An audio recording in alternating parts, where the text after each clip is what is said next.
Steps up, looks for the spray, hits the deck. Lovely movement there coming from Fresh. This guy is a unit. What a dynamic player from Fresh.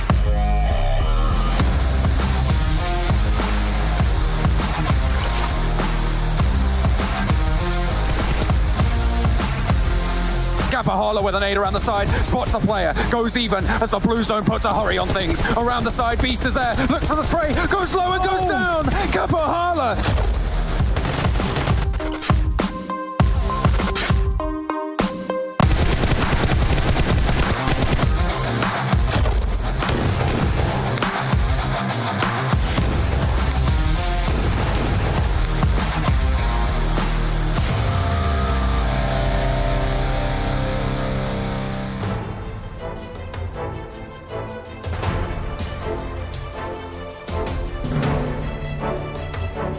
I could absolutely not wait for today to begin. If you guys missed out on the last round of yesterday, you missed out on something that doesn't happen that often. It was honestly something that's so memorable that I'm pretty sure all of us here watching the show, everyone playing, is going to remember for the rest of their lives. I'm Jason Kaplan, and you're here at the PUBGMOBILE Pro League Western Europe Season 2. And if you didn't see the match I'm talking about, go back and watch it, because you're going to want to see what exactly happened. Just like I want to see the two lovely faces joining me here on the desk to help break down all the action happening over the course of today and the rest of the event, hopefully for their sake. Maybe we'll cut Maxman because his course is a little bit too strong, but we got Kalaris and Maxman here to talk all the action. And let's start things off by yesterday. Oh my god, that final round. Oof.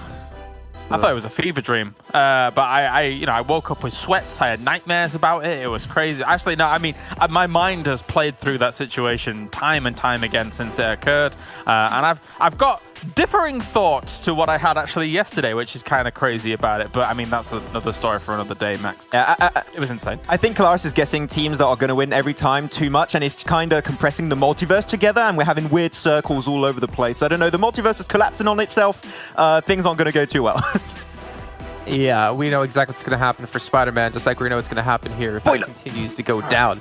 Let's take a look, though, at our overall rankings at the end of our first day of our second Super Weekend. This is across 4 different days of play. As you can see, 20 rounds played by most of these teams, we should say. And you can see Game Lord still hold on to that #1 position. However, they didn't look too fantastic yesterday, but Eastern Stars quickly on the rise, as well as Exquisite Décode here in 3rd.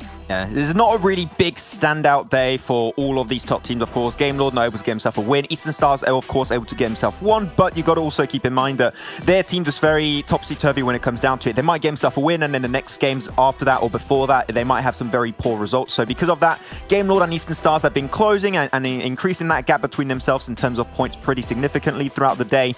But as of right now, Eastern Stars are still looking extremely consistent and trying to get himself to the 10 very contested chicken dinners that Jason really wants to have at some point. But as you can see on this graphic, Conqueror did not make it in the Super Weekend. They've only had 15 games played, and it might just be today where we see Conqueror actually fall down to the second page. So teams below them, if they have a good performance here, they might just be shy of top 5.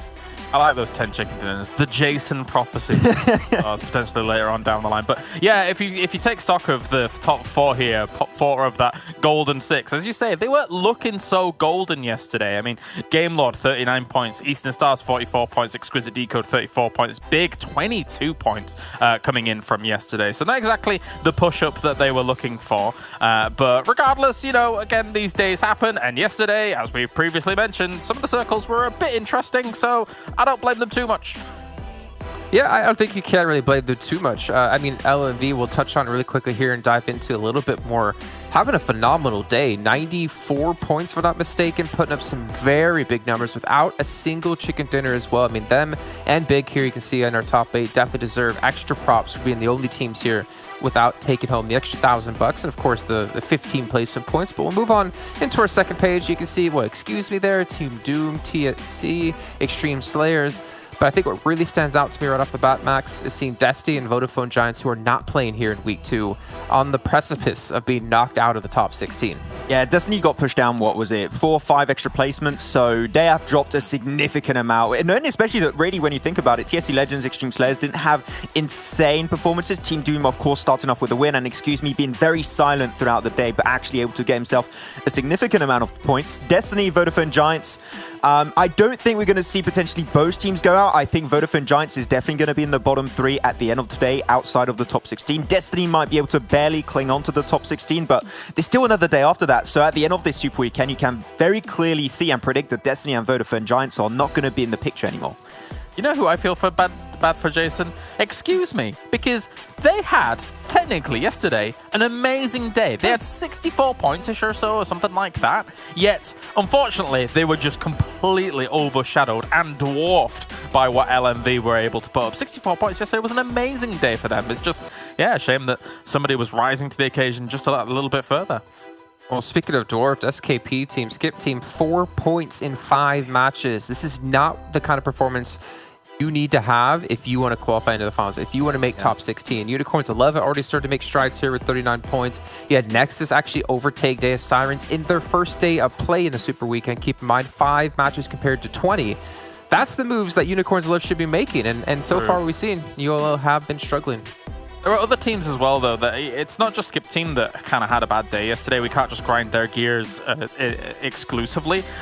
Deus Sirens, I think, had 5 points. ChasMac Gaming had 8 points as well. So these are 3 teams here that really need to step up through the next 2 days. Yeah, especially Deus Sirens. But I hope that they looked at the overall ranking, saw that they were pushed down, just understand, okay, we need to change something because this is not going to allow us to make into the finals, of course. And there's still another team. I mean, Champions Club, I don't know what to expect. Of course, we know that there's a 3-man roster. But even if you know that making it top 16 out of 20 teams as a 3-man roster is definitely possible. I saw it happen in the past in some events like PMCO, such and such. It might be happening here again, so that might even increase the level of competition for a team like Deus Sirens. So I hope to see a little bit of a change of pacing coming into this one. But as we have a few of the highlights here, you're going to see, of course, a lot of LMV Gaming making it towards the late game stage.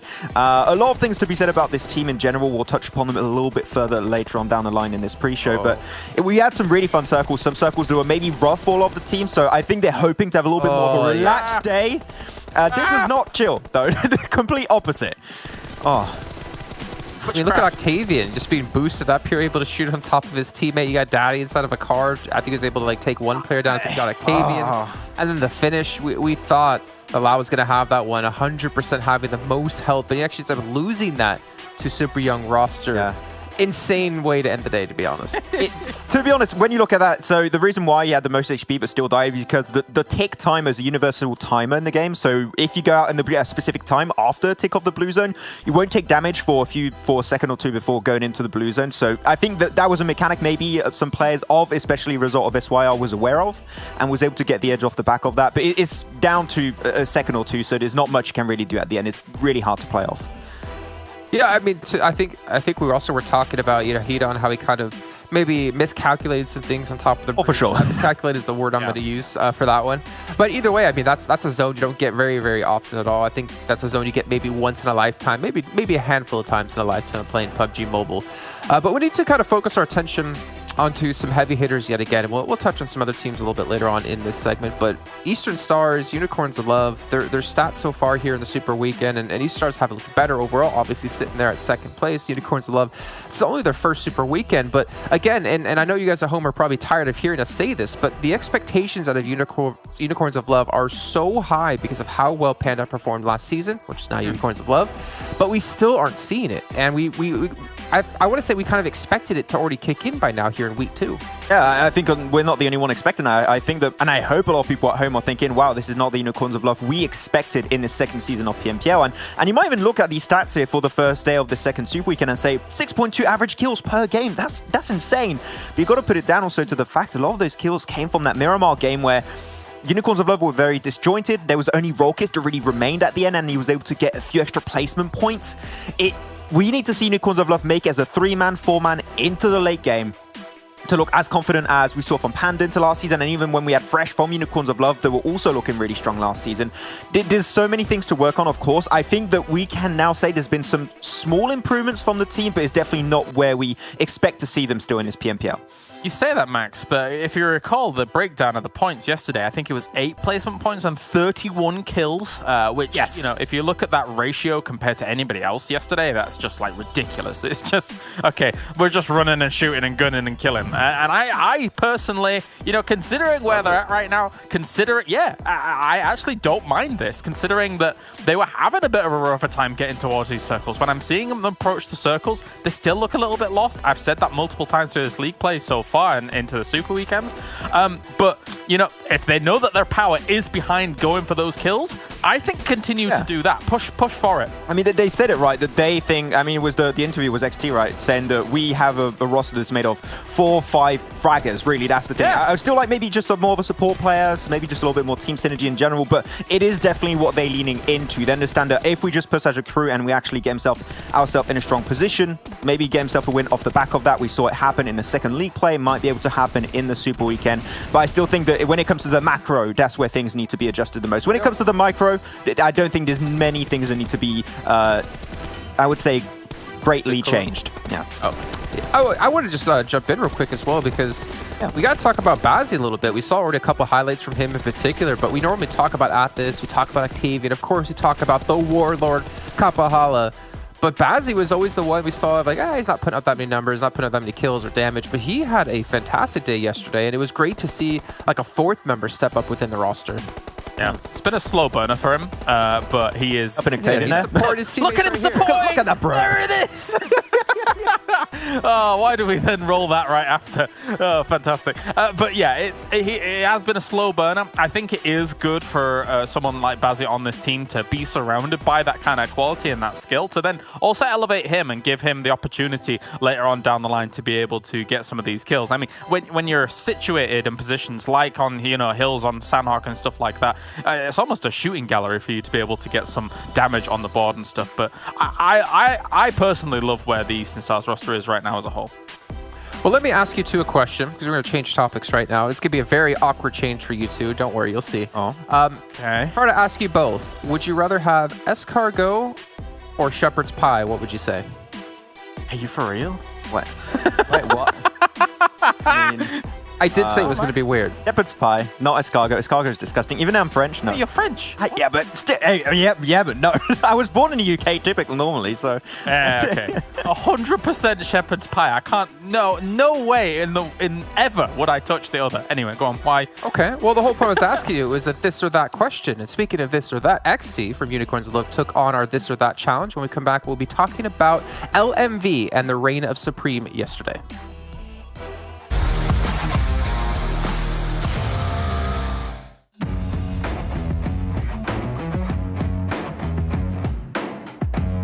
It's time now to do a this or that, this time with XT coming in from Unicorns of Love. And we'll start off the bat here with family or friends? Family.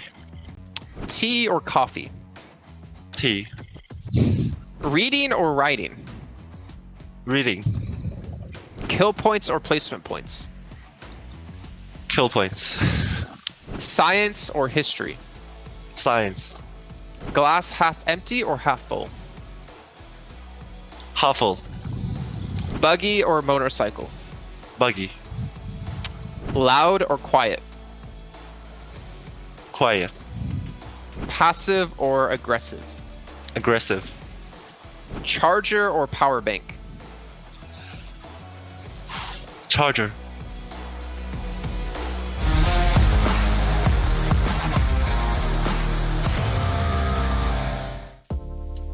Well, I think if I asked XT, what performance did they like better this season or last season, I'm pretty sure I know exactly what answer he would give. But either way, I mean, Unicorns Love, they're not out just yet. Yeah, I'm a little bit harsh to them, a little bit critical. Yesterday kind of jaded me with how many good rounds we had. But we have to talk about another team, right? We got to talk about another team that had a big step up, a team we didn't really talk too much about when it came to the past. And funny enough, all three of us did correctly guess the MVP of the day from that team. Let's talk about LMV. They put up 94 points yesterday. But the problem is, Max, they didn't get a single chicken dinner. Hey. Is that a problem? At the end, not really. When you look at, once again, 94 points in a singular day, that is an insane number to think about. In the last 3 games, even though they didn't get himself the win, that's still 10 kills apiece for the last 3 games. That is absolutely insane when you put it into perspective to other teams. And you talked about it too, right, Kalaris? Talking about, for example, Excuse Me, they had 64 points, but were completely dwarfed by how dominant of a performance we came through actually from LMV Gaming yesterday. There's, of course, some things to be potentially adjusted if they want to try and close off games. I got many things to potentially talk about.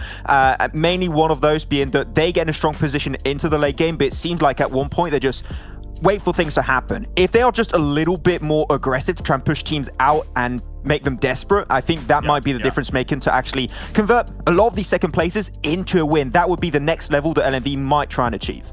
Absolutely. I mean, the bridge game, it's kind of a... Forget about that one. Yeah, that one is a bit more dicey. Again, I think that they could have got the win for minor changes. But the one that I want to focus on briefly here is the Rozhok game, because that second place that they got there could, in my opinion, be easily have been converted to the gold if there'd have been these slight tweaks here and there, be it like grouping up just a little bit earlier, a few minutes earlier, to be able to hold off. Because on that eastern side, where they're in those compounds on that Rozhok position, they've got brilliant lines of sight. They're doing big damage to everyone and getting tons of kills. It's just a shame that they got rocked up on by Eastern Stars the way that they did. And if they're together whilst that rock up occurs, I think they hold off here for LMV. But I mean, spectacular day regardless. We are really nitpicking here considering how brilliant the day they had. I mean, I'm going to be nitpicky as well. It was 92, not 94 points. I take it. Okay, all right.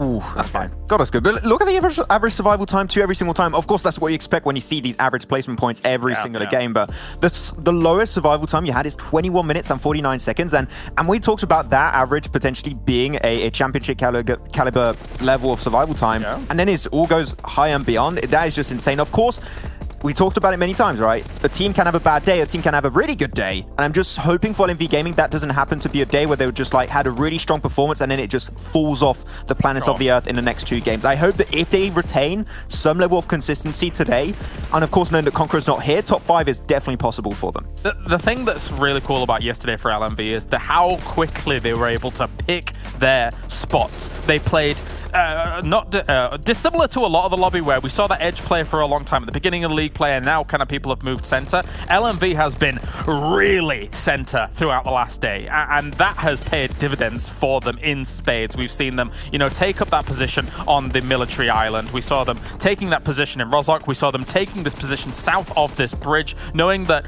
even if you don't get this ridiculous bridge ending, then you have a perfect position to transition over the bridge if that circle is on the other side, and if it's not on that side, if it's on your side, you then have one of the best positions in the circle as well. So I have to give huge props to their choices that they were able to make position-wise throughout yesterday. Would it also be how quickly they're making those decisions to move as well that you would commend them on? Yeah.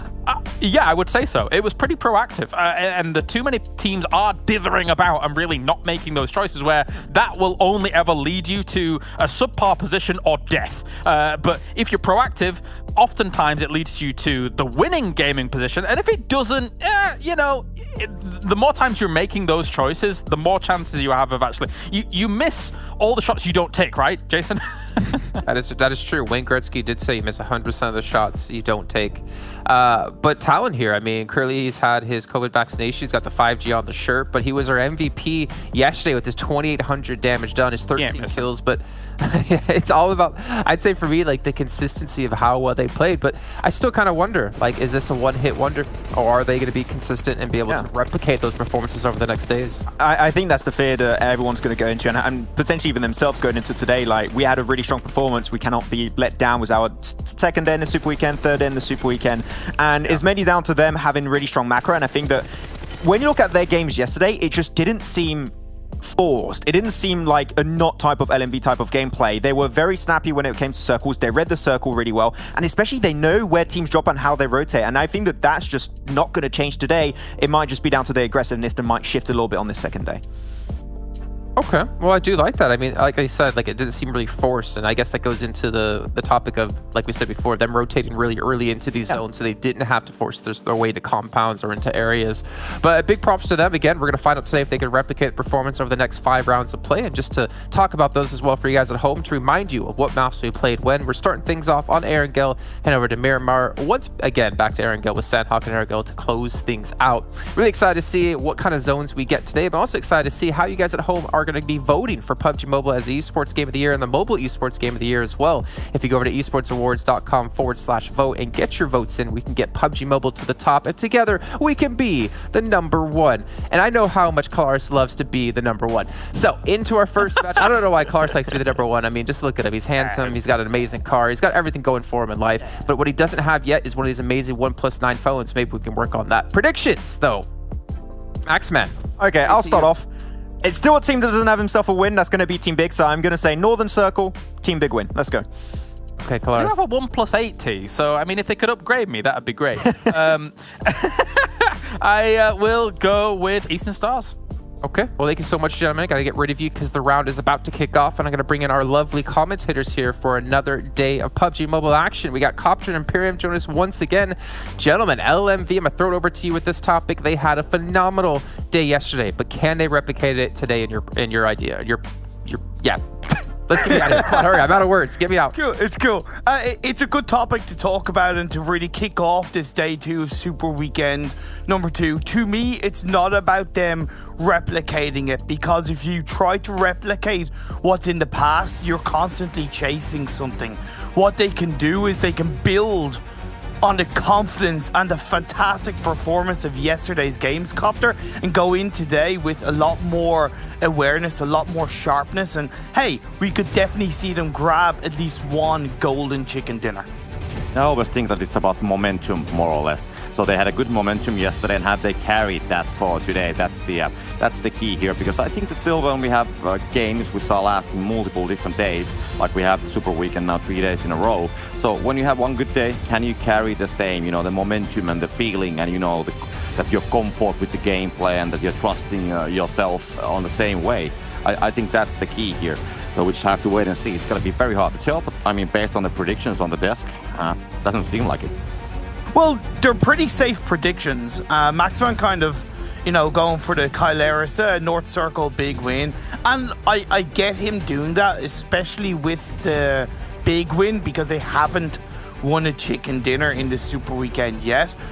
So I would definitely back them.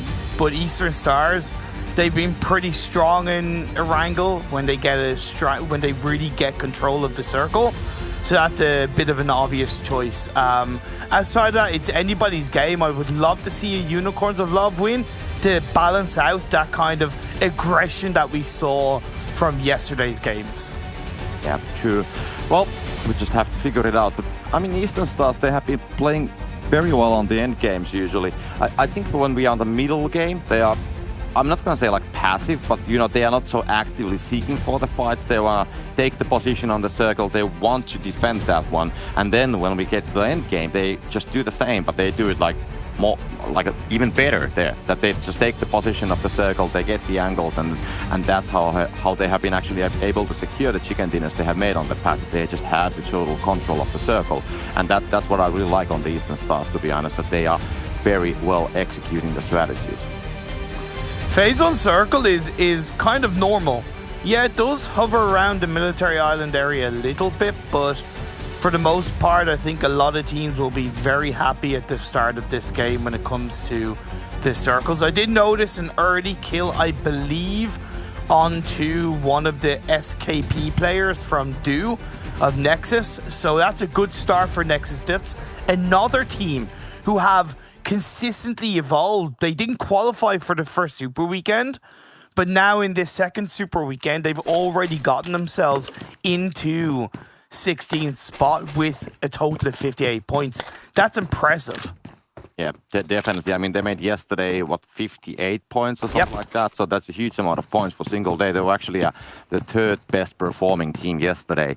And I mean, when we look at the stats from the first week and also from the league play earlier on the weeks, we have seen some promises, but they haven't been this explosive even there. Now they made it here, and now they are showing that they definitely have what it takes. So it's like you said, very impressive improvement, and hopefully they just keep evolving all the time. We still have multiple days of gaming left, so let's hope that they will keep the same, and you know, that they can just get better and better and all the time, and maybe you know, maybe they can challenge some of the very well-established teams that have had a great showing in all the days so far.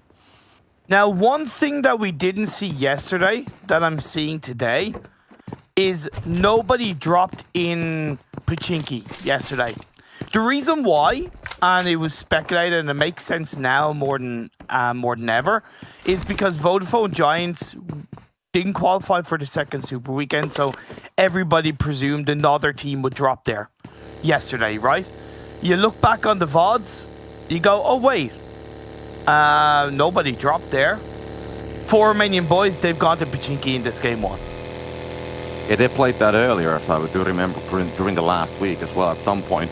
But it's tricky when some team actually has a place which is then left occupied. It's always a risk because it is. Teams might have the same idea and then they end up hot dropping, and that's why they want to take it carefully. Multiple times we have seen on the past that some place, like for example Pachinki, is going to be left empty on the first game, and when the guys realize, then on the second game there's like 2 or 3 teams actually going for the same place when all have the same idea. Oh, it's free, let's go there. But now we have the 4 Romanian Boys holding it, and I think it's a pretty good place for them. I mean, we know their gaming style, they have been quite aggressive, they're good on the city fights, what I have seen. So I think it's a good place for them, and if somebody wants to come and contest them, I think it's a very risky business to go there, the challenge 4 Romanian Boys currently. And it's not even that far from their normal drop spot, which is a little bit of a split drop around the Gatka area. Like, it's just east of it, so for most circles, you're going to be rotating close by to Pachinki anyway. So if anything, it's not only technically a better drop spot, but it's a quicker drop spot into most circles. Yeah, true. I mean, Pachinki is the master of rotations. So, I mean, Pachinki, every time the plane comes, you can always jump there. You don't ever have to think about a backup location. So that is a very clean place to drop. And then when it comes to rotations, it's a central place. So exactly from that reason, the rotations are quite easy to start. And quite often the teams do sometimes, keep the Pachinki rotation as a standard one. And a lot of the other rotations are usually compared to the ones that are left from Pachinki.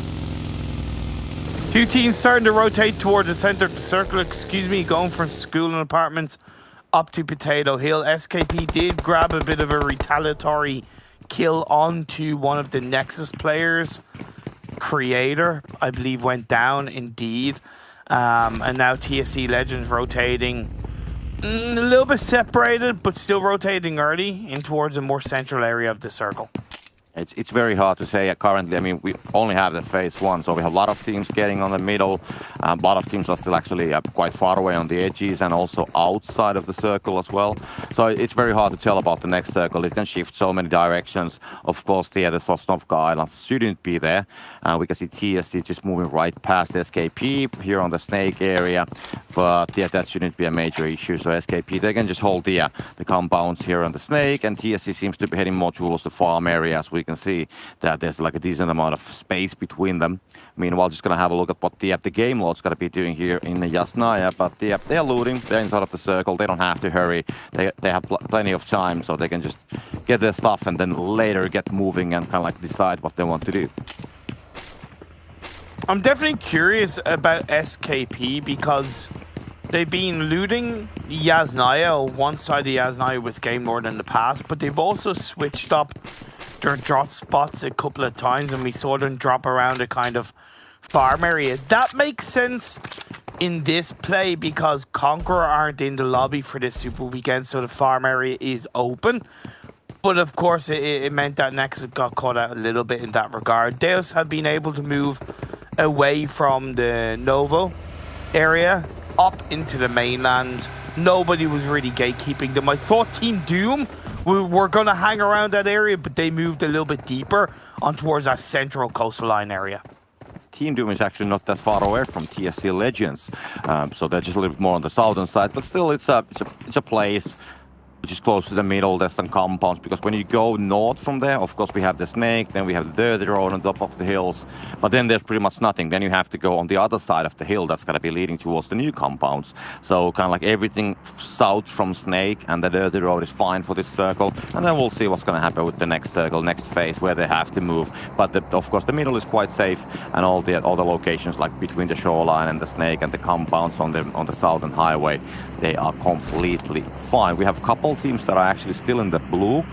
For example, Unicorns of Love, LMV, they haven't yet started the movement. They are in the Primorsk area and the Northern George Bowl, and they will be coming late, so they'll probably just want to see the next circle and then decide what they want to do. They know if they have to rotate towards the middle, or can they even stay on that western side where we actually see them on the map as well. 4 Romanian Boys opted to hang around the Pachinki area. They do have 2 on the church, 1 on the compound to the west of it, and then 1 on towards the southern hills. So that spread on phase 1, I think, is absolutely fine. Phase 2 shifts up. It goes down to southwest, and we are still looking at a potential military island finish. Not the circle shift the teams wanted, Copter.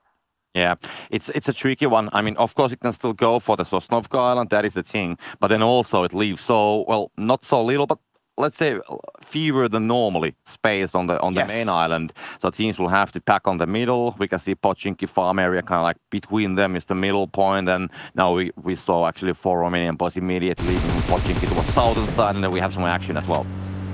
SKP rotating to that coastal line area that we've seen be so effective for a lot of teams in the past. I worry that they're going to have to be a little bit too passive in that area because they lost a player early on. I think the best way of really capitalizing on this position is when you have a full squad and you're able to spread out a little bit more heavily. But they still got themselves into a bit of a 2-1 spread for Romanian Boys close by to them. TSC Legends going to the compound by that warehouse. That did work out for LMV. Remember back, I think, last week in one of the games where it ended towards the coastal line area. So let's see if it can work out once again. Excuse me, though. Picking things up, going up against Xtreme Slayers. Desk highlighted how good of a day had yesterday, overshadowed by LMV. Well, today they go, no more LMV. We are going to be the reigners of the lobby in today's games. Well, they have 2 players knocked down. It's been a good turnaround for Xtreme Slayers. They do technically have the body advantage on this Pachinki Hill fight. Yeah, true, definitely. They have a chance. I mean, there's 2 guys knocked down from Excuse Me. They are currently holding the 4th place on the points based on yesterday, so definitely they have been proving that they have what it takes. I mean, on the first weekend, there was some situations that they didn't like. I don't think that they showed the potential, but now they are really popping here, and as we can see the fight going on, it seems that the Xtreme Slayers, they're just taking more ground for the holding. No, I think maybe looking for a bit of a reposition and a bait situation, right, where one player drives away while the other one is... So one of your opponents will kind of move out of position to see if they can pick up a bit of a fight. Papi gets knocked though. Muzzy sends it up towards the hill. Still Bardo and Muzzy together. Looking for the shots on the Mango. Mango said to me in the PMPL Discord, can I have some of that Imperium buff? Can you... send me your prayers and thoughts. I say, okay, you can have some of the Imperium buff to get a chicken dinner winner today. I don't know if it will work out, if it's going to be effective. The longer this fight goes on, the bigger the opportunity for the likes of Big to get involved, and indeed that's exactly what they're going to do. Mihi, he drives up on 4. The IGL of the side is going to be the front leader, while Mishi going to take a step back. The 2 Mihis are going to be fighting up against each other. Who's going to come out on top of this one? Mishi, he takes a bit of damage from Excuse Me. Good nades being fired up by me of Team Big. Are they going to continue on to this team fight or leave it? I think they're gonna commit on that one. They're definitely holding the hill. They have the best position currently. And, you know, now we see a flank, actually, Mishi going the vehicle on the backside, actually taking the compounds at the same time. So Beast and the other guys are still, like, trying to figure out where the guy's gonna be proning on the smoke. Now they will spot down Mango. The spray will actually come and get Beast down. That's gonna be a 1-2. That's really important. That's why sticking together is so valuable. Swave steps up and with the help of Times gets a squad wipe onto Excuse Me. That's why when you're hanging around an area and you know that there's still a couple of bodies, there's been smokes laid down, sticking together is so important because that knock was instantly returned with 1 in the favor of Excuse Me, and then the final kill came through.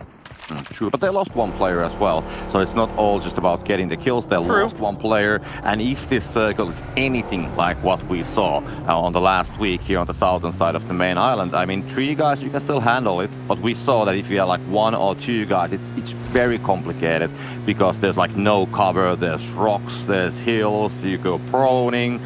So with 2 guys, it's a very risky business, so they gotta now make sure that they don't lose any more players. They have to stay with the 3-man stack and kind of like, you know, just read the circles. And I think like going for careful picks, that if they spot something, yeah, go for it, but don't like over aggressively try to seek for the kills at that point, because the circle is kind of like already withdrawing the other teams to the direction already, so they should just hold the angles and get the low hanging fruits that's going to be presented to them. Phase 3 was a little bit more pleasing to these teams because it went up towards that northwest, so it hooked away from the military island. There is still a lot of traffic though on that eastern side of the map. ChasMac, Game Lord, you have Team Doom, even SKP on towards the coastline area. Game Lord gonna lose a player upon that rotation. I believe they are down to just 2. Exquisite Décode aren't looking the best either. Yeah, true.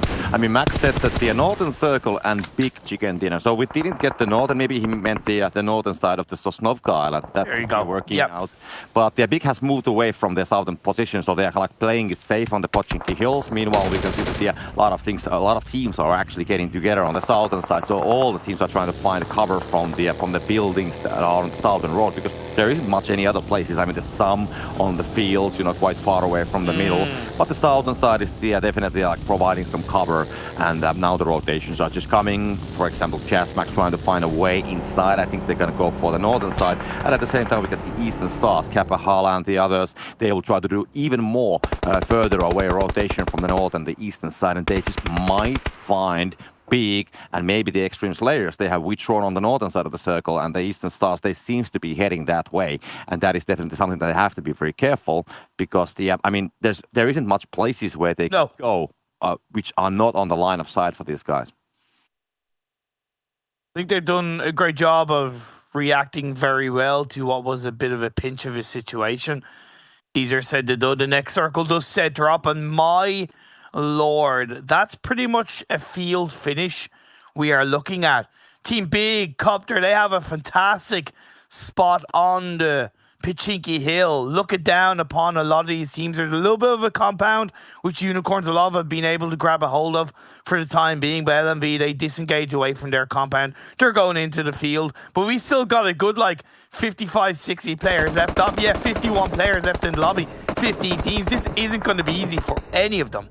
Yeah, the big location it's good for now, but they just have to make sure that they don't overstay there, because getting away from that at one point, because the circle will come down from those hills at one point, and then if the field is going to be completely full with other players and teams, you know, when they start the movement down from those hills, they're going to be immediately shot down. So they have to make sure that they now take the advantage of the situation. They get the kills, you know, when people are getting on the fields, you know, maybe are trying to get inside of the shacks, and then just after that moment is over, then they have to get down. Unreal gets knocked by Azer. ChasMac, good play by ChasMac. It's very tricky for the teams on the eastern edge of the circle. A lot of teams are forced to play that edge, and if it's not natural to your play style, you're really going to find yourself getting massively punished as Team Doom just get taken right down to the ground, just like that. Game Lord picked them apart on that wild rotation away from the buildings. I would say probably not the best idea from Team Doom, but ChasMac do the same thing. However, they get away with it.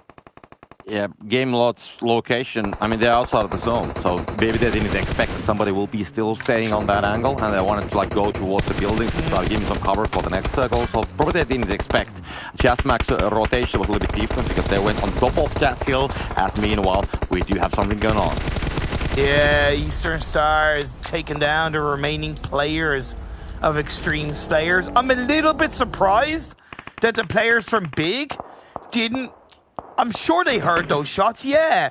I would say that's a bit of a slow reaction from Team Big, because Eastern Stars, they didn't clean up that fight extremely quickly, but I believe they would have had a better opportunity to third party. But now he's going to look down upon the hill of Kapahala, who's smoked up behind that vehicle that's burnt out.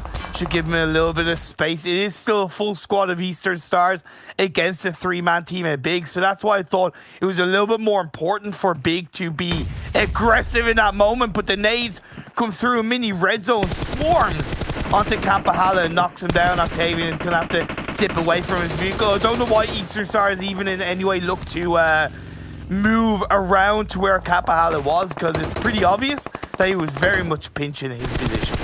It was a great nade actually coming, but the location, Eastern Stars, when they came from the eastern side, there's a, you know, where the road goes on the eastern side of that hill, that's definitely a place where you can actually hold your position for a while. And sometimes if the players position themselves right behind the small hills and the trees, it's very hard to get them down. And this is exactly the big problem now, that when they have to get down, so they have to make sure that they will get the Eastern Stars down, and then they have to get down from that hill, because now we gotta be seeing this next shift happening right now, and that's gonna force them out of that hill. So now Unicorns will floor from that compound which they're holding. They can have the angles towards Big.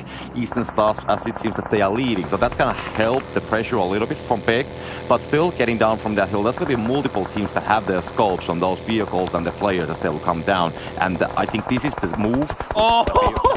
Crucial for many. Oh my lord, 4 Romanian boys send all their boys into a shack and go, okay, we are going to come out on top. But no, Elush, SYR, TSC, I don't know exactly what happened, but 4 Romanian boys, they crashed in and they got taken out just like that. Absolutely insane. I really don't know what happened. It was just a magic trick. Now you see me, now you don't. Yeah, I think TSC is currently waiting for all the rotations that are coming from the eastern side, because there's also a hill, so we can see Game Lord and ChasMac, they will have to come from the same direction, and they're just holding all the teams that are trying to come from the eastern side, because the Game Lord actually standing on the fields, and TSC might be trying to shoot them down as well. Game Lord will be setting a shop here behind the hay piles. Big, they have started the movement away from the northern side and the Shadow Mass, because it's trying to spot anything from those fields that they can actually shoot down. That's the strategy. Yeah, and the last time TSC Legends won a game, it was in the field ending, right? So it's quite obvious they're very much prepared for this kind of circle finish. They have all 4 players up. It's a 2-2 split. 2 inside the circle, 2 outside the circle. It is the perfect cover. Not as many vehicles as they had the last time they won a game, but it's certainly absolutely effective. And ChasMac sends himself in. That's going to be Swave picking up MZ. Now looking for Shadowhead, just like that. Swave turns around, picks him off, and that's why he is one of the most dangerous players in Europe. All the pressure is currently on the eastern side. We can see Unicorns of Law up there just chilling there on the north and western side. Also LMV, they are holding 2 guys actually on the western side, and then they have 1 player on the south. And Deus Sirens, they are also waiting. So I think these 3 teams, they're just watching the events to fold on the middle, and then they will try to, of course, engage more on the later stages, on the later circles. But it seems that they're definitely going for the placement points instead of the kills. T-Big, I think the timing of their move down from Pachiki Hill is perfect. A few teams went ahead of them, a few teams were waiting behind them, but that timing was executed fantastically. Unicorns Love have a 4-man spread, 2 kills so far in this game. I said I'd like to see Unicorns Love pick up a chicken dinner. Yes, this next circle is shifted and they are not inside it, but either is any other team. Nobody's inside there. Rokas found the last player of Eastern Stars, and that's technically the closest player on the edge of the circle taken out. So the opening is there for Unicorns Love to push it in. I don't think there's any shacks anymore on the circle at all, so it's complete wide open area. Of course, the hay piles are there, and then there's some very small dips there. There's like a very small ridge, more or less, that you can actually play like next to the roads. But it is a complicated circle, definitely. So all the teams there want to wait until the last second when they will make a move. The teams that still have functional vehicles, they can try to build some kind of cover from those, and then they have a stronger position on that circle. But Deus Sirens, they are coming from the southern side. They have just entered the circle. They have been staying completely out of the fights, and they are just waiting what's going to come from the other side. And again, the pressure is on the east and now on also the northern side. So Deus Sirens, they should have a decent position. I think they can definitely be in the top 3. As far as you know, they're actually on a little bit of a hillside, so they have an extra elevated position, which will help them to grab a kill, a knock here or there, and really punish the teams around them, suppress and create that space. LMV did a great job of getting a kill on the lane of Unicorns Love, which has allowed them to enter the edge of the circle a little bit more easily. We see Big go down. We're left with our top 6 teams. Only 2 of those top 6 teams have full squads up. That's LMV and Deus Sirens. GK gets a bit of sweet revenge. Rokas, should I say, onto Talon by getting a knockdown. Perk's trying to support him. Crossway, he gets a couple of hit shots, but GK, okay, he just runs him over. That's a little bit of PEL opportunity coming into the mix. Out in the field, you just send the forward and you drive around, get the information. It kind of works out for him. It does overall, despite GK getting knocked out. It's the majority of LMV taken out of the lobby. Yeah, drive-by kills or drive-over kills, they're always fun to see, and we see a lot of those happening on the field outings, because the Deus Sirens now opening fire. They have the 4-man or 4-person roster still remaining here on the southern side. We can see that they're just trying to spot the rotations, you know, get them with the scopes. They have the vehicles as a cover. I mean, it's a good gameplay, to be honest. I mean, they are taking it very safe, and they want to secure that they will get the placement points. They have made 5 kills as well, so they haven't been complete, like, statically just waiting. They have been also trying to trigger, as some other teams like Gamelog, we can see that they're just prowling on the edges and kind of like hoping that they will not spot them down. Deus Sirens, they got, I believe, 5 points in 5 games yesterday. Couldn't have asked for a worse start in your second week of PMPL. What a turnaround in this game one. They swept through, they made a safe rotation, believe it or not, through Military Island, so they avoided all the action on the east. When Phase 3 shifted up, went through the Western Bridge, nobody was there, nobody was really looking at them, and that's what has allowed them to really capitalize on this area in the map. It's not over yet, it's not one and done. You still have the might of Unicorns of Love in front of them. Super young roster who definitely stepped up a couple of times throughout the 2 super weekends we've seen so far. They still have 2 players up. GK, the first, does get knocked by Deus Sirens. They're being very effective. Deus Sirens, they're playing this very well, but also Unicorns of Love, they have a similar approach. They're just quite far away from the circle now. They will have to move, but they are trying to use a similar kind of strategy now because the Dievi actually is spotting them down. The spray is going to be coming that way, and meanwhile also Fresh, he tries to fight that back. They know the Deus Sirens are the biggest threat for them to actually get on the circle. Of course, there's teams on the northern side. We can see nading happening. LMV, they still have one player, I think, and if these nades going to connect, not will happen for now. But if they would have connected, they would have wiped the whole team. Result did get a knock onto one of the Sirens players. I will say one of the weakness of Sirens' position is that they are all together, so they really have a limited amount of angles to use to their advantage. They are balancing that out with a lot of firepower. You can see Sakura instantly takes down a Lush. SYR now down to just one player. Result finds Lou. That's Lou being taken out. LMV down. Now super young roster. We're left with our final two teams. 2v4. Unicorns of Love and Deus Sirens. Both of them on the very edge of the circle. Unicorns of Love trying to use the hay bales, the dirty ground that's in front of them to crawl their way into the edge of the circle. Takes a shot. Diavla gets knocked. That's great from Fresh. That's a very important knock actually happening, getting one player down. Deus Sirens now they have to commit one player on the healing and then just try to hold down the other the circle with the two members currently. So we'll see how that's going to work down. But the circle is moving, so they don't have much time for it. And now they're just going to be starting their counter attack, and they will get Fresh down instead. Returning that initial knock with another was so important. Brokus, he's 1 against 4. It's going to be nearly impossible. I don't know if he's been spotted. He did stand up. Has to step back down. Smoke is thrown out. He gets a knock onto Diablo. Looking for another, and he isn't able to find it. He gets taken out. That is a Deus Sirens chicken dinner for game 1 of the day. It's not really a surprise. I mean, they had the placement. They, of course, had the circles coming their way as well. But getting 10 kills, chicken dinner, it's good performance. They played the circle right, definitely. They hold it.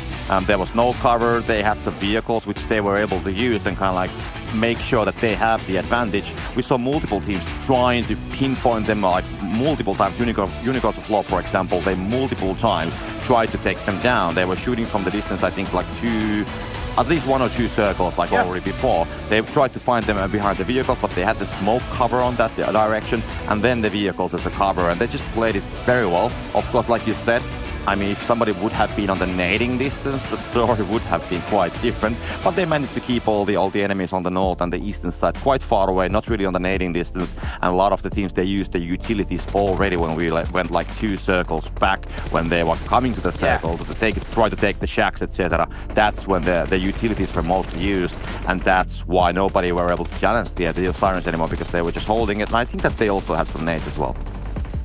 Look, circle look aside, Copter, it was simply intelligent rotating from Deus Sirens. Simple as that. Like, the teams on the east really struggled to make it into later circles because it was some consistent hard shifts, especially in the first 3 or 4 phases towards that kind of western side, and trying to enter in from Chinky Hill or on the coastal line position was always going to be hard. And that's why them on phase 2, upon the phase 3 shifting, went through Military Island. It was genuinely big brain play. And when I look out for a team that's stepping up, that's trying to improve and get better and show what they can do, it's not always about that gun skill, right? It's about making the right decisions at the right times. And that's what Deus Sirens did. It was just really fantastically played. Yeah, I think the TSC, who was trying to hold the eastern side, they did a lot of damage towards the teams who were trying to get inside. And if they didn't get the players done, at least they caused a lot of chaos. Quite often we see that there's a team that is actually splitting on the shack, and then they might have like a player on the east side for it, so like behind the trees, you know, a little bit having a higher angle from that hill. But TSC, they actually had the defense shooter on the middle of the field. So they had 2 guys on the shack, and then they had guys on the middle of the field, and that's how they were able to hold it down. And we had a lot of teams coming from that eastern side. There was not that many actually coming from the northeastern side. We had big coming from the top of the Pochinki hill. So that was one thing, they were still able to make it. But most of the teams, almost all of them, they came from the eastern side. And what Deus Sirens did, that they rotated earlier already on that western side, and they didn't have to deal with any of the craziness happening on the east. Well, they say the grass is always greener on the other side. We didn't have a water finish in this game 1, so I'm sure the teams were a little bit happier about that one, despite how difficult it was. We're going to go for a short break, and then Jason, Kalaris, and Maxo will break it all down.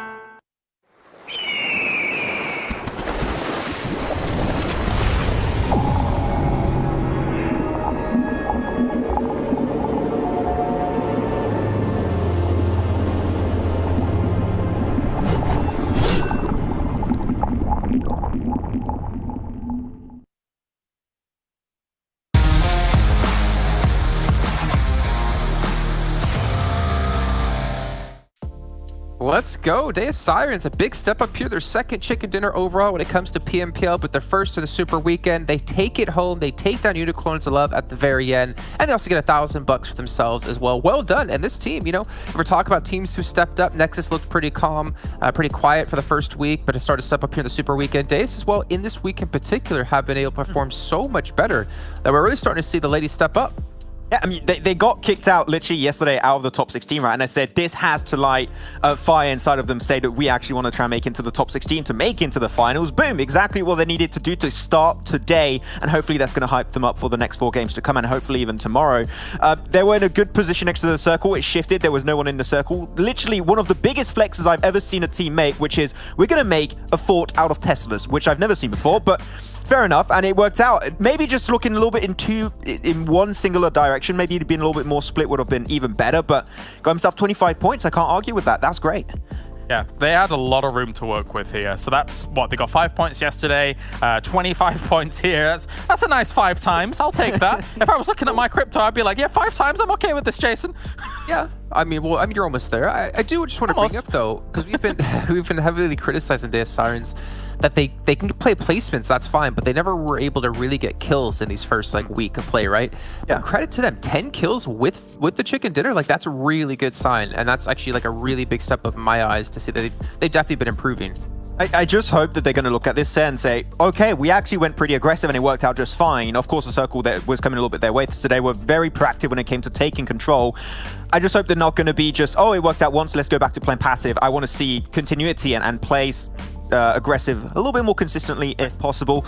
On the second page, Exquisite Décode UK dropping off a little bit might allow some more space at the top for Eastern Stars and Game Law to running away with the lead. I will say, based on the fact that they had a lot of room to work with in terms of rotate from Military Island and then up past Western Bridge and then take that kind of south position on these fields, it was the best vantage point across a lot of that location. And as you say, the Tesla fort that they'd made was a brilliant makeshift fort given the situation that they were in. So they did have some fortuitous, situations to get to where they were and where they posted up, but when you get to that position, you still have to frag out, and they did. And as you can see here, Luna with almost 800 damage popping on. Elon Musk just adding, his $100 bills to his bathtub to take a shower in, I guess, when he saw the Tesla fort being put up. But we see Luna here, the MVP of the last match. 765 damage, 4 kills, and again, good survival time. But Unicorns of Love, just got to point out Rokas. He's been in the top 3 quite a few times, I feel like, now in these last 2 days. Yeah, he feels like he has been the definitive step up for Unicorns of Love. As we say, we wanted to see potentially more GK first, but Rokas is there, can't argue with that. But we were talking about it with Kalaris, right? One nade one nade towards the end there on Deus Sirens. Maybe not get 4 knocks, but get 1 or 2, and then the clutch becomes an eventuality. But didn't quite have the utility for that one. But still, 2,100 damage for Unicorns of Love. After a fight with LMV, that's absolutely insane.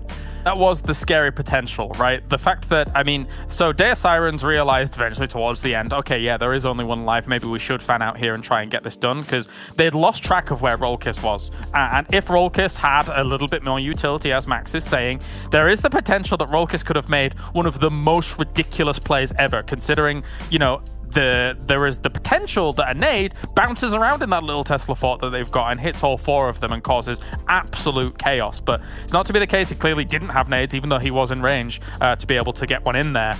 So yeah, a little bit of fortuitous positioning, but Deus Sirens, as I say, flexed out, got the kill. Good rounding out of the game. Yeah, we see ChasMac here putting up 4 kills, but a lot of damage. I mean, again, we don't see that many points for this team, but it's great to see they're putting damage down, which means they're fighting, they're not giving up just yet, and they're looking to push themselves further up to the leaderboards. As I see, Super Young roster, Game Lord in there as well, 4 Romanian Boys. Kind of a quiet match for some teams in particular that we've seen some great performances out of in the past. But let's move on to actually take a deeper dive into Deus Sirens really quickly and take a look at their player stats over the course of the Super Weekends. I want to see, like, who's the star of the team, right? Who's the one staying out? Who's doing the most damage? Who's getting the most kills in? Because I feel like that's really important. You need to have that star player on a roster, period, who can you know, pull out these crazy situations and be that like forefront, the tip of the spear for your team.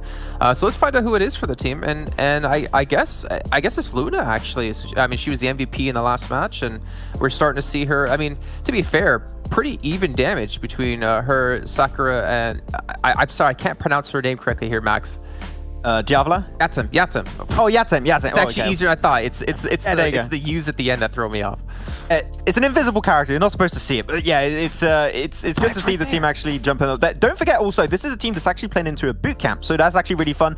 Communication hopefully shouldn't be too much of an issue, so everyone's able to play at a similar level when it comes to communication and how they approach these games. But yeah, the stats are definitely could be potentially improved upon in kills. We talked about the kills. You want to try and hopefully get above that 1 KD, 1 kill per game. That would be the next focus for them. But when it comes to macro, they've showed some clear improvements, right? Especially there's time taking more control, but kills still lacking a little bit at my taste. You talk about the boot camp. They look like they're having the best fun. They're like making food, dancing around, having a good time. I love that. That's fantastic. I'm looking at these stats though, as it does say. I thought Diavla and Sakura may be the top spots, but no, I mean, Luna was doing fantastic. So great to see kind of the diversity here coming out from the numbers. Yeah, and I'm really curious to see if they can continue to grow throughout this this entire event, right? It's 3 weeks long. They need to make sure they're top 16, which they have been knocked out of at the moment. But let's look at their stats, actually comparing their Super Weekends to League Play. We've seen some teams in previous seasons have a massive step up when it comes from League Play into the Super Week, and we've seen over in PMGC that some teams do really well in League Play, and they fall off really hard when it comes to Super Weekend. Football is, but the thing is, I mean, I feel like most teams should go into League Play as kind of a learn experience and a way to warm you up for the week. Obviously, making sure you get top 16 is super important. But when you have those good games, they need to be on the Super Weekends. They need to be when the points matter, and they stick with you through the entire event. Yeah, just use a little bit of a kind of training experience before going into the Super Weekend. We see teams, for example, like Eastern Stars using subs to get them heated up and warming up to the lobby. And Deus Sirens, they got himself a win right towards the end of this league play. So maybe that was also just a higher morale boost before entering the Super Weekend that might help them out throughout the course of this second Super Weekend. So it seemed like it's working out. But you can see a little bit of low stats onto the right side of things. But in general, the kills are still where I think things could be improved upon. 275 average is definitely not bad. We see some teams being 3-4 average kills per game. So it's just slight little, I would say, how you split yourself around the map. Sometimes I think that they're all doing the same task at the same time. If they just go for example, maybe not 2-2 split completely, but just having some players look at the west, some players look in north, some players look in east, that'll give them even a better chance to close off games on a more consistent basis. So once again, it's just small little changes, but it can have a big impact when it all stacks up so quickly. But in general, I think that they have been one of the few teams that have been improving the most throughout this PMPL right now.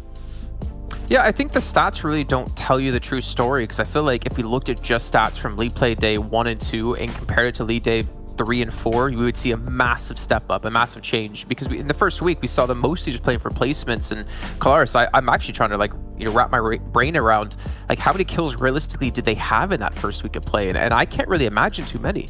I think it was first week of play. I think it was around 20 some, if I recall. I think from league play at least, and so not really kind of too bad a number. I think is fair to say. Okay. Again, though, a lot of those kills kind of came to them. They were finding compounds, and either kind of like somebody was on the rotate and they'd be taking them out or something like that. I still think there's a little bit more confidence that needs to be behind this roster in terms of some of the fights that they're taking, and I think that they can do it. I mean, they've shown that they're able to get 10 kills here throughout all of this. So I think there's still more on the horizon here for Deus Sirens.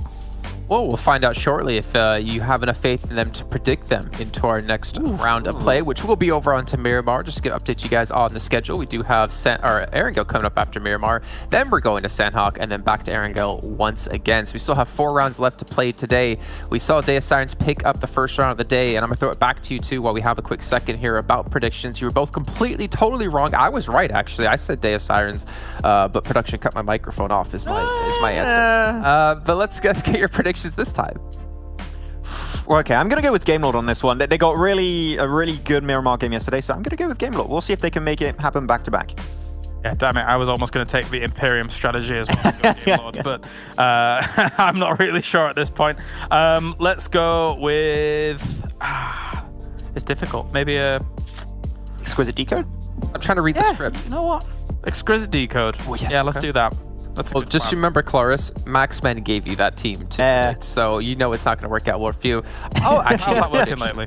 Yeah, I'll give a prediction for once while we get rid of you two and bring in our commentators. I'm actually going to go Eastern Stars here on Miramar, and if I get it right, then I'm never predicting ever again, so I'll stay at 100%. Let's bring in Copter and Pierre, maybe get their thoughts. Copter, who do you think is going to take this round? Well, I would love to say Deus Sirens, to be honest, but it is of course very hard to predict. But I have seen from them that every time when we have a hard shift, they are playing it completely the other way than the other teams. We saw the Sanhok chicken dinner early as well. So if the circle shifts are favoring them and kind of giving that space, what they have used very well on those chicken dinners we have seen, why not? Back to back for Deus Sirens. Hey, it's a bold prediction, but I see where you're coming from. I really appreciate Maxman's Gamelord pick. Going the Imperium route. I like it just from a statistical standpoint, but also Eastern Stars is a pretty safe bet. They haven't looked as strong in Miramar this PMPL compared to, I believe, previous PMPL without knowing anything super statistically, but if the circle kind of heads in their way and they're able to get a little bit of early control, then hey ho, let's go. I would love to see that Unicorns of Love win, really. Second place, game 1, considering in their first 5 games of the Super Weekend, they only scored 8 placement points, and then to get 12 in that game 1 of today, that does show that kind of improved level of intelligence, teamwork, play. They had all 4 players alive until the kind of later stages of the game in that game 1. So I'm starting to re-believe in this Unicorns of Love team. Yeah, I think there's a lot of expectations, and if they will start getting those points home, I mean, it's definitely a great story. I mean, we saw them playing as a Panda, the half of the roster previously. We know what they're capable of, and if they'll just find that potential, then of course they need to be fast finding it. But regarding the picks anyways, I mean, I don't go with the safe bets, I don't go with the script, and I don't go definitely with the Maxman's recommendations. Toxic, I love it. As do you love it. So, Exquisite Décode, they're going to drop in El Azahar. LMV are going to Campo Militar as normal. The playing path does make it harder for Unicorns of Love to get to their normal drop spot. So it seems like they're going to be heading towards the Ruins area, it seems. But that phase 1 is so clean, Copter. It is just nice. It's tidy. It's organized. It allows a lot of room for teams to play. Yeah. Of course, teams are finding the places more on the northern and the eastern side. So, of course, when the plane was like that, the southern part is going to stay more or less empty at this point. We'll see if somebody will try to do a rotation of the vehicle just to get maybe a different kind of looting spot. We have some time for it, and we do have a knock happening there as well. I think we have one player somewhere around the, as we can see, around the La Pendita area. One place knocked down, so there's definitely something happening with Pig. And that's gonna be Excuse Me, by the way, and actually a kill as well. I think Pig actually just made a kill. Good start for Team Big. You have Redux, Bot, and Hamud of SKP. I don't think Hamud was aware that Redux was in the same compound as he was, so a little bit of a surprise kill for Redux, and you take those. Yeah, you definitely take those kills when they're happening. And for Romanian Boys, we mentioned them last game as well. I said that when they went to Pubg, they're definitely very good when it comes to fighting at the compounds. And that is exactly one proof of those as well. That they just, take those kills, they take what is available. And I think they are all the players from the four Romanian Boys when it comes to a situation that you are like in a close range combat. All of them, they need to be taken like very seriously because they are usually winning those fights, what I have seen more or less. So usually how the four Romanian Boys have been losing the fights, I think it's more about like the rotations and more about, well, not completely running to ambushes. But I think that when it comes to a closer range, if we get a CD ending, they're definitely one of my favorites when it comes to that kind of an endings. We saw that on the first week actually, when we had was it Yasnaya ending? I think it was, on the there was the road on the middle, and they just hold that building and they got the chicken dinner, and they played it very well. But now the circle which we saw, and I was mentioning about that there's a lot of space on the southwest direction, and I gotta bring up the Deus Sirens. They went to La Cobreria, and this is exactly that kind of a circle that if they will now do a rotation somewhere around the La Drillera, take the safe side of things, and if the circle starts shifting towards that direction, they build the same kind of situation that the pressure is on the other side, and they can just take the picks that are coming like through the massive shooting on the other side of the circle. The one thing I would kind of counter to that a little bit is the fact that they would have seen the parachutes of the Unicorns of Love players, so they might not be that confident of pulling that western roadside rotation off because they could come into contact with the Unicorns of Love. The timing, we all know, Copter is super important. And hey, you highlight Deus. Super Young roster are doing the exact same thing, only on the other side of the map from that kind of Porto Priso area. They're moving now down through Valdemar, and they might look to end up on the lateral area. And this is very early into the game, less than 5 minutes, and they're rotating into the circle. I really appreciate that. And it's also very, very early for that kind of strategy. So I was bringing that as an example, but yeah, you can definitely build some space for you if you don't want to go on the middle. You can do that kind of a move, but kind of like these moves, they don't really that much matter at this stage. If you run to a team, you have to take the fight most probably. But yeah, of course, you can stay out of the trouble and just not go for the center. But then if we have a hard shift coming towards the water treatment, for example, or just, anywhere like a northern shift, then of course the teams in the Latrilla, Chumacera area, like the super young roster, currently they will be in trouble. But that's math 101, more or less. But yeah, the teams are definitely moving now, so we can see that the teams are taking middle places. Team Doom is on the way. We can see now Eastern Stars on the pictures. They are quite far away, still outside of the circle on the eastern side, so they will at some point will need to start the movement. But they're definitely still looking something. Maybe they lost the car keys or something. Have you ever lost your car keys, Copter? No, actually I haven't lost the keys, but I have. What I have done is you that lost I have your car? No, I have.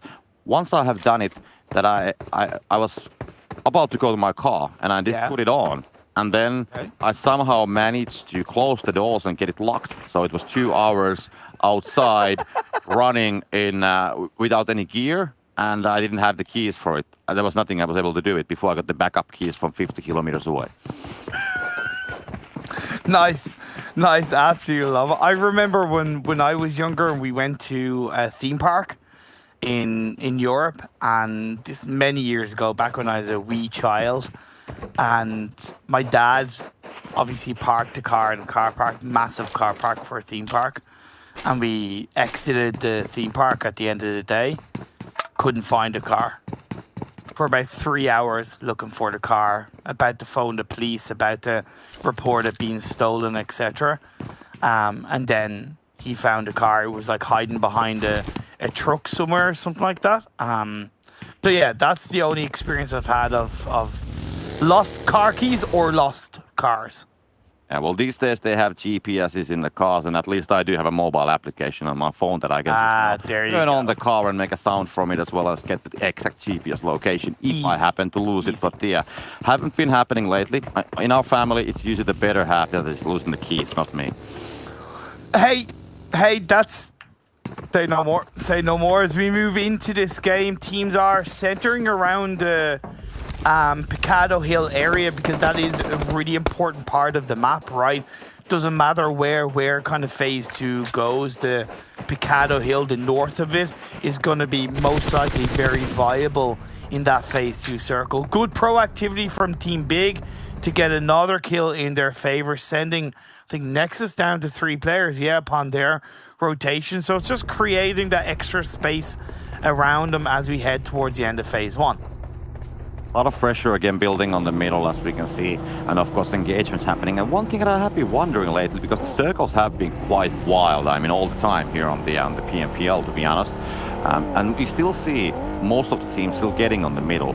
And somehow I do have a feeling that the middle point on phase number 1, it's not really that important because we haven't seen those middle shifts happening that often. So sometimes kind of like having the gamble with the location not going in the middle, sometimes it has been paying off hugely as well, as we just saw SKP rotating straight past 4 Romanian Boys and Picado, but nothing happened there, so they want to keep it yet, they're not hiding, they don't want to keep it unknown that they're there, but they definitely didn't want to have that fight because they wanted to see the circle and not going to be stuck with that fight. Okay, so that's a good shift up the northeast. It's great for, it's great for LMV, and it's also very good for Deus Sirens. You said around that northeastern shift, water treatment would be quite viable, but now Big stayed hunting Nexus, and it's just Creator that's left up. Times finishes that one off and said, hey, it's time to grab a couple more kills, and indeed they do. They're up to 5 early on in this game. Yeah, I mean, the whole team is wiped down. Nexus is not on the server anymore, and Big, they can still do the revival, so that's fine. They can continue as a form and stack. They have the kills, they have the points, and that is definitely a great start when you think about the amount of points they have been already able to make. Bad job with the shots on towards SKP. Modi and Rasho just going kind of blind into the Picado Hill area. Luckily, we'll be able to survive because it's very early on into this phase 2. Game Lord on the hills just above San Martin. A great place to be, by the way. That northern, that very southern San Martin peak is a fantastic spot to hold on to. You can see another kill being laid down by Narvello. Yeah, the SKP rotation actually straight through Picado. It wasn't so flawless as we saw, which is the highlight actually for Romanian Boys. Getting 1, and now with already losing some members before coming on top of this hill on the northern side of the Picado, there's already other teams just watching it. What I really love currently is the location of Excuse Me. They're holding those high hills on the southern side of that hill, and they have a lot of visibility again for the teams that are coming. We can see SKP, by the way, eliminated at the same time, but they have a lot of chance for kills here. I mean, they can definitely build something if they can just keep themselves alive on that southern place. We have Big still coming from, most probably in from the south, super young roster, and also Unicorns of War. They're approaching from the west. So the Excuse Me's location, they can spot all that information, and if they want, they can probably get some at these long distance shots, and if they will split a little bit, maybe get somebody down from those hills, then it could be a completely different story. Exquisite Décode, they drop in El Azahar. Eastern Stars, they drop in Impala. Now the two are fighting on the eastern side, and for the time being, Exquisite Décode, they are coming out on top. Eastern Stars was a pick by Jason, if I'm not mistaken. He picked the Eastern Stars, and Kyleris technically picked Exquisite Décode, but it was upon the suggestion of Maxman. So seems like Maxman and Kyleris are winning out against Jason in this battle for the time being. Only one player lost, but the Eastern Stars players are very heavily separated. I think that the Exquisite Décode, they're going to lose that fight just because of the fact that Maxman was recommending it. But let's follow it through. Toxic. Yeah, I mean it's an edge fight on the eastern side. Exquisite, they if I'm completely honest, they do have a great position there. I think it's all about now when we're gonna see the next circle. Do they want to keep engaging? Because I can see that they are kind of trying to get on the vehicles. They might want to be getting a good place on the next circle instead of spending the time. Maybe if it's a hard shift on the eastern side, then it could be something happening. But now just Bassi knocked down, so Exquisite gonna continue shooting, and that will definitely give some trouble because Bassi is completely alone. Octavia needs to go there to revive Bassi, as we can see. But the circle shift, that's far, far away. I mean, almost like a Star Trek far away. Far away in another galaxy, millions of miles from Earth, you have Eastern Stars and Exquisite Décode battling to enter into the space and time. I don't know. I'm terrible with Star Trek and Star Wars references, but that shift, I think that was good aggression from Exquisite Décode, but now they maybe have to recognize that, okay, we sent the rest of Eastern Stars packing. Let's look to prioritize at least getting closer to the edge of the circle, get some information scouted up, essentially not waste any more time because they're 5 seconds away from this phase zone closing in. Yeah, true. I mean, Eastern Stars, they just left Bassi there. They realized that they will have to go. It's so far away. He was knocked down quite far away from the other players, so they are rotating already, and Exquisite, they can start the rotation after the looting phase. The circle, which we saw, shifting on the western side, and Deus Sirens, they had a northern place. The pressure is again on the other side of the circle, more or less on the south and the east side. They do have to worry about Xtreme Slayers, though, because they are rotating right next to them on the northern side of San Martin. But otherwise, I mean, the pressure is on the southern side, and if the Deus Sirens will manage to clean that situation or keep it clean with the Extreme Slayers, I think that they have a good chance on this circle, but just have to make sure that they don't lose any players. I think one of the strengths on the last game still was that they actually had the 4-person stack still remaining. That's the key. Looking at the minimap, I wasn't sure about Yatum repositioning like that. I think, with all due respect, she's kind of wasting a lot of time for the team. You should know where you want to go and where you want to position yourself very quickly upon the next circle shifting. Xtreme Slayers make a very clean, valuable decision of realizing it's not really worth us kind of taking that fight. Let's go into San Martin. Once they take a very edge position on that San Martin city, I'm okay with them hanging on to that area. 4 Romanian Boys have a player knocked down. ChasMac gonna look to take advantage of that. Shadow when pushes forward, but for the time being somewhat on his own. Game Lord attempting to try and third party that, but Robs takes a couple of shots and decides it's not worth it. Trazen is knocked by one of the 4 Romanian Boys players, and that push from ChasMac, not really that coordinated, not really that together, and they realize that we really missed out here. Trazen goes down. ChasMac, they're left with 3, while 4 Romanian Boys, even though they were the first team to have a player knocked in this little scuffle, stay up as a full squad.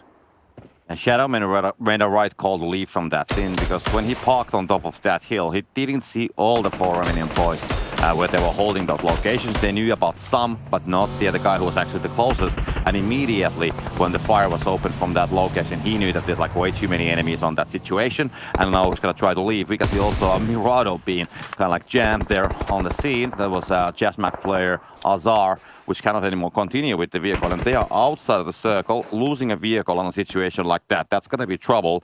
And now, just with that circle shift currently happening, that all the pressure is going to be on the San Martin area, and that's that's a lot of teams that need to come from the southern side, and finding a place somewhere next to that road. That's the most important thing you have to do. And we can see crash actually happening already. LMV will be crashing there on a compound, as I can see that the game was going to be challenging it. Game Lord kind of got there first, but LMV definitely not afraid to push in aggressively. Perks is knocked, but should get revived by Talon. That 2-2 push by LMV, very effective. Spicy left on his own, able to get into the safety of a building on the edge of the San Martin city. A lot of action is also going to be breaking out on towards the southwestern edge of the circle, where big Mihi pushes forward, gets a kill onto one of the Team Doom players. Germany against Germany. They're looking to, of course, get the last kill onto Action. Action and Frosty will move away as a duo and play into the edge of the circle. But good aggressiveness from the side of Big. 6 kills in this game. True. They are still outside of the circle, but they are coming in. And with the current circle, I still got a point that the Deus Sirens, they're still holding that northern place. Again, the pressure is on the other side. So in San Martin, they do have Exquisite Décode. So I think that there will be a fight at some point happening on the northern side, most probably with the Deus Sirens and Exquisite Décode. And who's going to be winning that fight? I mean, they have the higher ground all across San Martin currently. So if the circle is not going to be hard shifting towards the southern side, so I would bet that the northern location that they are currently fighting from, that's going to be a top 5 place definitely. Unicorns in love. Attempting to gatekeep Super Young roster. A bit of a turnaround as Fresh comes in from behind to get a knock and a kill onto one of the Super Young roster players. So it's just a Lush that's left on his own and he moves away in the vehicle. So good control from Unicorns a lot. Back up as a full squad on that western edge of the circle. Shots being fired up by a Lush. Kind of connects. Super Young roster actually a Faker alive as well. Didn't realize they had a duo left up. They were kind of somewhat separated. They do cover down towards the bottom of the hill, but they might get shot at by Deus Sirens. Yeah, Diavla getting a knock onto, I think it's Diavla getting a knock onto one of the Super Young roster players. But they also start to take the fight against Exquisite Décode, which is definitely positive. Yeah, this fight on the north has started now, so we saw Deus Sirens getting one player down from there. What we saw from the Super Young roster and Unicorns flop, they were already fighting before this previous circle. They were fighting all the way on the western side, and they tried to rotate from the different sides of that hill, but they just, you know, the roads are coming together, there's an intersection, and then they will just, you know, kind of like slowly come back towards each others and, you know, keep on fighting. And now Super Young roster, they have lost a lot of players, so they're only holding 2 players anymore, and they're kind of trying to figure out what they will do with this circle, because now we have the hard shift on the southeast, and that's a very tricky one. All the teams from the north, they will have to get down. All the teams mostly from San Martin, they will have to get down or pack up to the same buildings. And that's, of course, a very risky business. And it can still go on the hills on the southern side.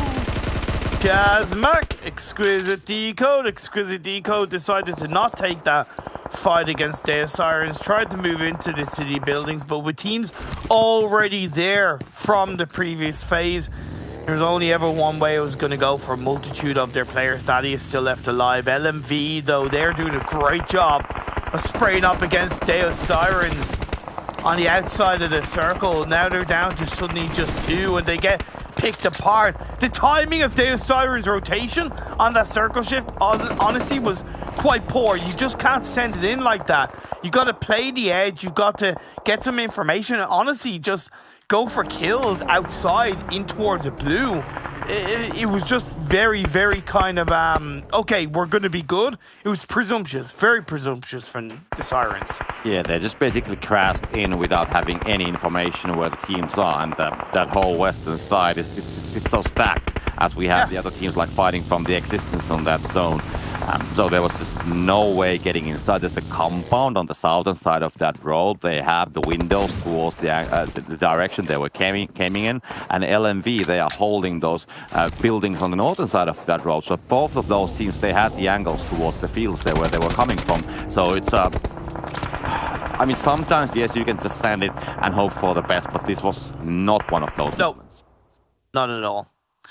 Every single game, Unicorns of Love look to be a better and better team. Every single game, I've seen this evolution of them rotating as a team, being more intelligent, being a little bit more proactive, especially on the Phase 3 circle onwards. I still think they're a little bit too slow on that Phase 1, Phase 2, but they're definitely stepping things up from that Phase 3 onwards. 4 Romanian boys are in front of them, deep in towards the center of the circle. The next shift is about to come up. Is it going to be City? Yes, it is. It goes up northeast. It's the buildings are now the key for the whole situation. And Exquisite Décode, they only have one player remaining, and the Eastern Stars, they will find themselves in those buildings. And now we still have 3-man stacks, 4-man stacks. They are coming, and they will try to take those buildings. So these solo or 2-man squads, they have to do a lot of work to hold those places. What I'm most looking here is LMV. They're just there on the western side of the circle, and they will have to get inside. There's a couple buildings which they can like partly try to take. They're just, you know, some corner of that building is inside. Will they go for those, or will they actually try to push the prone play, not the prone, but the solo players from Xtreme Slayers and Game Lord on the better buildings? And if that's gonna happen, will they take any losses? Because if LMV can take a position on one of those major buildings inside of it with the 4-man stack, they are very strong. All about crossing the road and preparing for the worst, hoping for the best. TSC doing the same thing against Excuse Me. Jaja and Bujo, the 2 players left up, a nade is fired up by Jaja. Connects onto Mango, puts him down to half health. Another nade, but he's going to get into the bug in, will move away in time. Closer to the edge of the circle, Spicy finds one of the Xtreme players, so that's going to be a little bit easier for LMV to breach on across the road and take down both Game Lord and Xtreme Slayers. Bujo getting a couple of shots on to 4 Romanian Boys, but he's knocked in return. Jaja's left on his own inside the blue. Mihi and Mango up as a duo. Will they be able to get the revive on the Prada while Jaja heals up? I mean, this is so heartbreaking. We have so many teams on the south that actually have a lot of players, and then we have solos on the city. But the teams on the south, they're fighting with each other and destroying themselves. Like, none of those like of 3-man, 4-man rosters are actually getting inside. And they could have a huge game if they would just let go from fighting and would take the buildings in the city. He's being traded out. Lin finds that. Lovely, lovely play with that nade from Lin. Takes down 4 Romanian Boys up into the hill, though he is going to be pinched a little bit from Excuse Me. Jaja onto Mango from the blue zone, will then get taken down in return. Picks up a knock before he meets his doom. TSC Legends eliminated from this game. Lin will be able to make it down the hill. Yes, he will. The rest of his team are there, hugging the side of the wall. ChasMac are to one side, Excuse Me to the other. The road in front splitting this circle 50-50, but where is it going to go? It goes to the northern side. LMV, they could find themselves grabbing their very first chicken dinner. Perks unfortunately misses the timing of those shots. They will now have to take the big building on the other side of the road. They just went for the western side buildings, and they got some space on the circle. Hopefully they have been scouting the information and now realizing that it's just solo holding the next building. And if they push that, they have a building, yes, but they also have the yard on the other side. So taking that building, because the next circle should be shifting people away from those buildings, like between the buildings, and if they have that cover, they actually have a huge chance of destroying people on the between the buildings. The good thing for them is that Excuse Me are less likely to prioritize them because they have Unicorn's Love much closer by, right?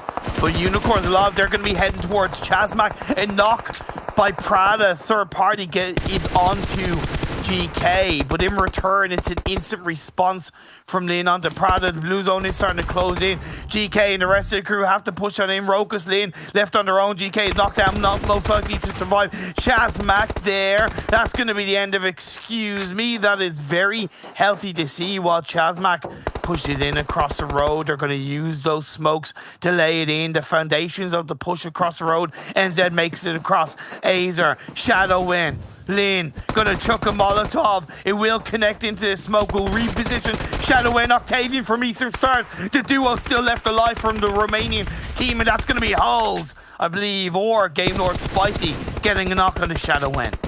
Yeah, now the whole thing is going to build up. We can see Octavian trying to hold that. ChasMac Gaming, I mean, they were the biggest team coming from that southern side, so they're the biggest threat as well. They don't want to let those guys get on the city. We saw Unicorns of Love losing 2 while they're trying to move on the southern side. So everybody who was moving from the south, they have been just systematically taken down. And Excuse Me was holding that angle, and the other teams decided that we have to wipe that angle. The last player from Unicorns of Love gets taken out, but a hell of a game from them once again. Not quite the chicken dinner that we would all like to see from them. But we have 5 teams left. We're looking at a San Martin building finish. LMV with a full squad. ChasMac with 1. Eastern Stars with 2. Gainward with 1. And and Xtreme Slayers with 1.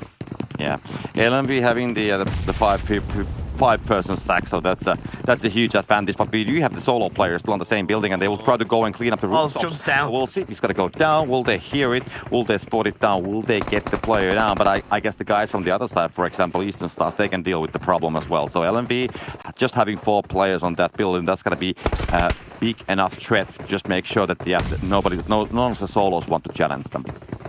Different to yesterday, LMV are playing a lot tighter and towards the later parts of this circle. That's going to be last player, ChasMac going down. Eastern Stars burns him to crisp with the help of a UMP. Spicy, the last player up for Game Lord, will not get found with that nade. It's thrown out by Hidan. The IGL of this LMV side has done such a good job of really leading his team to some glorious games across this second Super Weekend. Can they find their first chicken dinner? They are hungry for it. They want it. When you have Eastern Stars in front of you, it's easier said than done. Yeah, they just want to get that takeaway chicken dinner finally with them and just go and celebrate it. But the LMV, they have all the keys for it. So if they will not get that chicken dinner, then there's got to be something going wrong. Because this is exactly the setup that I was mentioning, that when they took that building, they also control the yard. And now we can see the other people will have to get away from those smaller buildings, the shacks, the nades are coming to play. And now the final battle's going to start. There you go, LMV get 1, just 1 left standing. Octavian, he's there, he's in the blue, he's gonna go down. That's gonna be LMV winning. That's gonna be the LMV chicken dinner that we wanted to see, that they deserve. They executed as a full squad in San Martin. They took it very carefully. I mean, they didn't go straight in fully on San Martin. They kind of identified that, yes, they will have to go there. I was wondering earlier if they're going to go straight on the middle or they're just going to take the west side buildings. And they just took the west side buildings. They had no risks involved. And then they just followed what's going to happen on the southern side, so the next circle, and then they decide to go take the more central places. And of course, at that point, we didn't yet know that the circle will be coming there, that the yard is going to be the place that's going to be like deciding the whole situation. But by taking that building on the second last circle, then they kind of like secured the fact that they actually have the best position to shoot all the other players and all the other teams on that area.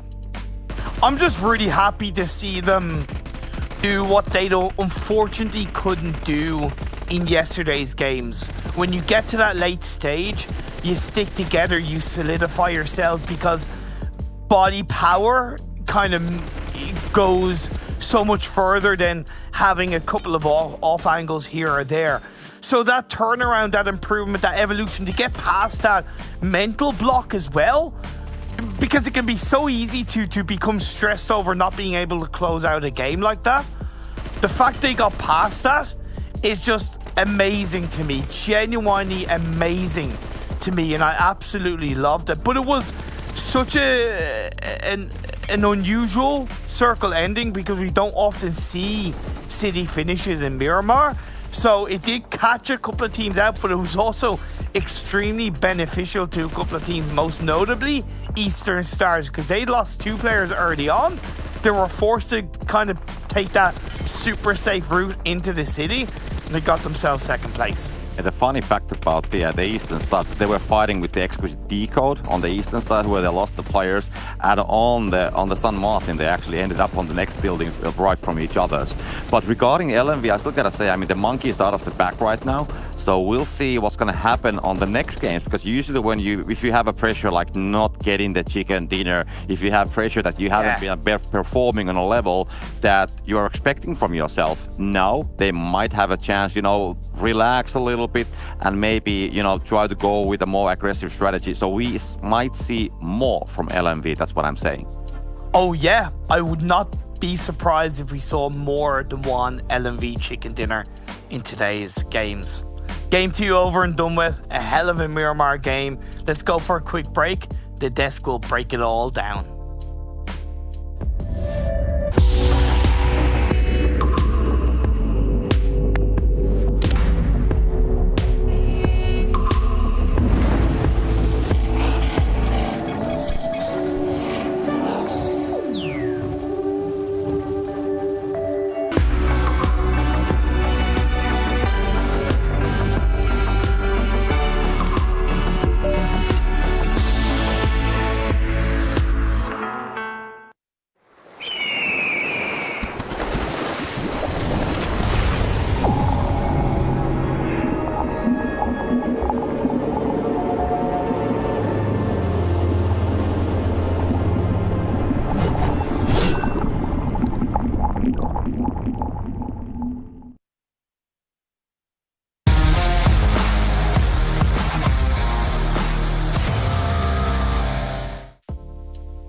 Well, it took an extra day, but you know what? LMV have been able to close out their chicken dinner here that they were unable to grasp just yesterday, even with the amount of second place finishes they had. But they finally do it here. They finally get the $1,000 on the board and into their pockets, and they can be finally happy they're able to accomplish what they were unable to do before. And let's see if they can continue that trend over the course of today, as we've been really wondering, can they maintain the momentum of 92 points, not 94 max from day one, even though I said 94 first. But gentlemen, what's your thoughts? I mean, really, just have to say for all of the teams, this was a very harsh game. It was, especially towards the city finish there in San Martin, it was just hard shift after hard shift after hard shift. Above a row 2, which teams were forced into decisions to take every single time, so it's definitely not easy. But a team that was in San Martin very early, of course, was LMV Gaming. We talked about that yesterday, how proactive and how snappy they are on their rotations. They're always one of the first teams on site typically, and here they had a very strong 2-2 split in the apartment complex of San Martin itself, and then they really just had to cross the road. They went for the rooftop, had a really good overview of the situation, and closed off the game off the back of that. It's, despite a very hard circle, they reacted really well to it, and they got themselves the win, so I'm not too surprised with LMV being the one able to pull off a rotation and a finish like that. Hard shifts are annoying, city finishes are annoying, but what if we had both of them at the same time? I think is the name of this game. Crazy, crazy stuff. I mean, for LMV, effectively towards the end, because they had the right compound and, you know, more alive than anyone else, is effectively a free win. Like, it's, you know, you see Game Lord sacrificing themselves to blue on the west side. You see Octavian not moving out of the blue over on the east side. Yeah, LMV had all their I's dotted and their T's crossed here, Jason. You know what? They did. They did. And also, I wanted to focus on, you know, Imperium talking smack about me, saying my prediction was looking the worst out of you two, but my team actually finished the best. So, you know what? Just want to throw that out there. Skip team, 0 points. I think they had 1 point in the last match. So I'm going to have 0 points here. So unfortunately for them, not really able to claw away at the discrepancy they have in terms of points. Deus Sirens as well, bouncing back from the victory they just had with only 2 points. But we can see here, our top player, Spicy. Not normally a player we talk about when it comes to Game Lord. Usually it's Narvalo and it's Victor. But 848 damage with 4 kills. Okay, so at least Max, you did kind of get that. I got a player. I'll take one. I'll take a singular player. That's fine from time to time. But the player I want to talk about, especially here, is Lin. He was the top kills of this entire lobby. This time was 5 kills. He almost netted himself at one point. Got me a little bit scared. But he was closing the march for the rest of his team. He made sure that there was not going to be a backstab happening with Romanian Boys. The teams that were down southwest. I think we had another team potentially was Excuse Me. Not 100% sure about that one. But he made sure they could actually have a chance in this game to make it to the road. Then it was a hard shifter. It made it pretty much impossible. But I think Lin was the one to actually enable Unicorns of Love to get 9 kills. That's another really big kill game for Unicorns of Love. Look at that conversion rate. That's absolutely nutty. Look at these numbers. I didn't know we were playing Sanhok. There you go. Hey, it's true. I mean, when you think about it, though, very pretty typical number-wise of how these circles and the urban ending kind of goes down, right? Because everyone's kind of knocking everybody. Nobody can really get the finishes. The damage is a little bit sporadic. Where you're going to be able to find it. I feel sorry for a lot of these teams. Like, some of these teams had amazing positions for some of these circles. I'm actually thinking about, like, Deus Sirens. Technically, the spot that they had northwest of San Martin, overlooking the city, is an amazing position, and then hard shifts screw you over. It was very difficult. Hi, Floof. Look, Floof predicted LMV. Yeah.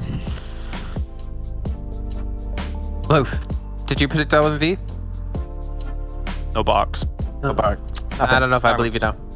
I think it just doesn't like Max, or maybe it's me because she's looking over my direction. But let's dive into LMV a little bit. We talked about, you know, could they maintain the momentum from yesterday? Could they maintain that kind of level of performance? And let's be honest, it's very difficult to do so. As we take a look at their stats from yesterday up against their stats so far today. Now, I know it was 5-2 matches, but I just want to take a quick little check-in. And honestly, not really doing too much worse than yesterday. I think the damage and the kills is a big fall-off, but realistically, considering only 2 have been played, 2 rounds, that's not bad. Yeah, I mean, when you have the level performances you have yesterday, you have so many top 3s, and even just the worst game they had was literally a top 5. It's hard to do that good. And how... I mean, fair enough. But it's still, coming into this, it is hard to try and live up to that level of expectation with 92 points, Jason, not 94. Yes, I got it. But I think that LMV especially now have worked on potentially a few things coming into today. And we said that if this team can make it as a 4-man until the very end, of course, this was an urban finish, is a little bit out of the ordinary.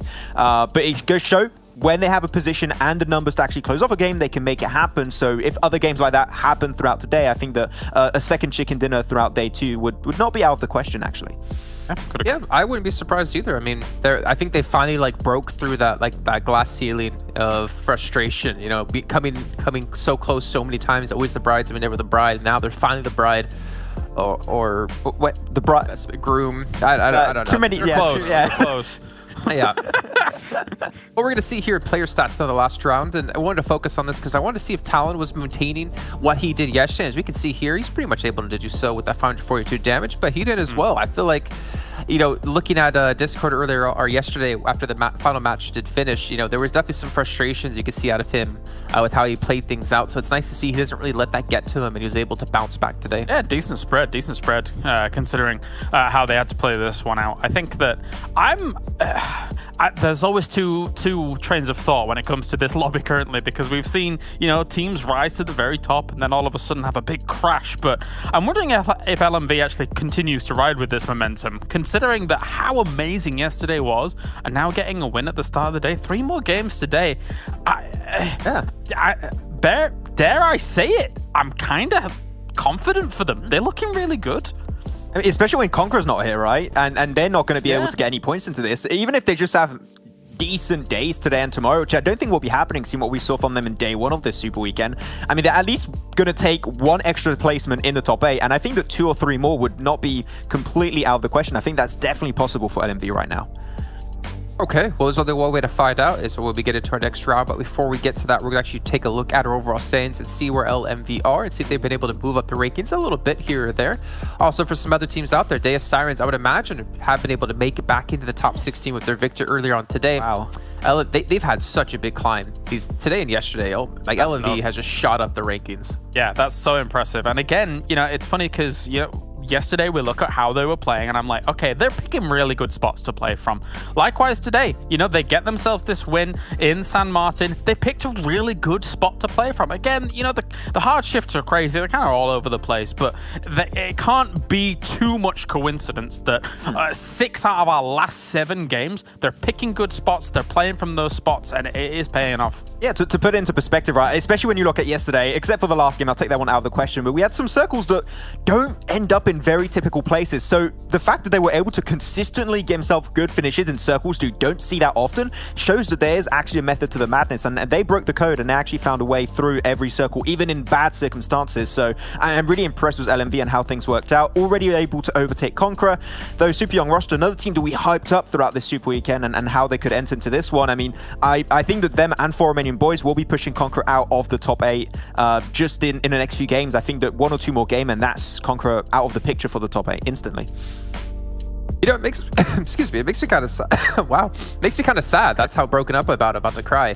That LMV got a chicken dinner there because they were one of the few teams, one of the 2 teams who had yet to get a single one here in our Super Weekends, and yet they were still top 8. But right now, Big is the only one able to maintain that, and I think that makes Big's position on the leaderboard even more impressive. That they're the only team without a chicken dinner, and yet they're still sitting there in 4th place. It's always very impressive to see when you're able to remain with such a good, consistent amount of points without a chicken dinner. But now to the second page. Destiny Vodafone Giants, no big movements over there, but Deus Sirens, ChasMac Gaming are indeed slowly but surely closing that gap. Might need a little bit better games this time around, but at least Deus Sirens, you know, they made it out of the bottom 3 teams, so that's definitely what they were aiming for at the start of the day. But now you want to make sure that the teams that are in that bottom 3 cannot play catch up, and Nexus Gaming has not been having the best day so far, so you got to try and increase that lead as much as you can while you stay can. Hopeful for Deus Sirens again. Like, if the hard shifts don't happen in this previous game, I think they get themselves a lot more points on the board in this game, considering the position that they had. So let's see if they can continue that good positional choices in the future here, Jason. Yeah, we can see as well, just really quickly, Nexus Gaming, as we talked about them really quickly, 42 placement points, 19 kills. Now that's a big standout for me. I mean, obviously it kind of shows they're playing a lot for placements. Obviously, Jason, look at the points. But I feel like they're maybe missing that frag potential they had within Dexter on the team. Like, it's kind of astounding how little kills they actually do have at the moment. And yet they still have a chicken dinner, but they're almost in last place.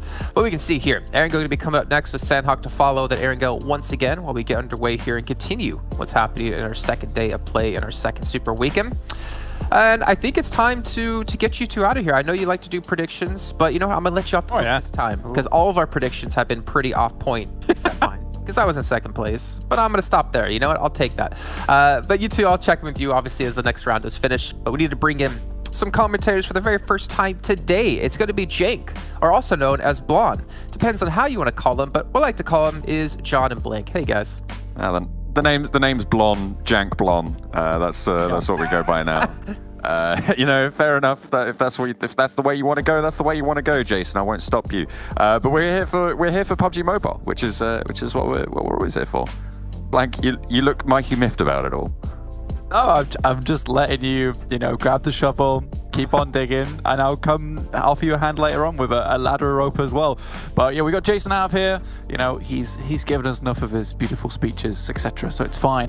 The guys on Let's talk about LMV there. Yes, they did great. Honestly, yesterday was fantastic. I definitely gave them a bit of a rough time on that last game, but they've certainly made up for it. And I think it was that case where they're always getting towards the end, and the guys on the desk put it well. And I think that Jason said, "Forever the bridesman, never the bride." But in this case, it's always the best man, never the actual group in this case. But they finally make it happen, and I think that's due to picking those good spots, regrouping. That's what it's all about. I think this team just struggled a little bit when it came to that end game, and from yesterday they've already fixed it. And coming off the back of that last game to be able to put that momentum into effect is great. But honestly, there are a few more teams I'm looking in here. Obviously, super young roster. I was really happy with them yesterday. Just making it happen. And it's weird to talk about these new teams coming into PMPL and not be able to talk about Unicorns of Love so much. And I think the guys bring up another good point as well, John, which is big. And I think we'll definitely get a chance to talk about them a bit more this game, as they are usually more comfortable, Erangel. Hopefully have a comfortable game on the cards. I mean, certainly very close to their drop spot right now for Big, Saverny, where they like to go. You can see the plane path on your screens heading from pretty much right on top of Saverny down towards Milta. Novo, accessible. Primorsk, though, maybe a little bit harder to get to from one of the favourites, certainly of this week's gameplay, LMV. Maybe. I think for LMV it should be okay though. Usually they take their time in Primor, so they're out in the blue for quite a while before, we said that before, they have that straight arrow shot back into the circle itself where they're able to avoid a lot of the action. I think that they have chosen a good drop spot in that sense, because for Romanian Boys dropping in Gatka, they're practically the only team over towards the west side other than the guys from LMV, but they have dropped out towards Milta Power right now and looking to pick up some movements down towards either Farm or maybe Sosnovka, but we do get this eastern shift on the circle, and with so many teams residing on the eastern side of the map anyway, this is going to get crowded from minute one. Yeah, certainly not going to be... Certainly not going to be comfortable. It looks like LMV are actually dropping all the way down to Sosnovka military base there. All the way out. And obviously with Destiny not in the lobby, that is an accessible location. Deus Sirens going to be their compatriots on the island, dropping in Novo themselves. Unicorns of Love sticking to North George. Super Young roster sticking to South George. Everything's calm and chill over there. But those rotations will have to come through. As you say, that circle on the eastern side is going to be their first port of call, as they have to rotate away from those original drop spots. Looking at the paths available to them at the moment, I would probably, honestly, I feel like everything's going to be pretty treacherous, and as you say, everyone's probably going to be sticking around those areas. So for Unicorns of Love and Super Young roster, they need to have their wits about them. Yeah, it's practically no one who takes this west side of the map, so it's a little bit odd to play around with. I think for Unicorns of Love, probably one of the only times where it's kind of acceptable for them to continue to play the way they are on Erangel, which is extremely slow. I think that with this type of shift, you have to wait it out almost in a way and find a little points of rest where you can throw up the camp, get the tent out, argue with your teammates how to make the tent, because everyone argues over making a tent. It is a given rule. But we are getting some rundowns over here as onto Xtreme Slayers. Prada rocks up on their actual location. Happy somehow avoids it. Oh, needs to crawl back into the window, but denied that right. Not going to be able to hold out on that. Nice backup coming through from Excuse Me on their downed teammate. Very easily could have been a flush there onto Prada, but they keep themselves alive. They keep themselves as 4. They get a point, and Extreme Slayers prowess, or not prowess, or presence near Rozhok diminished slightly, which is great news for this western edge of the circle. Yeah, I think there are times when, you know, you can be a little bit too overzealous in trying to come help a teammate, but I think Prada knew what he was doing there, and when the rest of the team, like you say, holding face for him, managed to come up behind it and finish the flush before anything could happen. Really, only thing he had to do was kind of stall for long enough. I think he could have got knocked immediately, managed to make some quick movements, fancy footwork, get through the wall, and then from there live a little bit longer to give the rest of the team some time to come for backup. But all in all, that is a decent-ish start for Excuse Me. And a topsy-turvy start for Excuse as well, because usually they're the team who loses one first here on Erangel. This time they take one down, which is going to give them a lot of confidence. And you can see teams starting to spread out just a little bit over towards this side of the map with LMV. LMV's actually taken a boat all the way to Primos, so they're happy to start there, and I think that's a heads-up rotation, drop towards where you know there's going to be a boat spawn, and then head to Primos. Like, it's a nice play from LMV. Yeah, I was sorry. I kind of jumped across you there because I was like, hang on a minute, they are going to Primos. They dropped on Military Island, grabbed a boat, I think, and then yeah, okay, fair enough. They really want to play from Primos. The question is, are they going to have enough time to get fully looted up? I imagine that they will have quite a bit. The blue is coming in now, so that will start to shrink on them for the time being. Only one team dropped Yasnaya as well. Feels like there could have been more space there, more teams vying for it, especially with the plane path. Yeah, perhaps. I think that's one thing a lot of teams have to bear in mind as well, that what LMV's just done, which is a case of, you know, your usual drop spot isn't available to you, so you need to have a backup plan in that case. And it's nice to see that the guys from LMV are like, right, if we do get a really awkward plane path that goes down towards the southeast side, we can just take a boat from military base and head back to our spot. And remember, they do spend a lot of time out in the blue anyway, so this isn't going to be an unnatural occurrence for them. So it should be just fine. ChasMac towards the center, though, of the circle alongside TSC. Realistically, that side of the map isn't the greatest to be in center in where Shelter is, because it's such open space, open area, where a lot of teams can converge on your position. You can get caught off guard very easily, which is why you're seeing a lot of these teams like on the outskirts. And this is one of the very few games, again, that I'll say, where Eastern Stars are happy to bide their time down towards Mill to Power. I think the main difficulty will be coming in leaving Mill to Power. I don't know if you remember that absolutely legendary game where the guys from Na'Vi were able to literally create a roadblock for the entirety of the players of Kanina Power from Mill to Power. They weren't able to get out whatsoever. So that's what Eastern Stars need to be aware of, is teams kind of gatekeeping them. I'm looking at Exquisite Décode UK as well as Team Doom. Just had word from Max over on the analyst desk about a couple of these drop spots coming in. I said, you know, there's only one team in Yasnaya right now, Game Lord, and it's because there's been a little bit of a change-up. I mean, you know, the SKP change over towards Pachinki, that, I mean, certainly resulted in one of them going down the start of today in that little fight, in that little scrap with them and Nexus. So that sort of opened things up over in Yasnaya, as well as put more presence in the center of the map. Obviously, Pachinki being more open, so they'll look to play from that position. You can see they're just starting to leave now. Yeah, I think for Pachinki, this has been one of the weirdest PMPLs for me, just specifically because Pachinki's been open so often. I think in the North American region, people put so much stock in Pachinki, it is unreal. And rightly so, it's a central spot.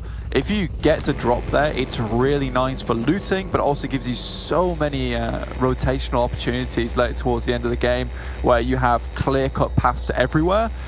So it's been very weird for me that no one's really challenged out for it, and it's even weirder that SKP is the team that's able to pick it up. Like, I was more or less expecting maybe Big to be able to pick that place up, Unicorn to Love perhaps. Eastern Stars could quite efficiently hold that down in my opinion.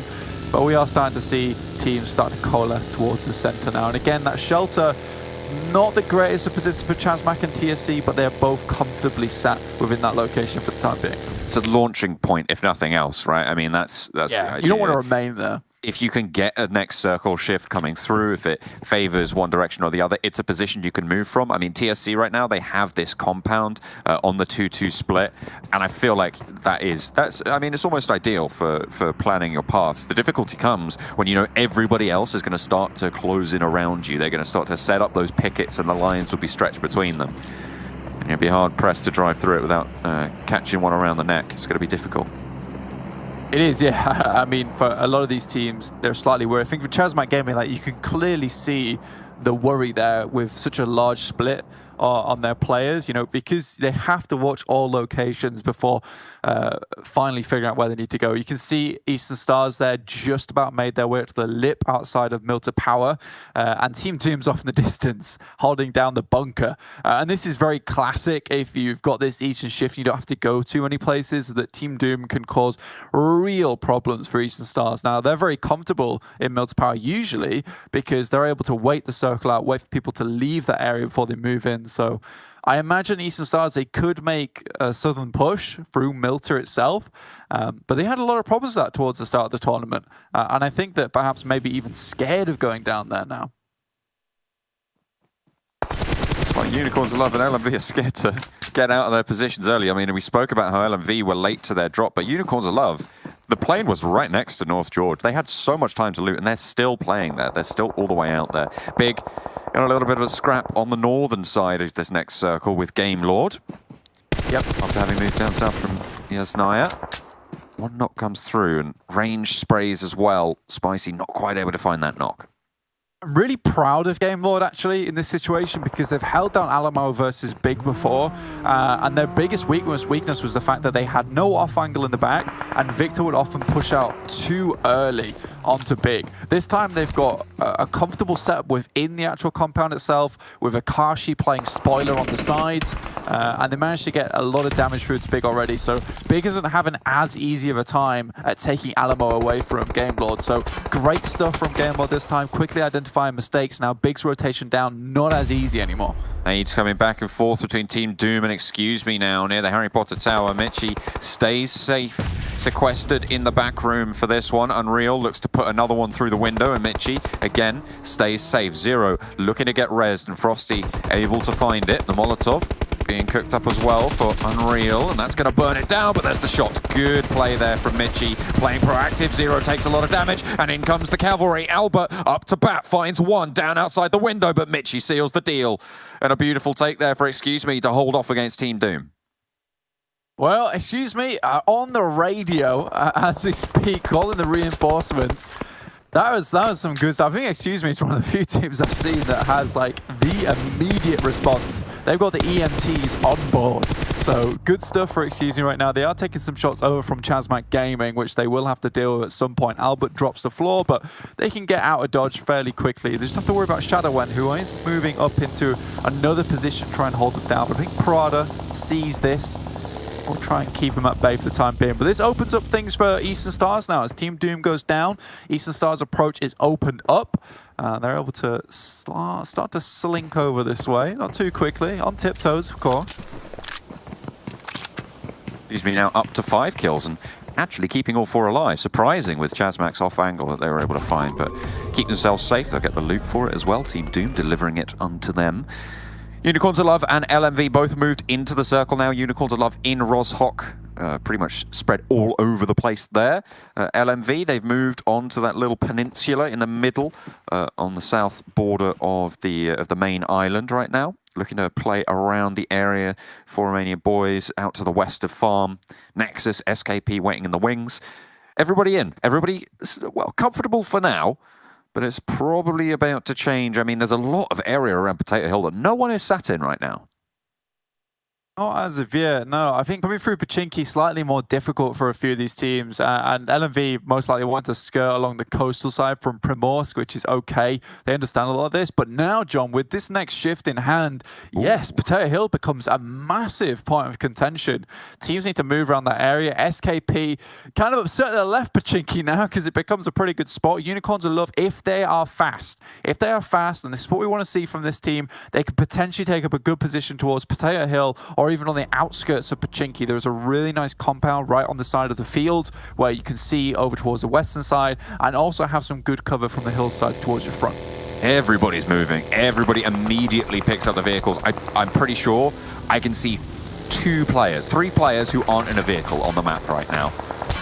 There's very, very scarce numbers that aren't moving in for this one. As you said, there was a vacuum. There's players moving in. Unicorn to Love, they stop a little bit short and actually allow Super Young roster to maybe get there ahead of them. ChasMac Gaming rolling up on the top of the position as well. TSC very fast to the center. 4 Romanian Boys have pushed up towards the north of their existing position, but on the east, it's going to be the teams that are caught in combat, looking to try and move through into the zone. Excuse me, there, Exquisite Décode UK and Xtreme Slayers all looking to push on the eastern side, but they're slowing each other down, and with it, they're going to suffer. They're going to be slow, and all of the positions in the center will already have been taken. Goodness me, Deus Sirens. They are ruining Eastern Star's day at the moment. Nades go over the top. Don't listen to the singing, guys. It will only drag you down towards the depths, and Deus Sirens are more than happy to do so. Bazzi going to take another nade. And Deus Sirens, if they finish out this fight quickly, they can move. And that's one of the problems they've had before, is finishing out fights quickly. At this point, with so many taking shots from Eastern Stars, I think Deus Sirens could quite comfortably just leave this fight. You know, Eastern Stars are in a rough position. They need to heal, they need to boost, and they get back in their vehicles. I think maybe taking this fight could prove deadly. Depends how quickly they can finish it. Moving up, and Eastern Star's now penned into a single building. Nade around the side, and Sakura takes a bit of damage there. Needs to be careful around the windows. Another nice nade, and Sakura low again. Yatum falling, and Eastern Stars bomb out the windows. Very, very nice stuff there. Cook, little bit too long there. Sakura gets the heal off as Luna's down as well. Deus Sirens, it's going from bad to worse now as Diavala now last standing. Need to get out of there. All 3 players from Deus Sirens who are trying to contain the Eastern Stars. They find out just why this team is towards the top of the tables. Yeah, I mean, Eastern Stars looks like the Sailors have got cotton in their ears. They're not listening whatsoever. I think Deus Sirens, like I said, could have just left at this point. They're causing problems for Eastern Stars, and they've done the correct move, which is just leave. Just leave this scenario, because if you can get out there, Octavian can set up a position, create a little bit of area that the rest of Eastern Stars can retreat to before they head in towards the circle. Very, very hard stuff to be coming up against. Super Young roster down the hill from Nexus Gaming, with Faker actually playing on the top there, and Duke does take a dip. Fortunate there. A lot of damage coming through, trying to get that answer. Faker does go down, Rana, and bam, up top. There's the flush. Super Young roster, they lose one of their players. Ali on fire, just wades through it like it's nothing. Aluge taking a lot of damage as well. Unfortunate stuff there. I think for Unicorn to look very happy on this western side. We saw how easterly that playing path was, so they know that a lot of players aren't going to be coming from the backside at the moment, and they can quite clearly keep Potato Hill in the way of them. Aluge takes another bit of fire. That man's feet are charred at this point. Certainly needs to get something fireproof on board. Nade being cooked by Ali right now. Trying to find it into the shack against Rana. Up wide, up past the door, and not going to find the damage there. The heavy shift up to the north, not going to play into their favor. Yeah, they will have to deal with this one. Nice nade, somehow hits Rana. We'll take him down. Now, Nexus a little bit slow on their approach, and Ali's already up. Okay, pushed up and actually managed to get the knock as well. Not too much damage found, and now it's just Do. Last standing for Nexus Gaming on the south side. Gonna have to move pretty sharpish. Flushes can come through, and Super Young roster need to get on the bike too. I'll be able to leave shortly. Not too much damage going their way, but you can see Alush there. Doesn't have any first aid kits, so he's a bit wanting for medical attention. Circle all the way up towards the northern side, though. I mentioned it before, Unicorns will love on that west side. They will have to worry about LMV, who are also making a decent approach at the moment. Again, they came from Primor, so they didn't have to go into too much fighting in their case. So they're comfortable on the western side, but Big is waiting in the wings. They did lose a player earlier to Game Lord towards Alamo's side. They're moving over towards the east with Deus Diavala behind them. But Eastern Stars, because of that fight of Deus Sirens, they've fallen at the wayside. It's one of those fights where, you know, neither team benefited, really. And Eastern Stars would have much rather just called it quits halfway through that fight.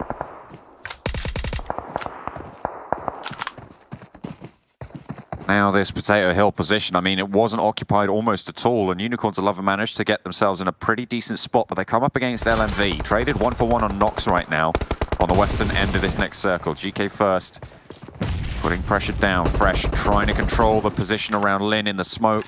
That's going to fade pretty soon, though, and you need to be looking to get this one back up, reclaim that territory, or you are going to go down. Either that or have Lin crawl back to you. I think that's the option that they're going to go for, but unfortunately, not going to be happening just yet. It did go for a rundown as well. Deus Sirens, by the way, eliminated on the eastern side. Unfortunate for them. Nades pouring in from Perks, and Fresh goes down as well. A great result for LMV as they can move through this forward outpost for Unicorns of Love into this fight. The other two players not close enough to respond. Naturally, Rolkis is a little bit locked in against your super young roster. Fresh last to stand in this position for the Unicorns of Love, and again, LMV demonstrate discipline.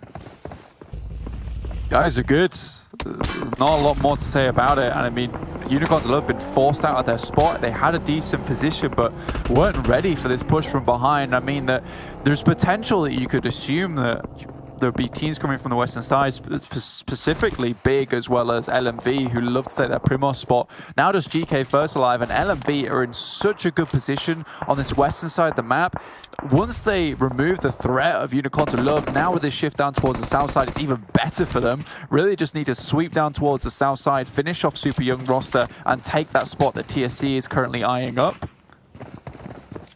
Team's now going to have to swing down south. You're right. It's going to be a question of speed. Yet again, it feels like that's really been the name of the game this time around, is speed and accuracy of rotation. Excuse me, trying to put the pressure onto Big, but sprays it back towards Albert. They're not finding the knock, not just yet. Mango is down and can't get rezzed.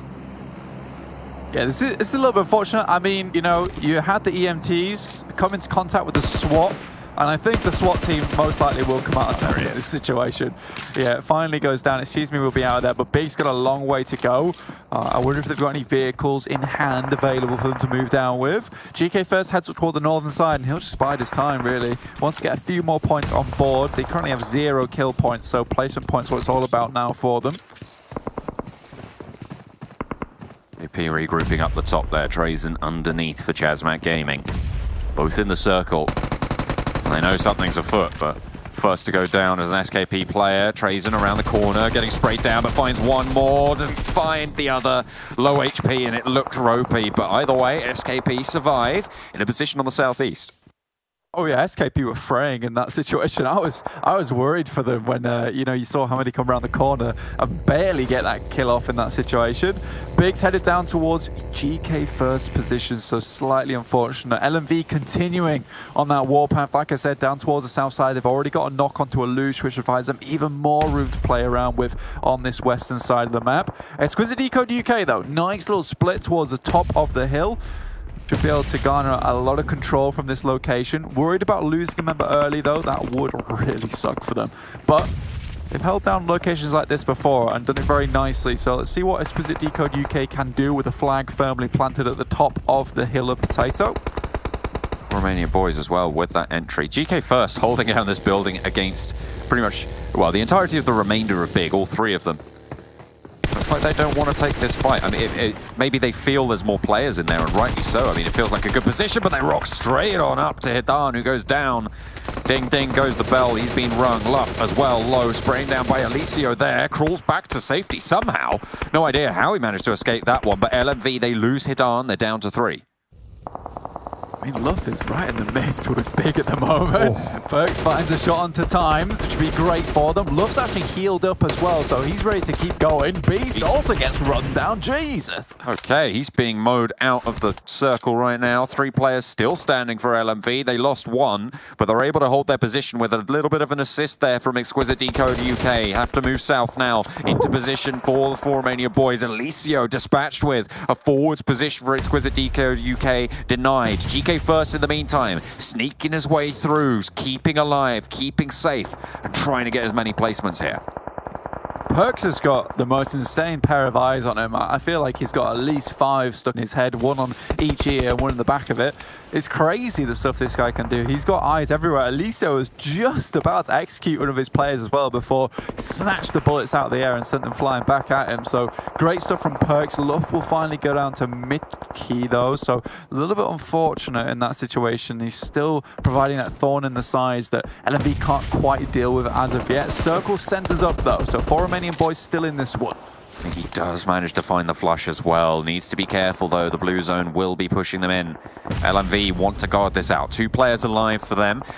But Exquisite Décode UK, 4 players up. As I say that, one of them does get knocked. There's Reznov falling down, and actually another one as well. GK first starting to swing. There's the nades coming on through. Wants these flushes as well. Wants to dispatch of this pressure that he's been feeling around him, swelling in the wings. But Will's cooking the nade. They have another player down the hill as well. GK first with the blue at the back. Needs to fight out strong as well. Gets these flushes, gone. And then Big finally getting eliminated. LMV on the northwest. TSC now probably in the best spot. I love that GK First just jumping around there, just throwing fists at the air. I mean, he must have so much adrenaline going through his veins. I mean, he's got so much pent-up energy that he's got to get rid of. I mean, he's been sneaking for a while, so it's time to get it out of him.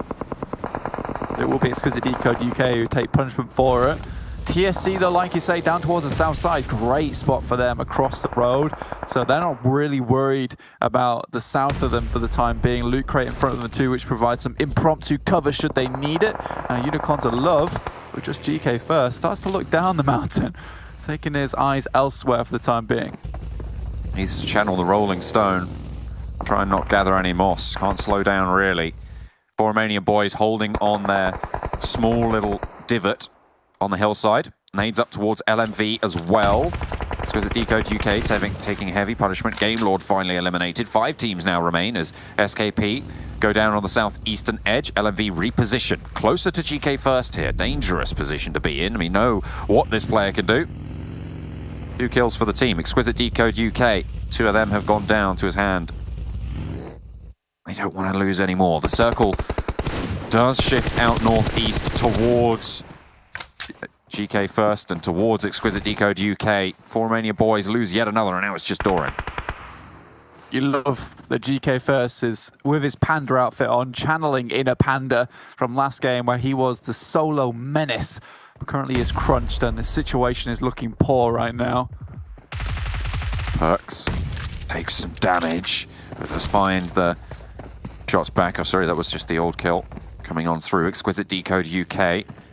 One of them has gone down as well. Daddy on knee towards the top of the hill. GK First is such a thorn in the side here. Perks wants to push up and deal with it once and for all. GK First, though, not striking, not giving away position. Knows exactly where this guy is. I mean, look at him. He's biding his time. He wants to deal with Exquisite Décode UK first because he knows that that's the direction he's going to have to push. Okay, so Talon's going to move across here. Best case scenario would be for LMV to head downwards rather across towards GK First position.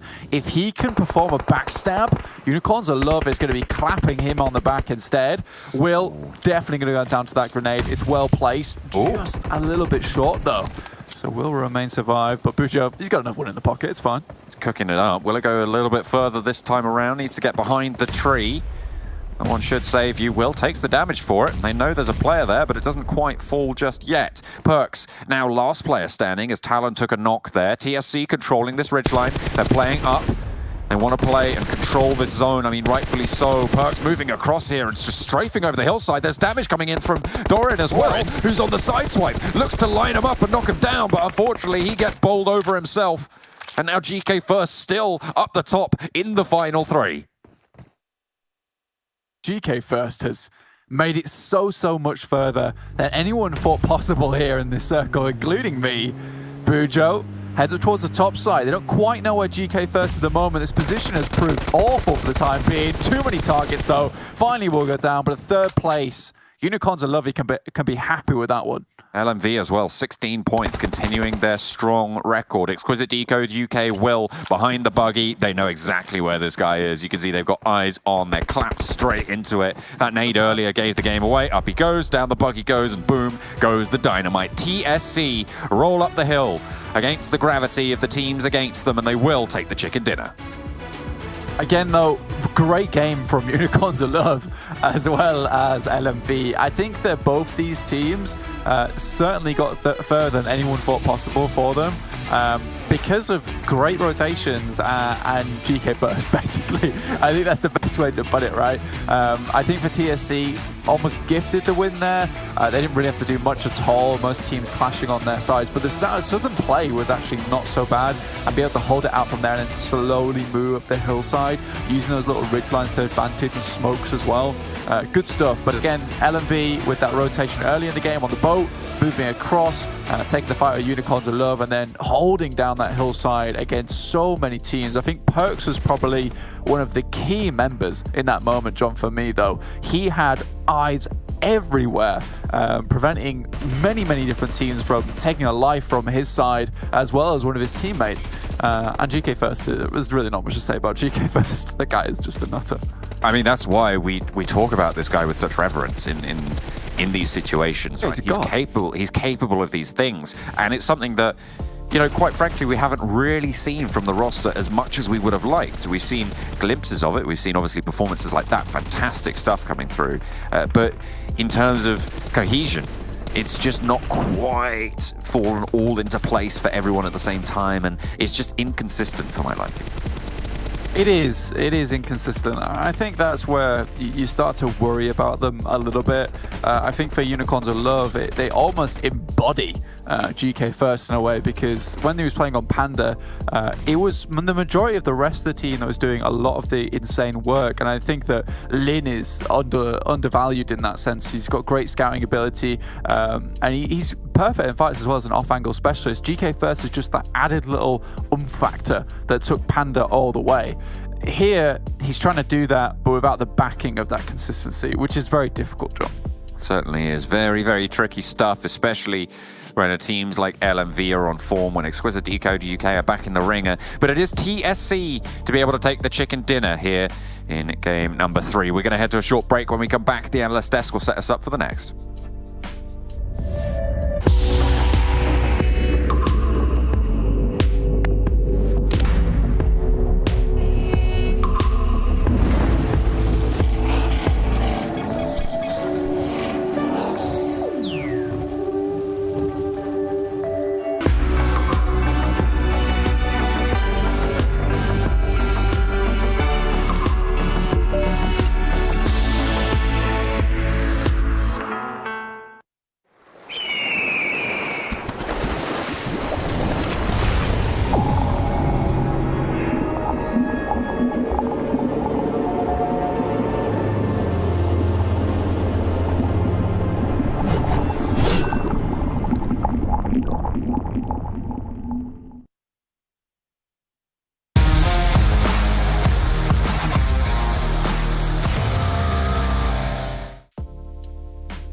Another round, another winner. TSC able to close down things, pick up a chicken dinner, get an extra $1,000 in their pocket, but also get some much needed points as well to help solidify them into our top 16. Really well done by them, and also really well done phone right next to me. Got the OnePlus 9 and the OnePlus 9 Pro. I'd love to be able to go through virtual reality and grab one of these phones. Maybe get Clarus's upgrade. Maybe Max and I can get fresh new ones as well. With 120 hertz refresh rate. You know, all the players will get eat up every single refresh rate they possibly can get. I know that makes no sense, but when you're playing FPSs, I can tell you this: more refresh rate, better potential to get kills. I can say that from my own experience. I 100%. Dude, you try playing FPS on 60 hertz. Yeah. Sucks.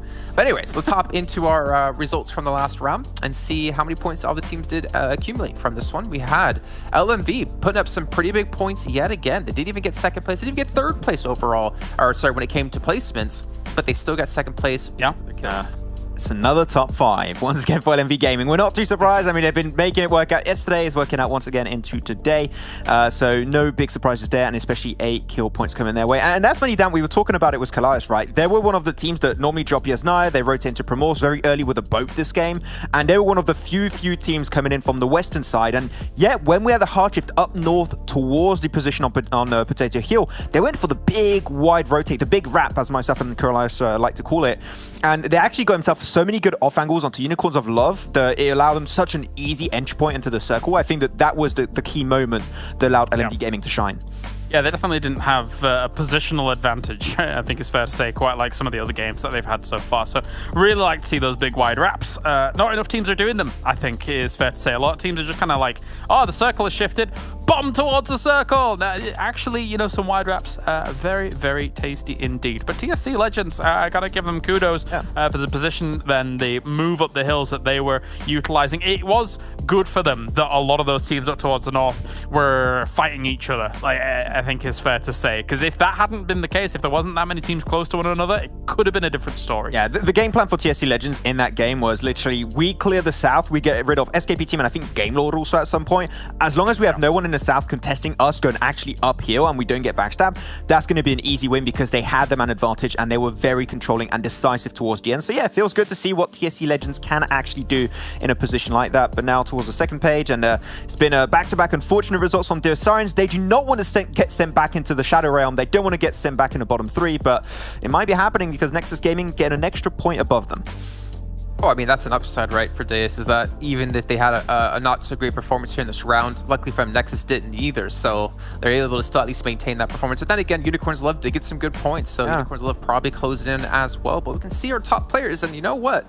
We see Vitoni here for the first time for TSC Legends. We see Perks yet again, but for me, it's more about we're seeing more and more Unicorns of Love players make it into top 3 quite consistently, and to me, that's kind of getting things really interesting for their growth over this event. Because it felt like GK First was a little bit let off the leash in this game. It's like, oh, the rest of my team's dead. Well, I guess I'll just start doing GK First things, kind of similar to when he was on Panda. Not quite, you know, the huge players that were occurring, but there's only so much you can do when you're a solo up where they were. And Jason, already, I know the name which is popping up in my mind. If this continues for the MVP of the day, who do you think it is? Perks. That's the one. He's blasting today. Jeez Louise. I mean, LMV is on path, actually, if they continue this in this Super Weekend, Max, I think they're on the path to be doing a Panda-like Super Weekend, if you think about the 200-some points that they got in that Super Weekend back in the day. We'll have to draw head-to-head with that strong Super Weekend of Panda in PMPL Season 1 and now into the second season for LMV. We'll have to draw a little bit of a parallel to see how things are working out. But, man, that conversion rate from TSC Legends, though, 1,600 damage into 11 kills. Once again, that's mainly down to the fact they wanted to make sure they had an easy uphill battle, trying to get rid of all the teams down south, though. There was SKP, there was Gamelord, and I think another few teams around them, and then tried to make sure they could close off that game. But Gamelord don't want to be sniffed at too hard. You know, 1,500 damage, maybe not as high of a conversion rate, but Gamelord still present despite not being the Gamelord we saw and expected in Super Weekend 1. Yeah, and I feel like ever since you started to bet on Gamelord and predict Gamelord is when there's started to happen. Yeah, we don't. Nah. Don't talk about that. I mean, to be fair though, Max Ben, I mean, I'm sure when we get into Week 3 league play, we're seeing a couple of teams really fall off in Week 2 compared to Week 1. Gamelord, Exquisite Décode, or just that come to mind. A little bit. Today's been pretty silent. Yeah, that is true. I mean, they had such a good performance in Week 1, it's kind of hard to follow up with that into Week 2. But then I could say the same for Gamelord. But yeah, I'm sure we'll get into that when we get into Week 3. But I mean, I guess the upside is, all right, maybe not the upside. The question is it them underperforming, or is it the other teams just getting better? And that's something we have to keep an eye on over the rest of this week and, of course, next week. But let's dive into TSC Legends. We haven't really talked too much about them as a team. We haven't talked too much about them as individual players, but we're going to take a look at their player stats over the course of the entire event so far. And the thing is, you at home, you might recognize some of these names. This used to be known as Gaijin Seraphim last season, I should say, where I think they were kind of quiet in general. They did have like a couple of okay games towards the end. What's up? The more I'm looking at Bujo's, I looked at Bujo's picture and I was like, damn, yes, that's awesome. It's awesome that, it's kind of the logo, but also, yes, he's not doing the cross arms, you know, standard esports pose. But then I looked at the hands more and I'm thinking to myself, the perspective of this picture, those are the biggest hands I've ever seen on anybody, or he's obviously close to the camera. But look at the size of his head. What? I like to think that they're on his chest. That'd be amazing. Wow, those are big hands. Okay, well, I don't know what to say. I'll add to that, really. But I want to add on top of that, just before we close off the segment on TSC Legends, I had the chance to cover the PMNC UK. One of the players that was actually... My thumbs don't bend like his. But the closer I put them to the camera, the bigger they look. God, the perspective of that picture is so funny for me. I'm sorry. Hey, I respect it though. You know what? Forget this. It's original. Sports pose or the. It's good. If TSC take another victory today, all 3 of us, all 5 of us, have to do that. Okay. Yes. After work on that, I agree. Let's move on then to their stats, to their team stats. Kind of looking at Super Weekend 2 versus the overall stats. I'm curious to see, have they had an improvement here in the second week of play, or have they fallen, or maybe just kind of stayed the same? Again, for me, really important to see improvement every week out of all these teams, but if you're at the top, it's obviously extremely hard to improve. Yeah, of course, trying to see if they can try and get themselves some improvement over the course of these games. Average kills actually improving a significant amount, about 1 extra kill per game, which is really strong from TSC Legends in this one. Hopefully they can start and continue building upon that. That's, of course, going to be the main aim that we're going to hope and see for them. But I want to talk, especially before Jason did the things with the hand.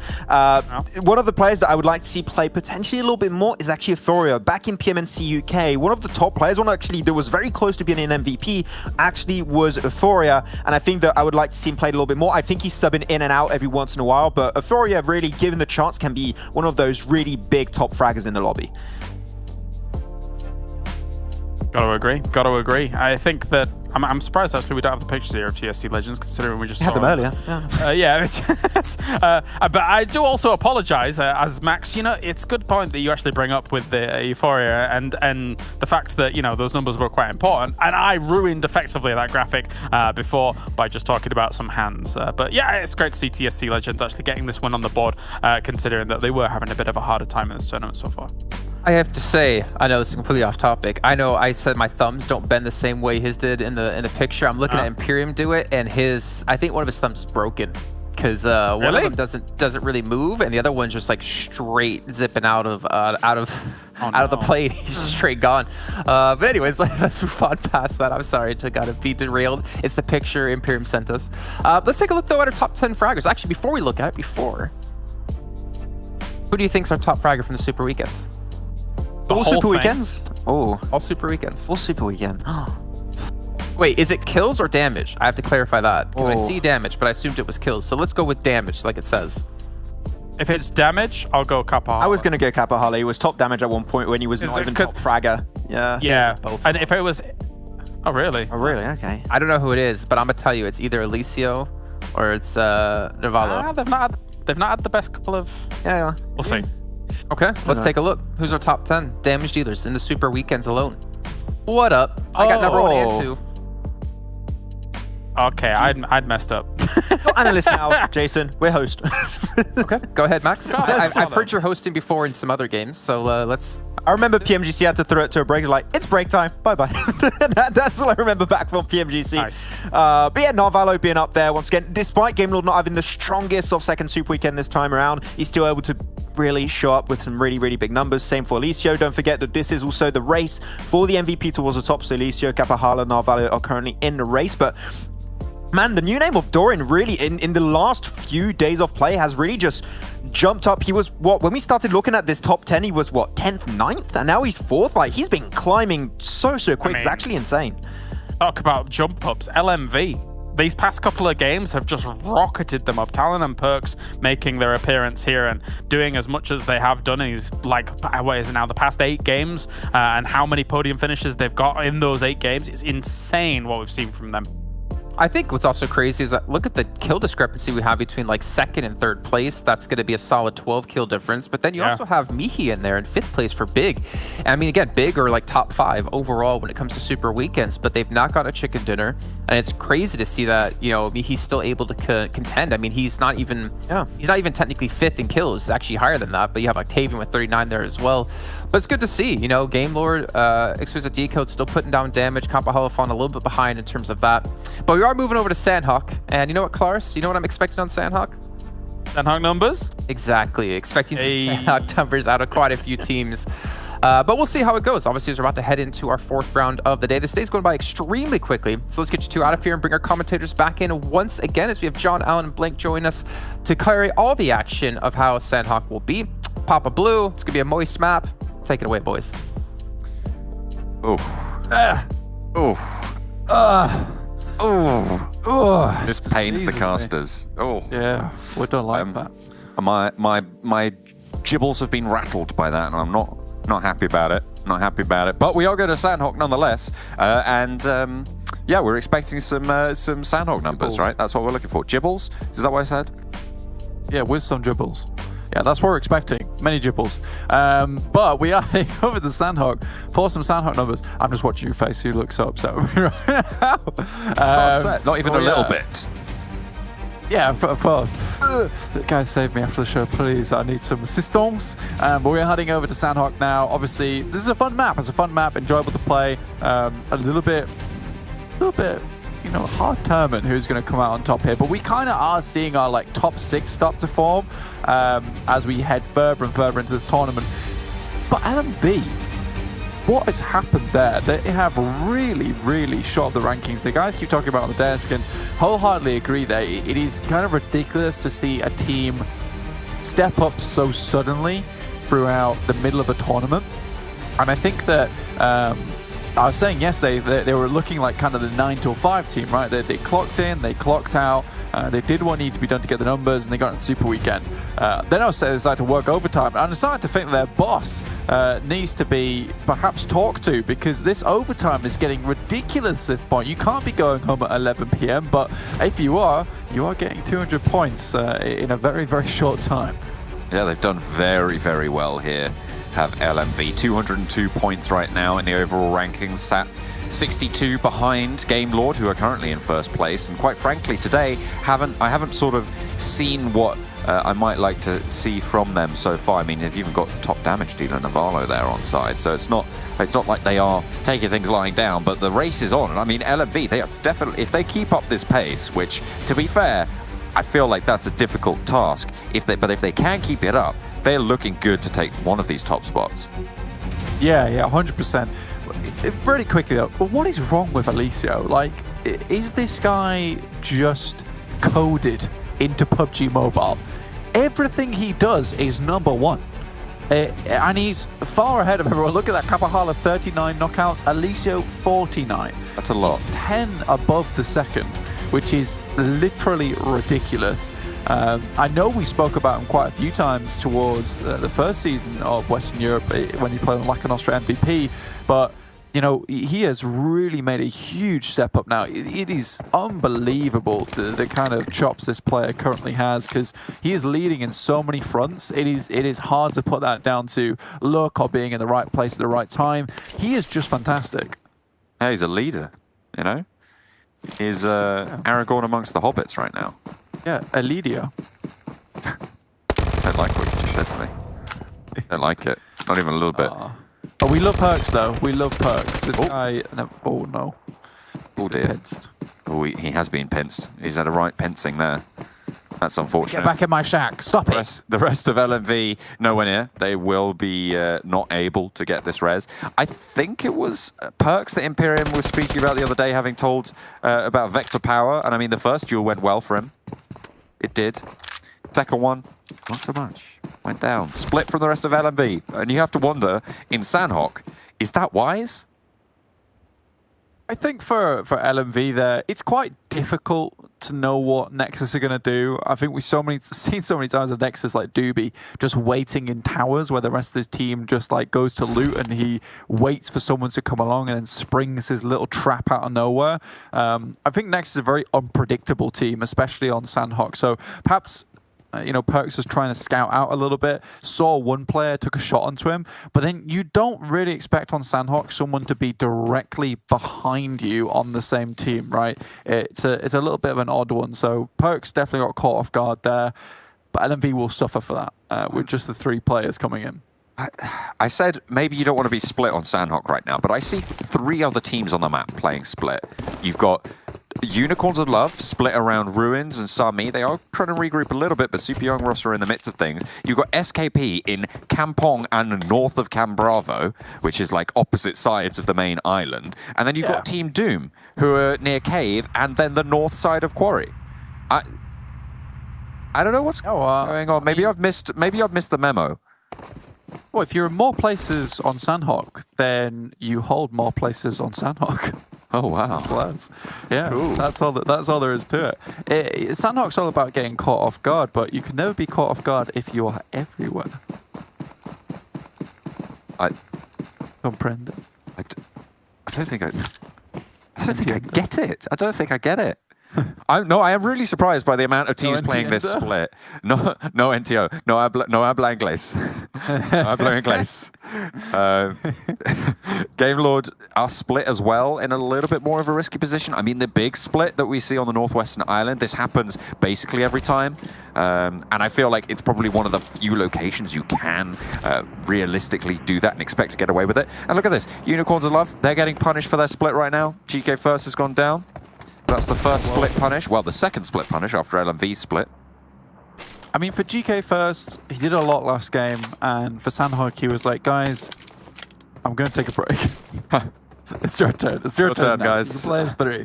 Yeah, take the mantle. It'll be fine. You guys got this.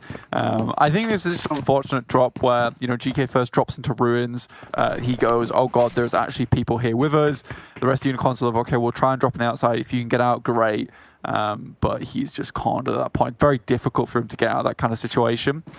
So Unicorns of Love will head on out with the 3 players in tow. A little bit sad for them. This time, Eastern Stars immediately make a quick rotation of the boot camp. I like this rotation from them. They made it a few times now. You know, they set themselves up for success on that Northwest Island, and more often than not, they come away with a victory, right, if it heads to that side. But now they've got this sweet little rotation that heads towards boot camp, and they set themselves up for success on the Eastern side now as well, which I think is an area they were struggling in. And it's good to see that they can make these quick rotations and make them decisively as well. Very strong stuff coming from them. The Game Lord split starting to coalesce. Doom still very much split. SKP still very much split. Big have regrouped on that Northwestern Island. They're going to have to make their way through what looks to be ruins as their option. Either that or swing round on a boat all the way to the far side, but it's getting a little bit late in the day for that. You can see them there just reconvening, splitting up those vehicles, making those plans known, communicating, hopefully. That's what they're going to do. They're going to ride strong. I think for when Mickey played on Destiny, like the general rotation was down towards the south side across the bridge. Super Young roster has really created quite the big issue for them though. When they cross this bridge where they play towards ruins, then quickly set themselves up for any teams who are coming across the bridge here, which is why you can see Mickey serpentining his way across. Talon though moves up towards the rock side, and again it's Nexus, the unpredictable team on Sanhok, who will take another from LMV for their troubles. 1-for-1 there as Super Young roster get the worst end of the deal as the flush comes through. Big able to get that one done. Super Young roster not able to hold the bridge just now, and now the 3 players need to try and, well, they have 2 options, right? Continue the fight or disengage. At the moment, it looks like they want to continue this fight. Faker moving in for some oversight there. Lush as well, moving up to this ridgeline. You have to be worried about Ali as well. An unknown factor here. I don't think Big are going to be watching out that way, but a Faker across the road like that brazen, that brash, you're going to find out about it with the wrong end of the gun. Lush looks to put the nade in, but even if that happens, Beast just sits pretty behind the vehicle. Beast actually steps out onto the roadside himself, but this goes well for him. Swave rocks on up in the buggy. Now, just 1 player alive for Super Young roster, Ali on the far side. Yeah, Beast has held that down beautifully, and that is an aggressive push as well towards that lip of the roadside there. I think that anyone takes that, you know, more than likely you're hedging your money on the guy who's only showing his head, but Beast, great, a few headshots for him. We'll take them out. And I think this is a good change for Big that they made here. It's a lot of times they are very hesitant coming across this bridge, which gives a lot of time for Super Young roster to set themselves in a position to hold them out, because most of the time they do play split here and then really reform towards creating that caltrops over the bridge side. And this time, Big's like, we're going to rush in, find one of the players, take him down, and then play from there. And Super Young roster is found dumbfounded because of it. So very, very well played to Big there. Super Young roster, you know, I think they'll have to change their tactic going forward on Sanhok if they want to pull that off again. Nexus Gaming proving to be difficult for LMV to deal with this time around. I mean, it tends to be where they sit there. Elicio, I mean, you said he was head and shoulders above everyone else. Unfortunately, not on frags. 46 for Narvalo over on Game Lord. Elicio, though, still 43, and that's pretty bloody impressive if you ask me. If you ask anyone, probably. We'll see if they're able to continue that stretch out into the lead. And to be honest, I wouldn't be surprised to see either in the next coming days an LMV player start to creep up on those tables as well. Yeah, and 100% neither would I. I think for Alicio, though, I think the main thing to take into account is just those knockouts, because the fact that he's getting so many knocks is that he's always on the move, right? He gets one knock, allows his team to take up down, whilst he's providing even more cover in finding another one. You can see that Will just takes his kill. Like, it's just rude, really. Yeah, but he's like, you know what? Don't need it. Had my stats. Don't even need it. Don't even need it, mate. I just need the knockouts. And to be fair, if that's your signature, then it's a pretty good signature to have. If you're constantly getting knocks, that's where it's more dangerous, right? In those situations. Playing on the southeast side of Quarry right now, Exquisite Décode UK are able to find that kill.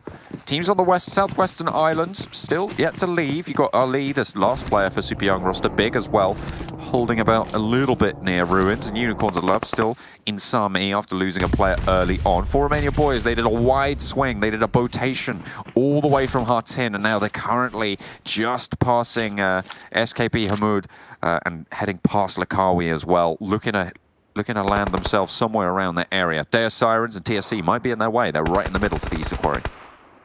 Yeah, I mean, this area towards the east of Quarry is going to be a real big problem for a lot of these teams. I think for Exquisite Décode UK, last thing they want to do here is get caught in this fight jam.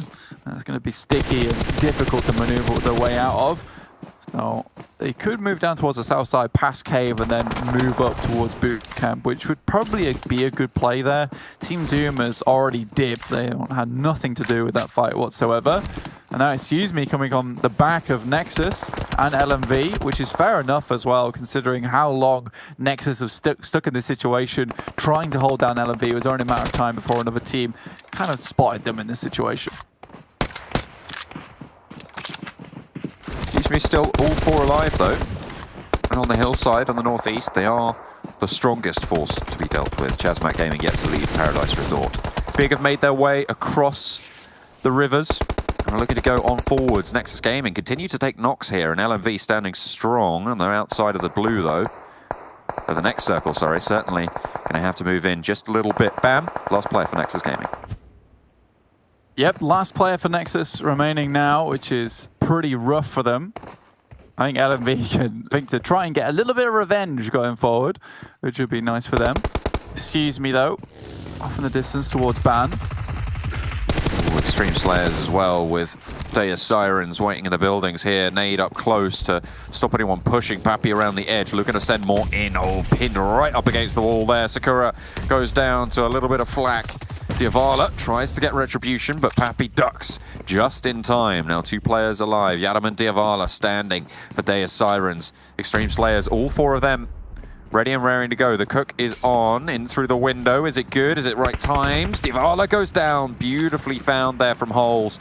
And now just Yatum live in the fight for Deus Sirens.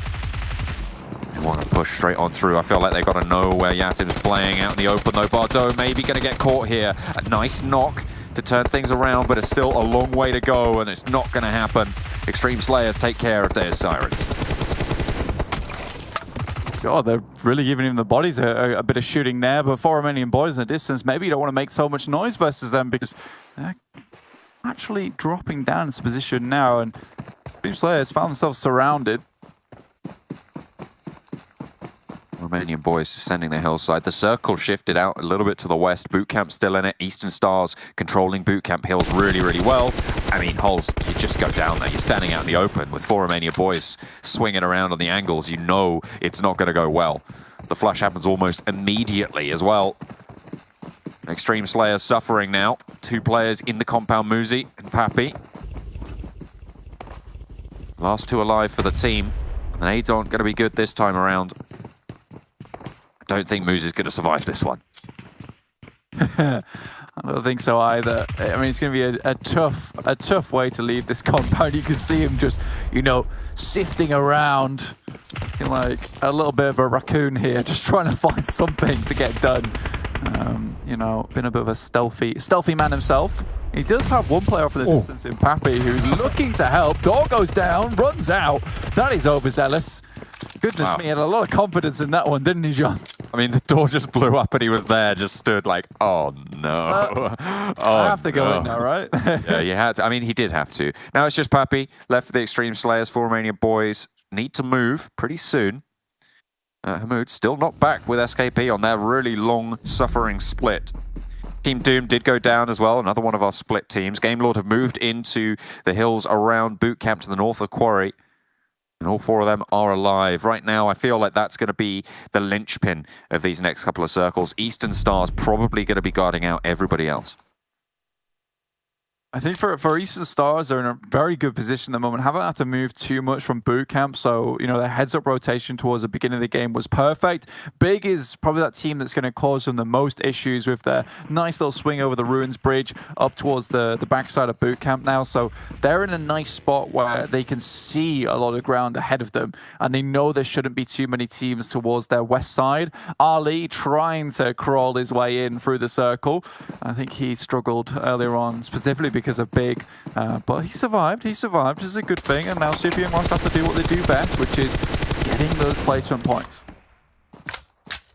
Mood makes his presence known. Interesting decision to solo from the rest of the team. Xtreme Slayers do get eliminated, but 4 Romanian Boys now know where this solo player is after having taken shots over towards Sarah.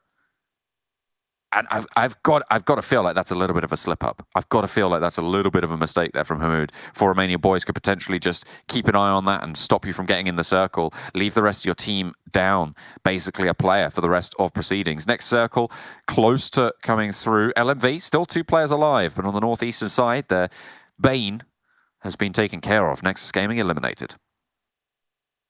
I know, if LMV, they're going to be happy about that one. See that one in the kill feed, they'll be like, yes! Those guys really ruined our day, and now immediately Sucked for us, dude. Yeah, that sucked. But now they immediately drop into vehicles and like, we're going to the circle now. Those guys aren't holding us out anymore. This is perfect. Although, excuse me, will be kind of the issue in this situation. Although they do take a quick knock, which might just give LMV enough time to slip into the circle unnoticed. You can see 4 Romanian Boys taking a heavy hit from SKP. This is not what 4 Romanian Boys want whatsoever. They had a great start to this game, and now they'll start to dwindle a little bit. But it is just Hamodi, but TS off in the distance can prove spoiler. TSC, I mean, they're swelling right on top of those 2 knocked players for 4 Romanian Boys.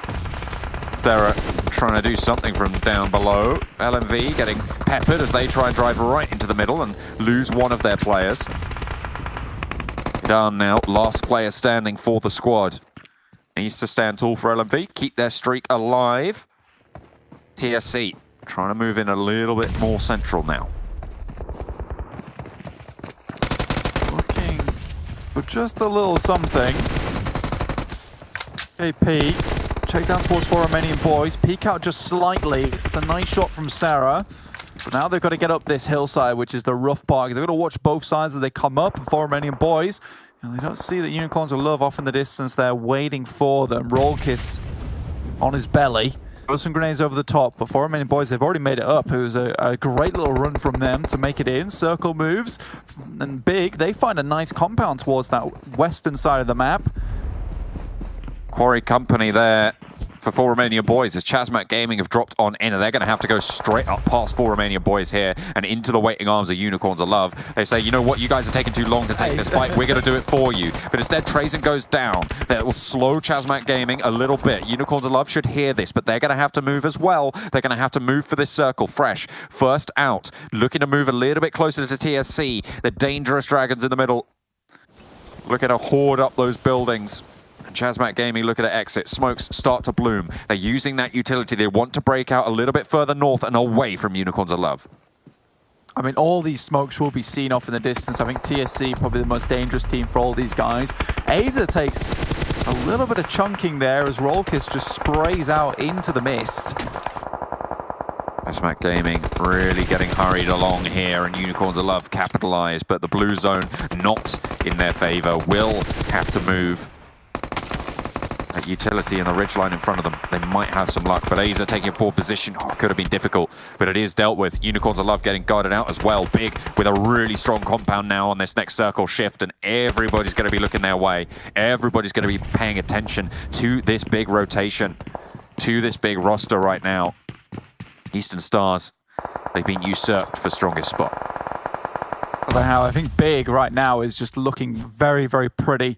Eastern Stars most likely want to move down towards the south side and just find somewhere to hide behind some rocks, create a little bit of a perimeter and hold there.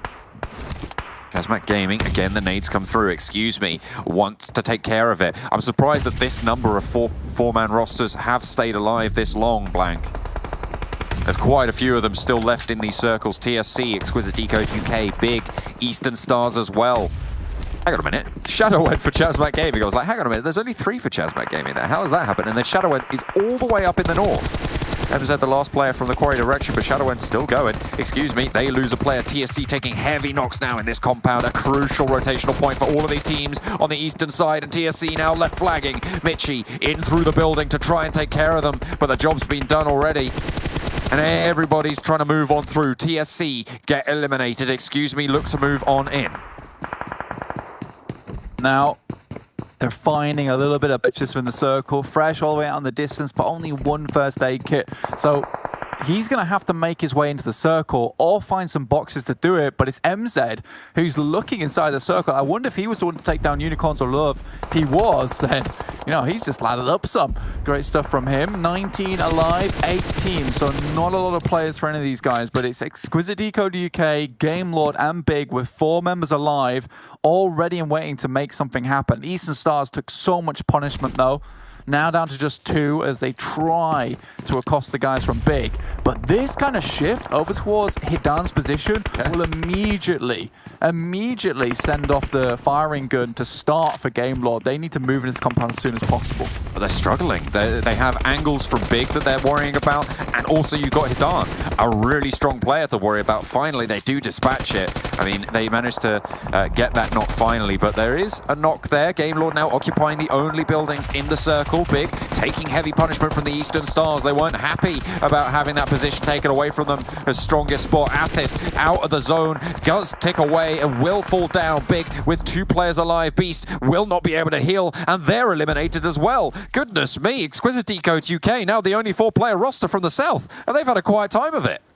They really have had a quiet time of it. I mean, for Exquisite Décode UK, some great scouting, Alicio just running it through. We saw some great shots, some great fights coming out from them, but Game Lord looking a little bit worse for wear when it in terms of meds as well as utility. Mitchie comes in, but quickly dispatched from Alicio. And if Game Lord are paying attention, they should have a general idea from where these guys are coming from. They really need to hope against hope for this kind of circle. Heads towards the center of the road. And now your boys, Game Lord, they're going to have to move in. ChasMac, so happy with Shadow1. The fact that he went to the north side. And this is where splitting up pays off, John. Not at the beginning of the game, but towards the late game. I don't like it, but sometimes it gets results. Exquisite Décode UK control the circle. The question is, how much cover is in front of you? There's quite a few rocks to be playing with, but the road is a menace right now for Game Lord. They're going to really struggle here and trying to break out wide. They just get peppered almost immediately. Reznov finds the knock. There's Exquisite Décode UK looking to keep on going. Looking to take control of this one. Not too many kills here on this Sanhok, but with 2 players in their sights. Game Lord going to really struggle. Alicio maybe getting caught out there, but a nade is good. The knock is found. Narvalo, top fragger in the tournament, and gives it to Alicio there. Tells him, hang on a minute, I'm the top dog in this one. Looks for more. Spicy trying to find the knocks as well. A lot of damage found towards the backlines for Exquisite Décode UK, but they're still 4 players. They still have the advantage. Akashi goes down. Narvalo is low. Spicy down to half HP. A knock is found, but now it's just Narvalo behind a tree with no health and not a hope either. Exquisite Décode UK take the chicken dinner on Sanhok. Very clean from Exquisite Décode UK, rarely losing any players during that game as well. And I think that end, like, they really had to hope for that kind of circle. And it turned out to be way better than they expected, especially with the fact that Game Lord had to cross the road to get towards them. Circle pushing them in, forced them into unfavorable positions. There wasn't a lot of time to react either. So Game Lord, unfortunate ending, but Exquisite Décode UK, you know, they put themselves in a winning position. They don't force the issue like we saw from Eastern Stars or Big. And in the end, they find the win. Really, really well played. This was the Decode UK again. And these guys are consistently towards the top of the rankings, consistently finishing out games. And that's what I love about Exquisite Décode UK the most, is that when they're put in a position to win, it is very, very rare they lose it out. Even if it's a 2 versus 2, a 4 versus 4, they are insanely good in those final moments of the game. Yeah, absolutely. They managed to close things down, and that's one of their sort of main skills, as you point out. They are fantastic in those situations. I think as well, during that game, Big's rotation, very good, very strong, solid, consistent, just kept on moving, kept on gaining ground, found themselves in one of the strongest spots. Unfortunately, the fight with Eastern Stars didn't really pan out as they'd wanted it to, but they did set themselves up for success. I think when you're in that situation and there's a compound like that, which is so far on the edge of the circle, and it's one that's so obvious as well, I think that sometimes you kind of have to like pay the price of gambling, because it is very rare that you're going to get that hard west shift to keep it in the circle for that long. Or you move out into the open and face another team. So I think Big was struck with a difficult dilemma in those last moments. And by the time they opted to leave, it was a little bit too late. Maybe they didn't have the smokes. Perhaps Eastern Stars had worn them down too much. Either way, it was a rough ending. But ShadowM, big thumbs up to ShadowM. Good job, man. That was a good ending to the game. I saw you shooting off into the distance as well. Hopefully it wasn't out of frustration, but rather an elation. And I will also give you some kind of congratulation. Hey, Super Poggers points for ChasMac Gaming. They're going to be happy with that, as you said. And the teams in the circle might be a little bit miffed that they did get bumped down a place or two. But that's just the way the cookie crumbles. That's the way the Sanhok goes. And to be fair, I really didn't like most of the splits at the start of that game, right? And I mean, you said, okay, sure, maybe it worked out for ChasMac Gaming, but out of the, I think we saw like 6 splits at the start of the game, one of them works, and that's not a numbers game you want to play. I feel it's just not reliable enough. Well, from that one game, sure, it's not the biggest sample size, but when you have six events happening and only one of them works, that's not a bet you want to take. Don't challenge John on his statistical inquiries, all right, because you will fall short, sadly. I think for this case, though, yes, I think the splitting needs to be more controlled. I think for Super Young roster specifically, that is a change that I want to see made. They need to group up together towards that southern bridge and be ready for Big next time, because Big is certainly going to do that again tomorrow should they have a shift like that. And Seer, they need to be ready for that one. We'll also need to be ready for the boys on their desk, because they're gruesome. I'm joking. They're beautiful. We need to be ready for their radiant light that they'll bestow upon us. So we'll go to a quick break and we'll see you guys later.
what about the most intelligent team in the lobby? I would say Unicorns of Love would be the most intelligent team in the lobby, seeing as they're extremely experienced players. A few of their players are Chinese, so obviously they've been studying the Chinese teams that play the game, so that's an added advantage they have over the other teams. Okay, well, out of the returning teams this season in PMPL, who do you think are going to be the best performing ones? I think the best performing returning team is going to be Unicorns of Love, mainly because of their rosters. The main bulk of their rosters are unchanged, and they've added some very good players into their roster as well. Okay, so forget talking about the returning teams. What about the newcomers out of the new teams that are coming into this for the first time? In your eyes, who are the ones to watch out for? A lot of the new teams are going to be high on confidence because they've just dominated their region, which is why they're playing in the PMPL. So I wouldn't be surprised if one of them or all of them did really well this PMPL.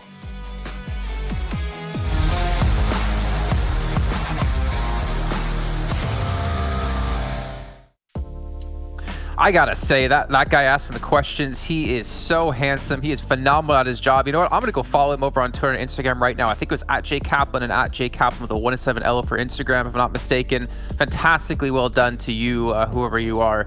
But also, Will, you heard him talk about Unicorns of Love as being like the team they're looking out for. But as you can see, I mean, if you're out there watching, like, why do the casters keep saying that Unicorns of Love should be doing so much better than they actually are? I mean, even the teams are saying Unicorns of Love were the team to beat, and they're still struggling throughout our Super Weekend so far. The first one, actually, they qualified here. But let's go straight into our match ranking. And we can see the Exquisite Décode, as Claus had predicted, take home the chicken dinner, the 21 points. Yeah, they're pretty good on Sanhok, aren't they? Good stuff for them. I mean, not the highest kills numbers, but I can only imagine when we get to that damage meter, I know what we're going to see. But yeah, it is, after all, Sanhok. It just kind of came to them here, the win. I mean, the strat that we haven't seen actually too much into this is actually teams heating off in the blue. PMPL Season 1, we saw that a lot, and I mean, way too much than I initially expected. Worked out, actually, for SW2D2 of ChasMac Gaming here. Healing off for a long time, I guess. By the amount of time SW2D2 stayed alive, I guess that 15 to potentially 25, 30 first aids would be the number I would expect to have for SW2D2, because that was a very long amount of time actually standing out into the blue zone. We'll see how that worked out. But yeah, blue zone healing off works out from time to time, and Game Lord just shy of the chicken dinner, but of course that circle shift on top of the road made it very hard for them to try and find closure. And I feel bad for the teams that are in the west side as well, like Eastern Stars, and I think Big as well. Like, just ferric damage, unfortunately for them. It's so difficult to eventually breach that compound, make that fight end, and then transition into the circle later on, so everyone just dies over there. Yeah, as we take a look at our other 8 teams, I mean, it's Sanhok. There's a reason it's one of our least played maps when it comes to the Super Weekend. Definitely a tough map to play in. Well, I mean, we're not seeing too much consistency out of it, unless you talk about Eastern Stars and their victories they have had. But as we head over to our top players, we can see that Mango actually coming through for Excuse Me as the top damage dealer. We have Yaya coming in for TSC Legends, and Athos making his appearance yet again. So not too bad to see Athos there yet again, but I think this is one of the first times, if not the first time, we've seen Mango. I think we might have seen him once before. I'm not 100% sure about that one. But yeah, it's good always to see some new names over here on this time around. Jedi especially always going to be up here for the side of TSC Legends. I mean, TSC Legends, this is true. I mean, they got himself, of course, the win last game over on that particular heel finish. But Jaja being here once again, showing that there's some relevancy of consistency actually being up here for TSC Legends, which is always great to see, especially when you have some teams at the bottom that I think were trying to rise up. But it's been a little bit more... I mean, these games today, I have the impression that the teams at the top are dominating a lot more, and the teams at the bottom, like I'm thinking Team Doom, Deus Sirens, despite getting himself the win at the start of the day, it seemed like we have teams being a little bit more separated than what we had initially in the first Super Weekend. So I don't know, it's just really speculation as to what the ranking might be at the end, but I have the impression that teams that maybe were not expected to do really good in this PMPL are starting to fall off a little bit, and the teams are starting to get heated up towards the top. Yeah, actually, Imperium was even like calculating stuff for us in the back end about who scored the most points today, and actually LMV is a top scoring team at 52, but then you have Unicorns of Love at 49, Game Lord at 46, TSC at 45, and Excuse Me at 39. So we're seeing a couple of names in there, or we're seeing a couple of kind of new names in there, or returning names for like the likes of LMV, but we're also missing out on quite a few teams that are expected to be into our top 5 scorers within today. But we can see Game Lord able to extend the lead up against Eastern Stars, 279 to 254. But honestly, there's really no big gaps anywhere because it's kind of like 20-point fall-offs between first to second, between third and fourth, between fourth and fifth, between fifth and sixth. It's really not any, we're not really having any major gaps developing.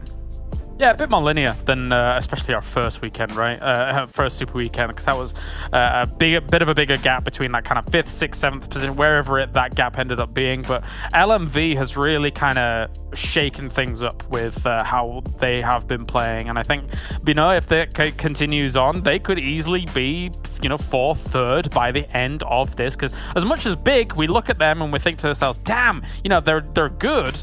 They still haven't got a chicken dinner. They're the only team in the top 8 right now that does not have a chicken dinner in our super weekends, which I cannot fathom why, to be perfectly honest.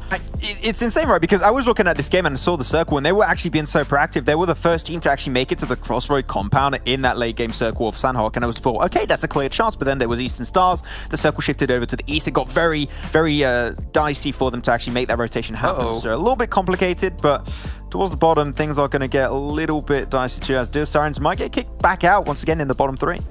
Uh-oh, cheeky. We do see one team no longer in the top 16. Oh yeah, oh man, now you said, I didn't even look at that. Vodafone Giants are not there anymore. Okay. What's the point difference though? Oh my god. Oh, it's no point difference. Yeah, that's the win. I mean, it might be the tiebreakers that actually make the difference when it comes to qualifying, because you have a lot of teams as 1 chicken dinner, 2 chicken dinners, especially with Doom on this bottom page. So I think the tiebreaker rule might actually have a big impact to people who don't expect going into the finals. I feel like it also makes our 3rd week of league play so damn interesting, realizing that these teams have to re-qualify. I mean, Team Doom, basically, if you're outside of like top 10, I'd say you'd have to basically qualify now to have a chance to make it into our finals. But it's time to hop into our final round of the day. We're heading back over to Erangel. We still have one more Super Weekend day to come, though, here in week 2. But don't worry, that'll be happening tomorrow. But let's bring in our casters. So, Kalaris, Maxman, I'll see you 2 in a few. I'll get your predictions backstage. There is no backstage. We're in a virtual reality set. John Allen and Blank. Hey guys, we are heading to the final round of the day. We've had some new winners. We've had some old winners.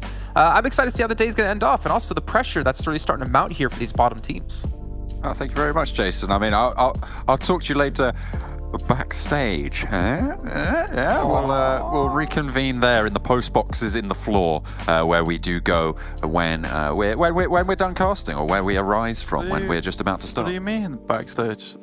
There is no backstage. Whenever I go off screen, I get snuffed out of reality. It's very disconcerting. I just cease to exist. That's really sad.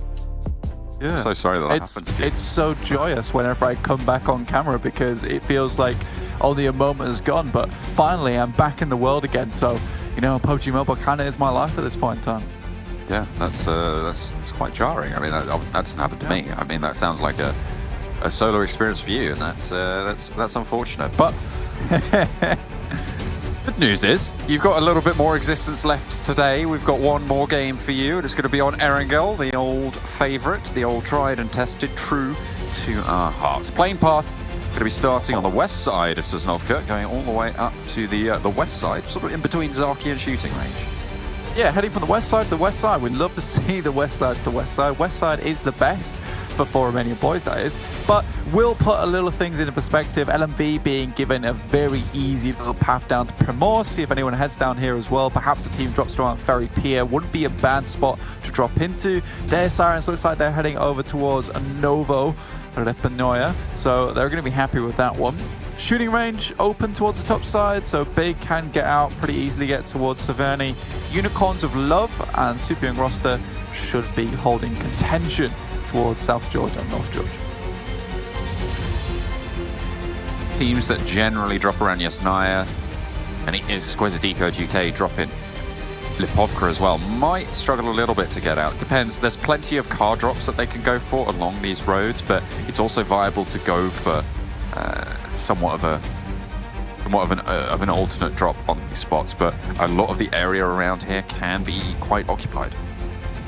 Yeah, I think for Exquisite Décode UK, it's kind of a case of where this next circle goes, which heads down towards the south side. So now becomes slightly more of a problem for them, but they're heading towards the north anyway, maybe cutting through Yasnaya. Game Lords certainly want to get over that position, gives them some decent paths down towards the south side, through shelter, to farm, find some nice compounds to overlook the coastal side. You know, taking up shark fin towards the south side of farm is always good, and those cliff sides giving you the opportunity to jump into the water and start to swim across, as we saw the guys from TSC do the other day, holding down the bridge.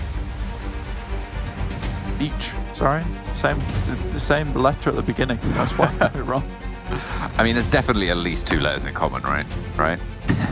Yeah. No. What? There's a B and an E. Oh yeah. Same letters, guys. That's why I got it wrong. Not in that order, but you know, it's fine. Yeah. Take what you okay. can get. And here we go. A little bit more of a scrap this time for Pachinki. I mean, you said you wanted Eastern Stars to go Pachinki. I did, yeah. I think for Eastern Stars, it's not a bad drop spot. I think for Milta Power, it makes their end game awkward. And I think that Eastern Stars is one of these teams that performs really well in the end game, but oftentimes can't quite get to the best position. Athis does go down to Hamad, though, which will start this fight off not in the best way. So there needs to be a pretty quick knock coming back there. When Octavian with this PP Bison, is it going to be the best thing to use in this situation? Especially when we know this guy is kind of that long-range specialist. And Athis get punched to death. Hamadi pick up as many loots as he can. Just 2 bandages. Not the best thing in the world. Yeah, Eastern Stars couldn't quite control the ground. A lot of early kills coming through. TSC now taking on Xtreme Slayers. They found one. They're all in this one vehicle here, Blank. I hate to say it, but I mean, this early game, fair enough. You know, you're just grabbing a vehicle. You're trying to run down the one that Xtreme Slayers stole from you. Snuffed from right under your nose. I wonder how long this chase is going to go on for. Probably not much longer. Like, you can't, right? Like, you've got to disengage probably in the next 10 seconds, especially when you're going into unscouted ground towards compounds that currently are occupied by a player from Nexus. The rest of the team not quite so close by, but TSC don't get punished for it. And you know what? Fine. Happens. Yeah, I think for TSC there, I think they understood that buggy, it's quicker than the US. They're never going to catch up with him, so they're going to let that go for the time being. Romanian Boys have quickly headed down onto Sosnovka military base, as has ChasMac Gaming. So this is an interesting one with teams quite fervently approaching Sosnovka military base, which I didn't expect this early on in the game, especially when there is quite a big chunk of Northern Ireland left. But I think if you are these teams, you're kind of just expecting it to perhaps go down here. And there's also some stragglers as well in terms of Xtreme Slayers, who realistically, their best outpost of defense is down here early on, because they're not going to get gate kept too hard. Already 5 players have gone down. Daddy, Reznov for Exquisite Décode UK. I think they had a little bit of a scrap with, I think it was Game Lords towards the northeastern side. You can see they've got 2 kills available. They're sort of quite close to each other. 2 players gone down for Xtreme Slayers, Holes and Pappy, with the fight that we saw there. Just getting run down, and of course Eastern Stars losing Athis early into Pachinki. The contest still keeps on going. No real decider yet. I think Eastern Stars, they're a very patient team, and I think if SKP get too impatient, then Eastern Stars could, you know, win this one out by purely playing it safe and slow. Octavian very close to some of these players, so if they get a little bit too far forward and don't watch their backs, could be rough.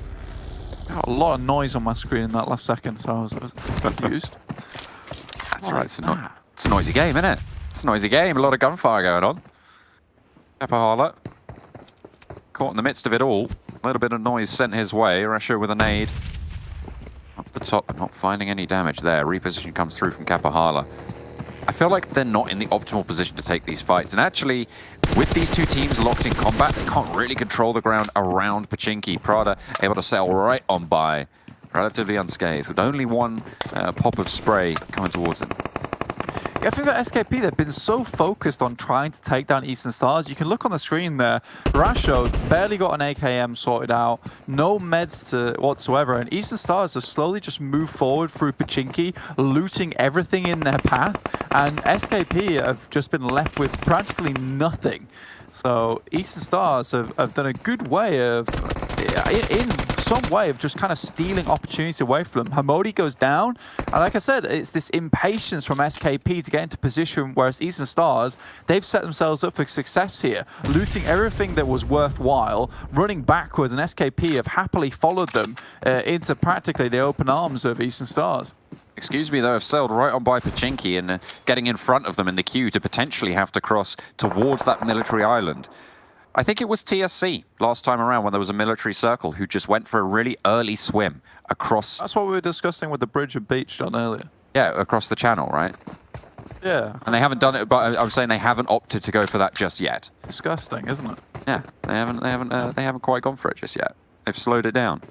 Yeah, we'll see, though. I think that last game, I think you are right, though, John, 100%. I think that last game, though, was a little bit further and confirmed towards Sosnovka military base at that point in time, but they are certainly in position to make it happen. I think, though, for TSC, their eastern rotation on the bridge, it would not be a bad one, considering that Exquisite Décode UK, they're still making their way up to Lipovka to try and loot it out. TSC know that Eastern Stars most likely aren't in military power at this point. They would have seen them cross. So their east side is very clear. So coming down across this bridge is probably going to be quite safe for them. And I like that call, whoever's made that on TSC, because it shows a grasp of understanding of how the drops work in this game. I think a little bit smarter. And I mean, they've been doing pretty well in these last couple of games. Are they the new LMV? Are they? No, I think it's a little bit early to call that. And certainly LMV still going. Only, I think, one less good game today so far. And really trucking up those leaderboards. They highlighted on the desk. Super Young roster right now about to fly past Primorsk. LMV leaving on foot along the coastline. I just want to comment something really quickly, John, because Unicorns of Love, Super Young Roster's already made their way down the western side, right? It's a good rotation. It's an easy rotation to make on that road. But for Unicorns of Love, in my head, it doesn't really make sense to me, because what if this is a Sosnovka military base ending, which is what most of these teams are setting themselves up for? They need that success in the long run and need to be in position to make it happen. For Unicorns of Love, if we get a Sosnovka military base ending, they're in no way positioned to make that crossing early enough for it to be beneficial towards them. They're constantly going to be on the back foot now because they haven't moved that quickly. Luckily for them, it does shift away from Sosnovka, and they're in a position now where they can take up some areas within Gatka, but that could have been absolutely disastrous. And I feel like that foresight just isn't coming through at the moment. Not quite.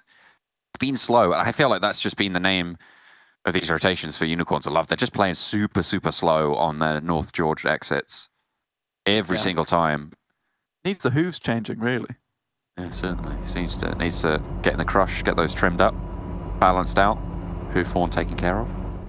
Exactly. Get the horseshoe on there. You're all good.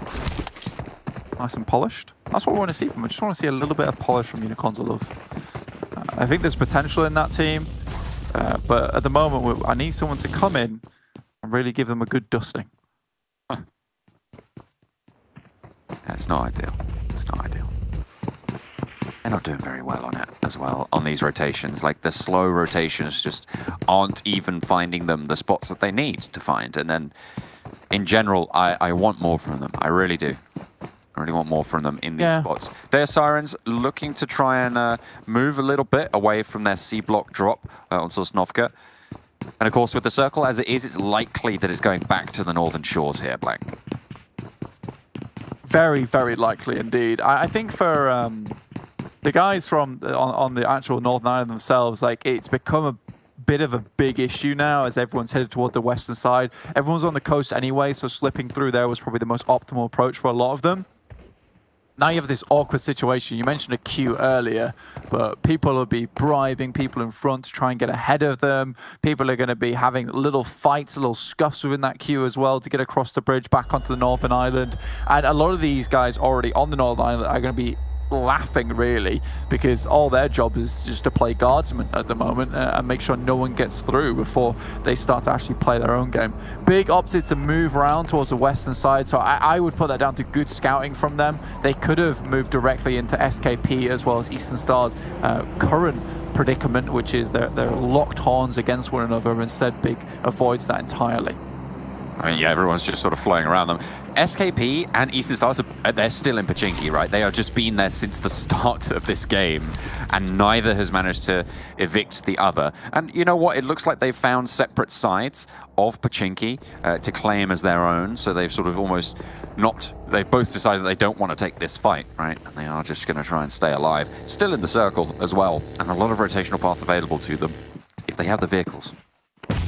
I think for both these teams, it's always difficult leaving a city because you leave your back open to be shot at. So I think for Eastern Stars and SKP, neither wants to make the first move because it could prove disastrous. I think that that move will most likely be defined by a shift in circle. For SKP, they've already started to make the move. Game Lord though going up against Big, already a flush comes through. John Really managed to find the one, Narvalo. Cooking the nade, really quite long there and perfectly bounced right in the mouth. Takes his jaw and spins it. Goodness me, Big able to hold off for now, and a lovely uphill shot from Mehi as well. Big, I mean, they're the only team in the top spots that hasn't had that chicken dinner just yet, but they are fighting for it, Blank. I mean, they really want it. I think this is a team that can take it, but losing 2 players now will be rough for them. The rest of the game is going to become quite hard. And I think that they do have a very aggressive approach to these fights, which leaves a lot to be desired when it comes to having players remaining after it. So, after 1 or 2 fights, most of their forces are already decimated. Again, though, Game Lord, they're out now. And it's a good fight from Big. They'll be happy with that one, but with the 2 players, it does leave a little bit of a distasteful remark after that.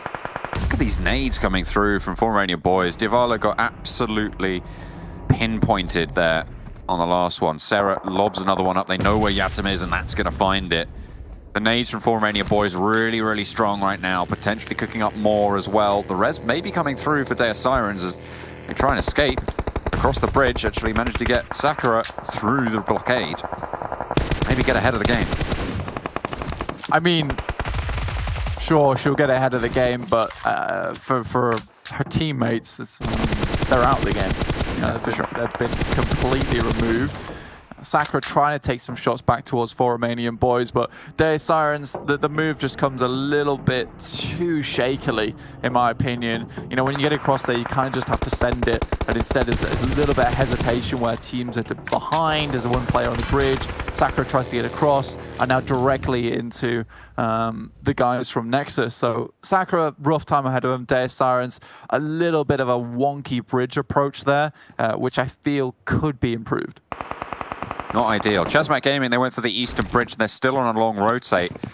Out in the blue right now, just passing farm. They're going to come in from the eastern side. Unicorns of Love with a wide split around the quarry position. As well as SKP having a little position in those foothills.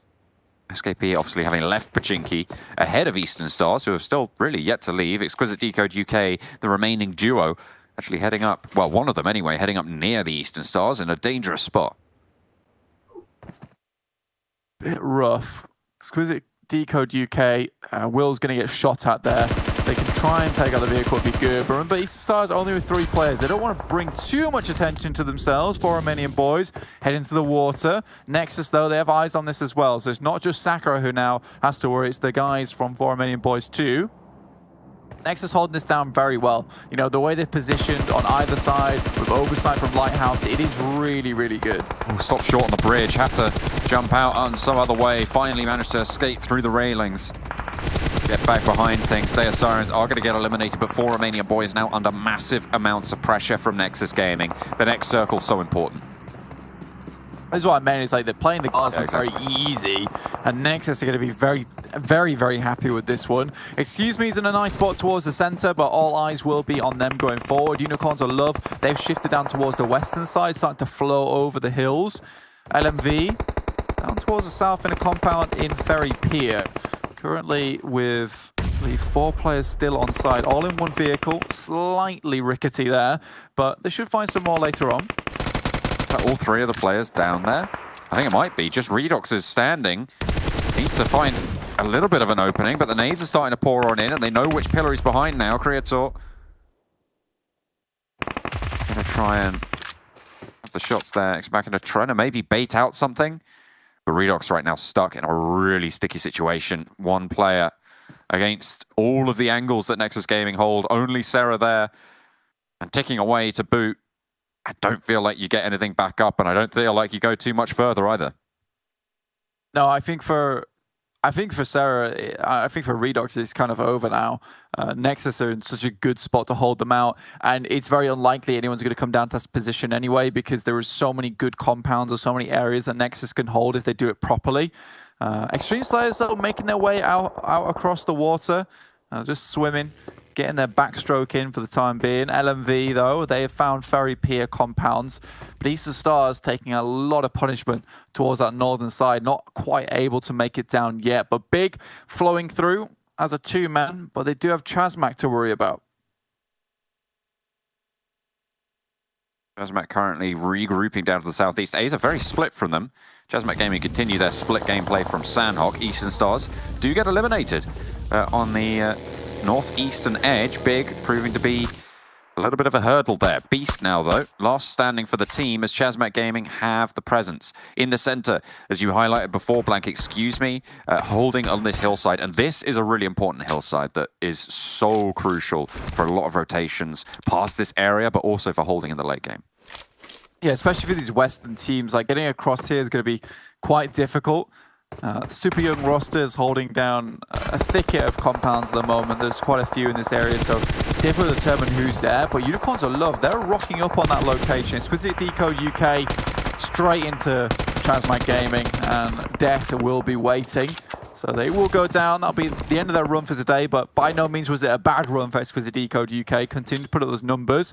Xtreme Slayers, they're also taking shots from Team Doom, but LMV, probably the ones they need to worry about. Currently trying to push onto Team Doom's position, as you say. LMV, all four of them are alive. And all of them encroaching onto this position. A little bit of damage from these nades coming through, but nothing major, nothing to worry about. That's to worry about, though. Luff takes a hiding from the back, and that's actually Muzi from Extreme Slayers, doing a lot, finding a second as well. Hidan is going to go down as well. Talon on the outskirts gets dropped on. Zero out wide with the M249, and now it's just Perks left for LMV as their push comes crashing down around their ears. LMV Gaming left wondering what just happened. Muzi, such a demon from the water. He's been out there swimming for so long, but finally rises and takes the bait. Will be able to find the catch as well. I think for Muzi, that is just a case of Team Doom having a sleeper agent on side. And LMV, that's not something you'd ever expect, right? For a player to be out in the water waiting. It's such an awful position in the first place. So Team Doom, they get their hide saved in that situation. They won't be tanned just yet. So Team Doom can move forward pretty unhindered, but Super Young roster versus Unicorns of Love. Rolkis already down. Nade hits Fresh on his approach. Flush comes through as well. GK first on the back line, but in comes Fresh on the scout with a buggy. Drops out of it as well. Ali wants to fall back, wants to reload here as Fresh pushes onto position. Nice spray, but not going to be enough there. Ali able to get the better of it. GK first now up to bat. Looking to knock it out. Looking for more as well. A good spray and no damage found in response. Alush spotted out in the wings as well. Damage sent out his way and gets yet another. GK first still trucking on in. Lin as well with the backup. Rolkis going down. They need to keep everyone alive. Ali is flushed out. Fresh maybe looking to get rezzed as GK first wants to slow things down. Lin needs to keep up the pressure here. Pick up the slack here. Try and put the pressure onto Super Young roster and use their numbers advantage. Yeah, Lin's idea is just to create an off angle at the moment, but he's out in the open quite a bit. That's a great shot from him. The other player is very low. Molotov should take care of it.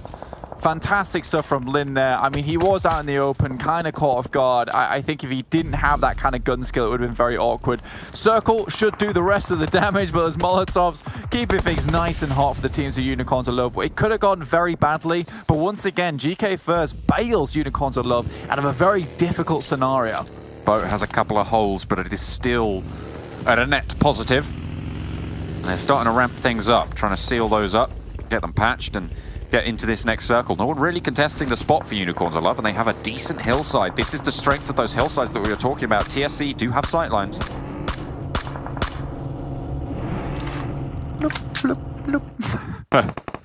Okay.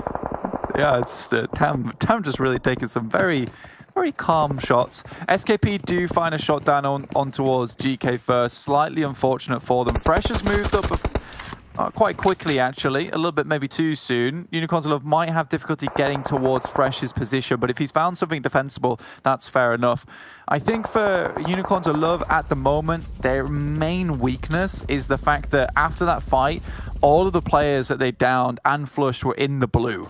Perks has to move over the top. Probably won't get that in the situation. We'll go down, but down in 9th. Again, Unicorns of Love's all their rations, all their meds, it went to the blue itself, so it won't be theirs anytime soon. So they're lacking very much on utility, and I think that's probably what's going to come back to bite them in the late game. TSC still in proceedings as well, still with their full strength as well, looking to move across the road, and they're going to do so very, very quickly. They're ahead of ChasMac Gaming, ahead of the last remaining players from Team Doom and Nexus Gaming as well. Unicorns of Love with the uphill position, but they're taking punishment from a couple of different angles there.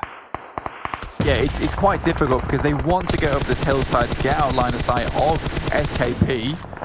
Zero in the distance. GK First has a good spot, but it's behind them, out in the clutches of the blue at the moment before it starts to encircle. But Fresh will have to give Lin just a touch of help here before SKP starts to move down towards the position. Best Unicorns of Love can hope for is for Excuse Me to look towards SKP and stop them from moving in. ChasMac Gaming with a long push into the circle as well. They're on the right side of the road though. Maybe a little bit of luck on that front, but still quite the way to move. Excuse Me, looking to guard it on out. Taking shots out their way, the buggy getting mounted up. Shadowwen wants to suppress this ridgeline, but gets dealt with almost immediately by Excuse Me. Now it's all the harder for ChasMac Gaming to move in. Every other team has got their foot in the door here, except for them. They're really suffering. Kosti taken down at range, though. Nice handle there from Trazen. Yeah, beautiful spray. Luckily for Unicorns of Love, in fact, not luckily, just well played, absolutely, is that they knew exactly where SKP were coming from. Instead of letting Excuse Me deal with them, instead they got a couple of really crucial knocks their way in the first place. So very well played to Unicorns of Love. That could have been a difficult hold there, but within basically no cover or terrain, they're able to hold off the team of SKP for the time being. Unicorns of Love keep on spiking out. SKP, yeah, eliminated there. Nades over the top from Trazen. This is bold. This is pretty dramatic as well. Bujo trying to stay alive, dance around the side of them, but Jojo goes down. All right, and Bujo as well. Trazen manages to thread the needle through the window. Jesus Christ. Keeps putting the nades out as well, and the vehicles are suffering at this point. There's the Molotov. Oh my God. Trazen, you absolute madman. Oh, this filthy little player has got his hands in his filthy little pockets with many, many grenades. Great play from Trazen there. Insane stuff, actually. I've never seen some love of it look so beautiful yet so deadly at the same time as this man just reaches into the back pocket and lobs over the top like a little baseball player. Good stuff. TSC definitely don't want to be the receiver on that end, but the thrower is there. Unicorns of Love, though, still at a 3-man. Again, if you look at the screen, yeah, the meds are limited. They would love to head up towards SKP's position where they went down and pick up some of that juicy loot, but it's just not probable at this point in time. TSC, Trazen absolutely put a massive dent in their plans. Yeah, for sure. I mean, he just dumped them straight out. He threw them out with the water as well. Goodness me.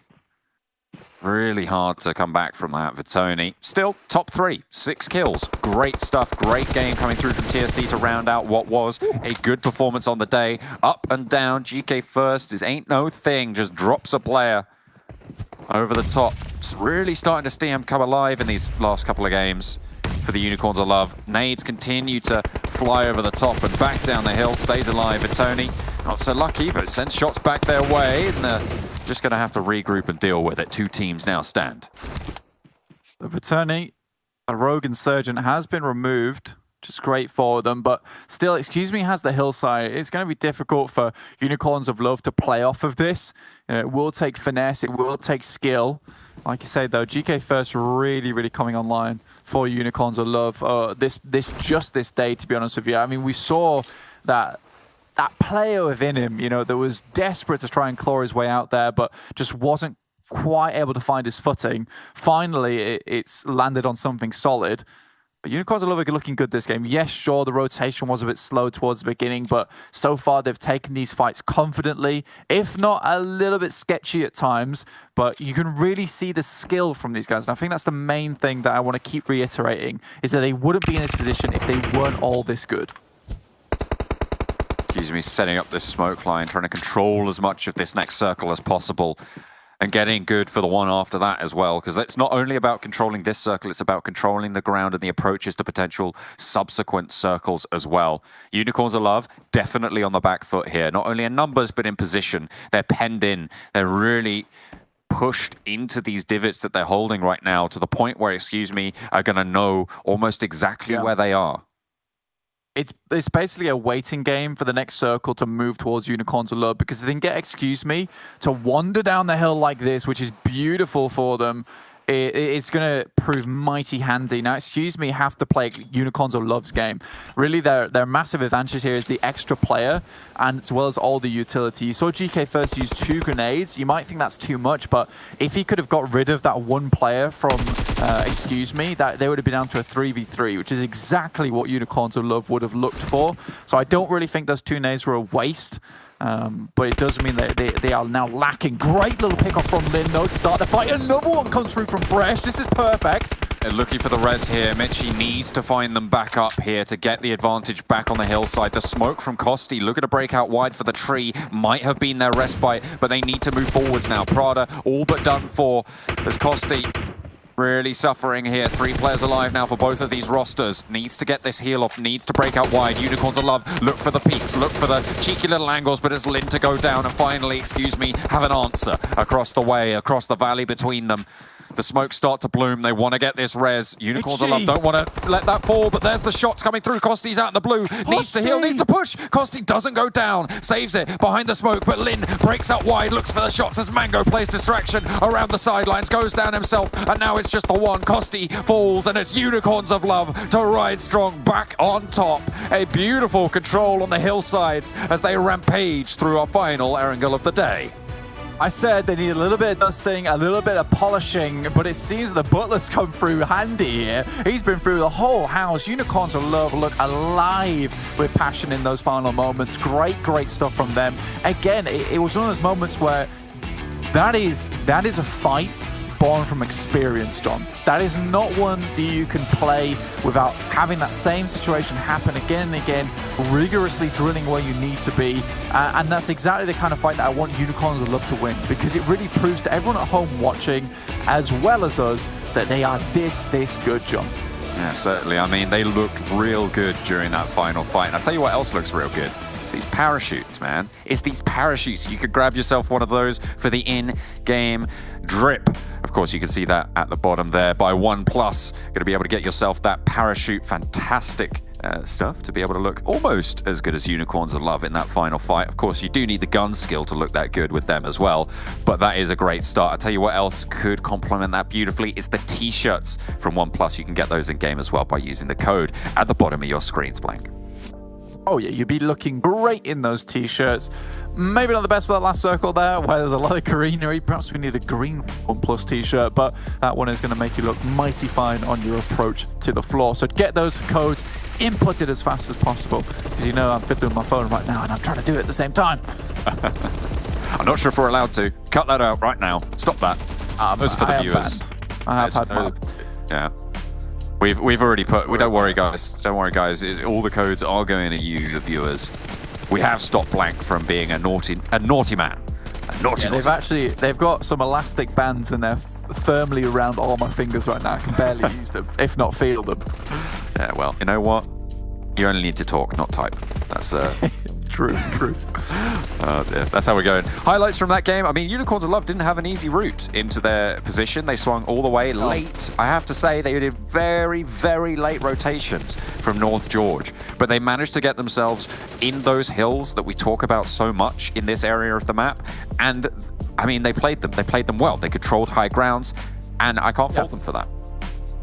This is the most hilarious from Trace, and I love that in his profile photo as well, he's going, shh, don't tell them. No.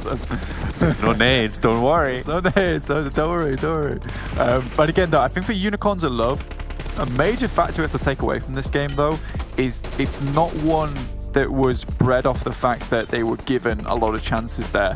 Every single one of the fights that they had to take was one of their own. The one with SKP where they were causing them so much problems off in the distance, they took that fight with them when they had to move. When they had to take the fight with Super Young roster, there was no one else there to assist them. They made it happen, but a lot of them were very iffy at times, and they did rely on gun skill a lot more than perhaps a little bit more strategy. Again though, GK First, can't fault him, fantastic player.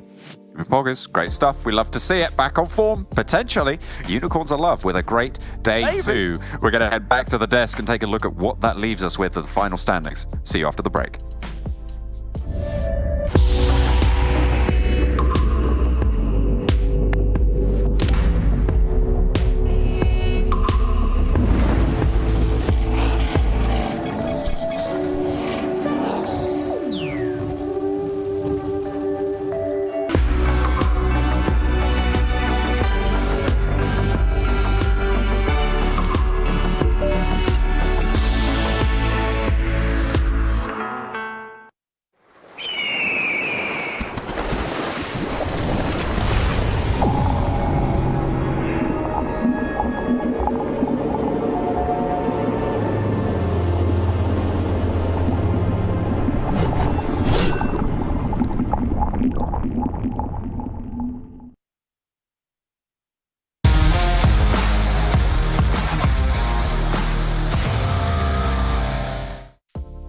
Well, there we go. It's about time Unicorns of Love step up and get a chicken dinner here, get themselves $1,000 into the pocket, but also showing they still are a team to contend with. And what a way to close things out, as well as GK First put up some very big numbers, probably because he has a 1+9. It only takes 15 minutes for a full day's charge to get right back into the action here for PUBG Mobile, can continue to participate here in our Super Weekend rounds. Let's bring our analysts in to start to talk about this last match. And Erangel, I mean, Unicorns of Love, you can't really argue with the results. They're able to finally put a victory on the board for themselves, but also, if I'm not mistaken, they are also the top point earners of the day. Yeah. Numbers of Imperium, though he's able to give to us early on. It was 73 total points throughout the entirety of today for Unicorns of Love. That is a very, very comfortable day for them coming into it. Of course, know that they need to make sure they were going to be in a top 16 to have a very clear chance to make into the finals. I think this day, and especially this game here, is just proving that, once again, as you said, Jason, that they are still a team to contend with, and Unicorns of Love are not messing around, continuously improving and building that synergy that we heavily pointed out for Unicorns of Love. Really good performance, but also TSC Legends, really strong day also for them. A little bit similar, I would say, to excuse me, from yesterday. They were a little bit shadowed by the performance of Unicorns of Love, but man, TSC really had a big step up today. Jason, there's a reason I'm wearing pink today, and we all know this desk. There's the Blesser and there's the Cursor. The Blesser wore pink today to give Unicorns of Love this fantastic day that they have had. What a resurgence from them. 24 points in this final game. I love how they control the Longwoods here, Max. And what do you have in rebuttal to this, Max? I don't know. I'm wearing Bordeaux. I don't know what that means, but yeah, there you go. You're wearing red for TSC Legends. It's Bordeaux. Don't call it red. It's red. It's Bordeaux. Oh, okay. What color is it mostly similar to? Wine. Yeah, I am French. Wine is a color. You can see here our second page, though, from the last round of the day. Deus Sirens 0 points. Eastern Stars having a really rough day today. LMV slowing down as the day went on. And again, Game Lord here for Romanian Boys. We're seeing actually a lot of names for Romanian Boys. Game Lord, Xtreme Slayers, Super Young roster, LMV, Exquisite. Actually, 7 out of those 8 teams are in our top 8. Add the sound. That's it. Yeah, GK First. It was that. Since that Miramar game we had in game 2, this is the resurgence of GK First.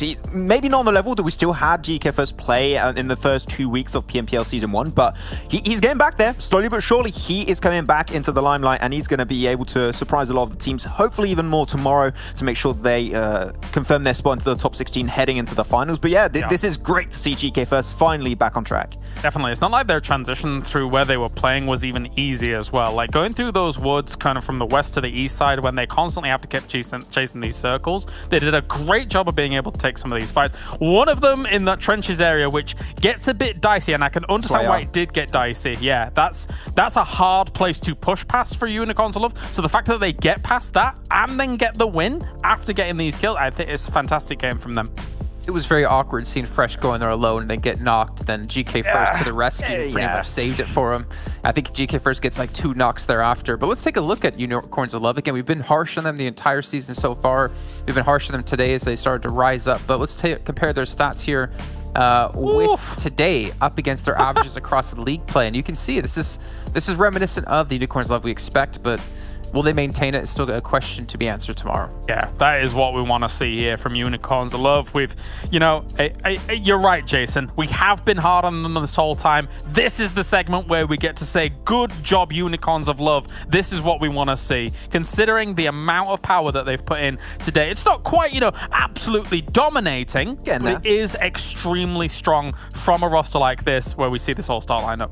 Yeah, it's a 6-minute average survive time increase from the league player into the Super Weekend. That is absolutely insane. Of course, this feels like night and day in terms of overall kills and average survival time. Of course, maybe some of the average survival time is due to Rockets able to survive towards those finishing moments. But in general, we've seen a little bit more team play. I still think that can be worked upon a little bit. And you talked to there just about it, right? With Fresh going in solo, I think that those are some of the moments that can be worked upon. But in general, this is way closer to the Unicorns of Love we expected entering this event. They didn't start there, but they're building up to that point. And I think that with another week of play, Unicorns of Love will only get better by the minute. You know what, Max? I'm so proud of you. You were able to calculate the 6-minute time increase of their average survival time. I'm proud of you, man. Thank you. Not only are Unicorns of Love getting better as the season goes on, so are you, Max, with your math skills. Let's take a quick recap of today's results, though, and you can see which teams picked up which chicken dinners. Again, remind you at home, every time you take a chicken dinner, you get $1,000 in your pocket. Deus Sirens starting off the day strong here with a chicken dinner themselves, getting 10 kills as well here for this team, who always seem to be shy on kills. Fantastic to see the ladies stepping up and really showing that they have what it takes to stay in the top 6 team. LMV as well picking up a victory today in our second round of the day, where they failed to do so yesterday. If I'm not mistaken, was it, what, 3 second places, a third place, and a fifth place? Yeah. They picked up 92 points, but they're able to finally get a chicken dinner. But then TSC Legends gets in their Exquisite Décode, always seems to be good for one. And as we just saw, Unicorns of Love closing things out. If you guys were to look at these 5 rounds you had today, which one stands out more to you in your head? Which one stands out the most? That's a good question, actually. I would say the one that stands out maybe the most to me would be the Deus Sirens win, because as you said, I think that's a really big confidence boost for them. Of course, in the games after that, they've been struggling a little bit. It's not been great. At least Nexus Gaming hasn't been having a phenomenal day, so it's not going to be locking them out of the bottom throughout the bottom of the leaderboard. But I think that game for moral boost for a team that has been struggling so far is always good to see, and hopefully it helps them out for the next days and weeks to come. For me, it's the LMV win, considering what we saw yesterday and considering overall their performance throughout these 2 days. It's nothing short of amazing from LMV here so far. I mean, they might have had rougher games later on during this day, but they have more than made up for that, considering what they were able to put up yesterday as well as the win today. You know what I just realized as I look at all 3 of us here on the desk? We're basically like a printer running out of ink, because you go from red to pink to white. I want to do it in blue. No, magenta. You get magenta, that's it. So let's move on to my favorite part, the MVP of the day. We've already talked about predictions a little bit, though I'm curious to see if you guys maintained it or are going to switch. Who do you think it's going to be? GK First. It's going to be First. Yes. He tried to trick me into choosing. Oh, he was telling me in the green room, like, oh, I think it's Perks. I'm like, no, it's GK First. Like, Perks, yeah. Well,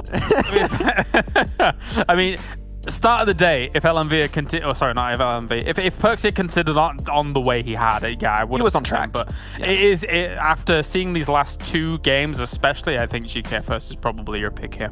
Well, I got some bad news for you, Max. You should have listened to Kalaris, our MVP here of our day. Oh, just that first. I just had to do it. Had to scare you. Always do this, Jason. But no, not really too big of a surprise scene, especially with that last game. That just is the one that really put the nail in the coffin to make sure that he was actually going to be the player to be the MVP of this second day of Super Weekend. I mean, the total of kills and average survival time, making it every time to the 20-minute mark. GK First is really coming in his own. From that Miramar game, he's just feeling a lot more confident. I don't know if it's the team that's maybe just letting him do his own thing a little bit more, but it does seem like as an individual, he has stepped up and back to the standard we potentially had him set up back in last PMPL. But if you now build a team around how GK First played today, now you've got a team that can just get win after win after win without any issue.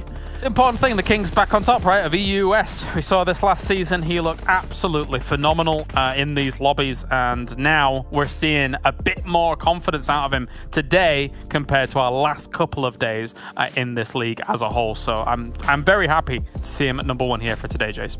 Yeah, and hopefully if he continues this pace, maybe Unicorns of Love can end up #1 overall, though it still will be very difficult for them as we now take a look and a dive into our overall standings now that 2 days of our second Super Weekend have finished. That's 5 days in total out of our 9. Yes. Oh, that was close. Game Lord still hold on to that first place position. They somewhat widen the gap up against Eastern Stars, to be fair, today. Yeah. I mean, Eastern Stars does not... I'm sorry, but they did not have a good day. Yesterday got himself, of course, a win, but like...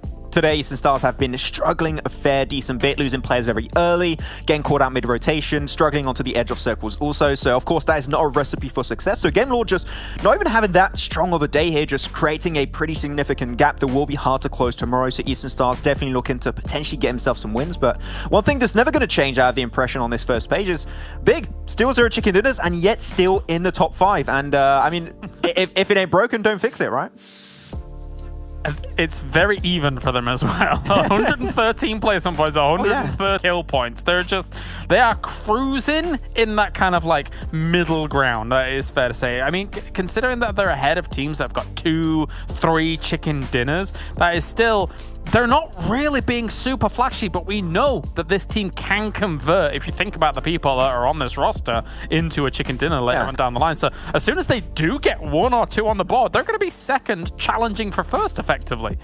Oh, one thing that's interesting, I said it at a media day actually, was Big at one point, and they said they want to be the best team in Germany, but LMV's catching up, boys. I'm just saying, okay, there's going to be a little bit of internal fight there in the German region between these two teams, so it's pretty fun to look out for. Okay, well, we can see Romanian Boys have passed Conquer today as Conquer has slipped into 7th position. Super young roster, I mean, for sure, tomorrow they will pass Conquer. But I'm curious about like our 9th place team. We have 179 points for super young roster. 9th place, I would imagine, shouldn't be that far behind. But then we also have a lot of other teams looking to pass up Destiny. I think Vodafone Giants, had fallen out. At 1 point. So excuse me, TSC Legends, I feel like those 2 teams will also pass Conquer, pushing Conquer into our 2nd page. But Destiny, I mean, what is it, 29 points? Yeah. They're ahead of Deus Sirens. I feel like realistically, Destiny could see themselves out of top 16 as well tomorrow. Yeah, I mean, Deus Sirens another win, or ChasMac Gaming just gave himself some decent results every once in a while. I know that Healer from Shadow went back in Sanhok. Here they had one of the best rotations actually on this last game, where they actually went to the Eastern Bridge instead of trying to enter through the West. So they were actually pretty smart about the approach. And Trazen gave himself that nade in a shed, by the way. It's called a Gitoon in French. There you go. That's the little learning session of the day. Gitoon in French is a weird word. Shed, yeah. But at the end, ChasMac Gaming able to get himself a few points, just a few more, and boom, that's Destiny basically almost kicked out of the top 16, which I did not expect going into this. I think just as we actually moved away from the 11th place, but I think anybody below 11th place right now, 11th and below, I think they've got to be concerned considering the super weekend points here at the moment. I think 10th as like 170 some points, and then 11th was like 130 some, if I recall correctly, just from seeing 11th there. Anybody below that right now has to be concerned. I think people above that are likely going to be sitting pretty, even if they kind of phone it in and don't get too many points for some of these. But yeah, everybody here very much so needs to be stepping things up. I mean, even Unicorns of Love is technically there. They've got another day's worth of this super weekend. Yeah.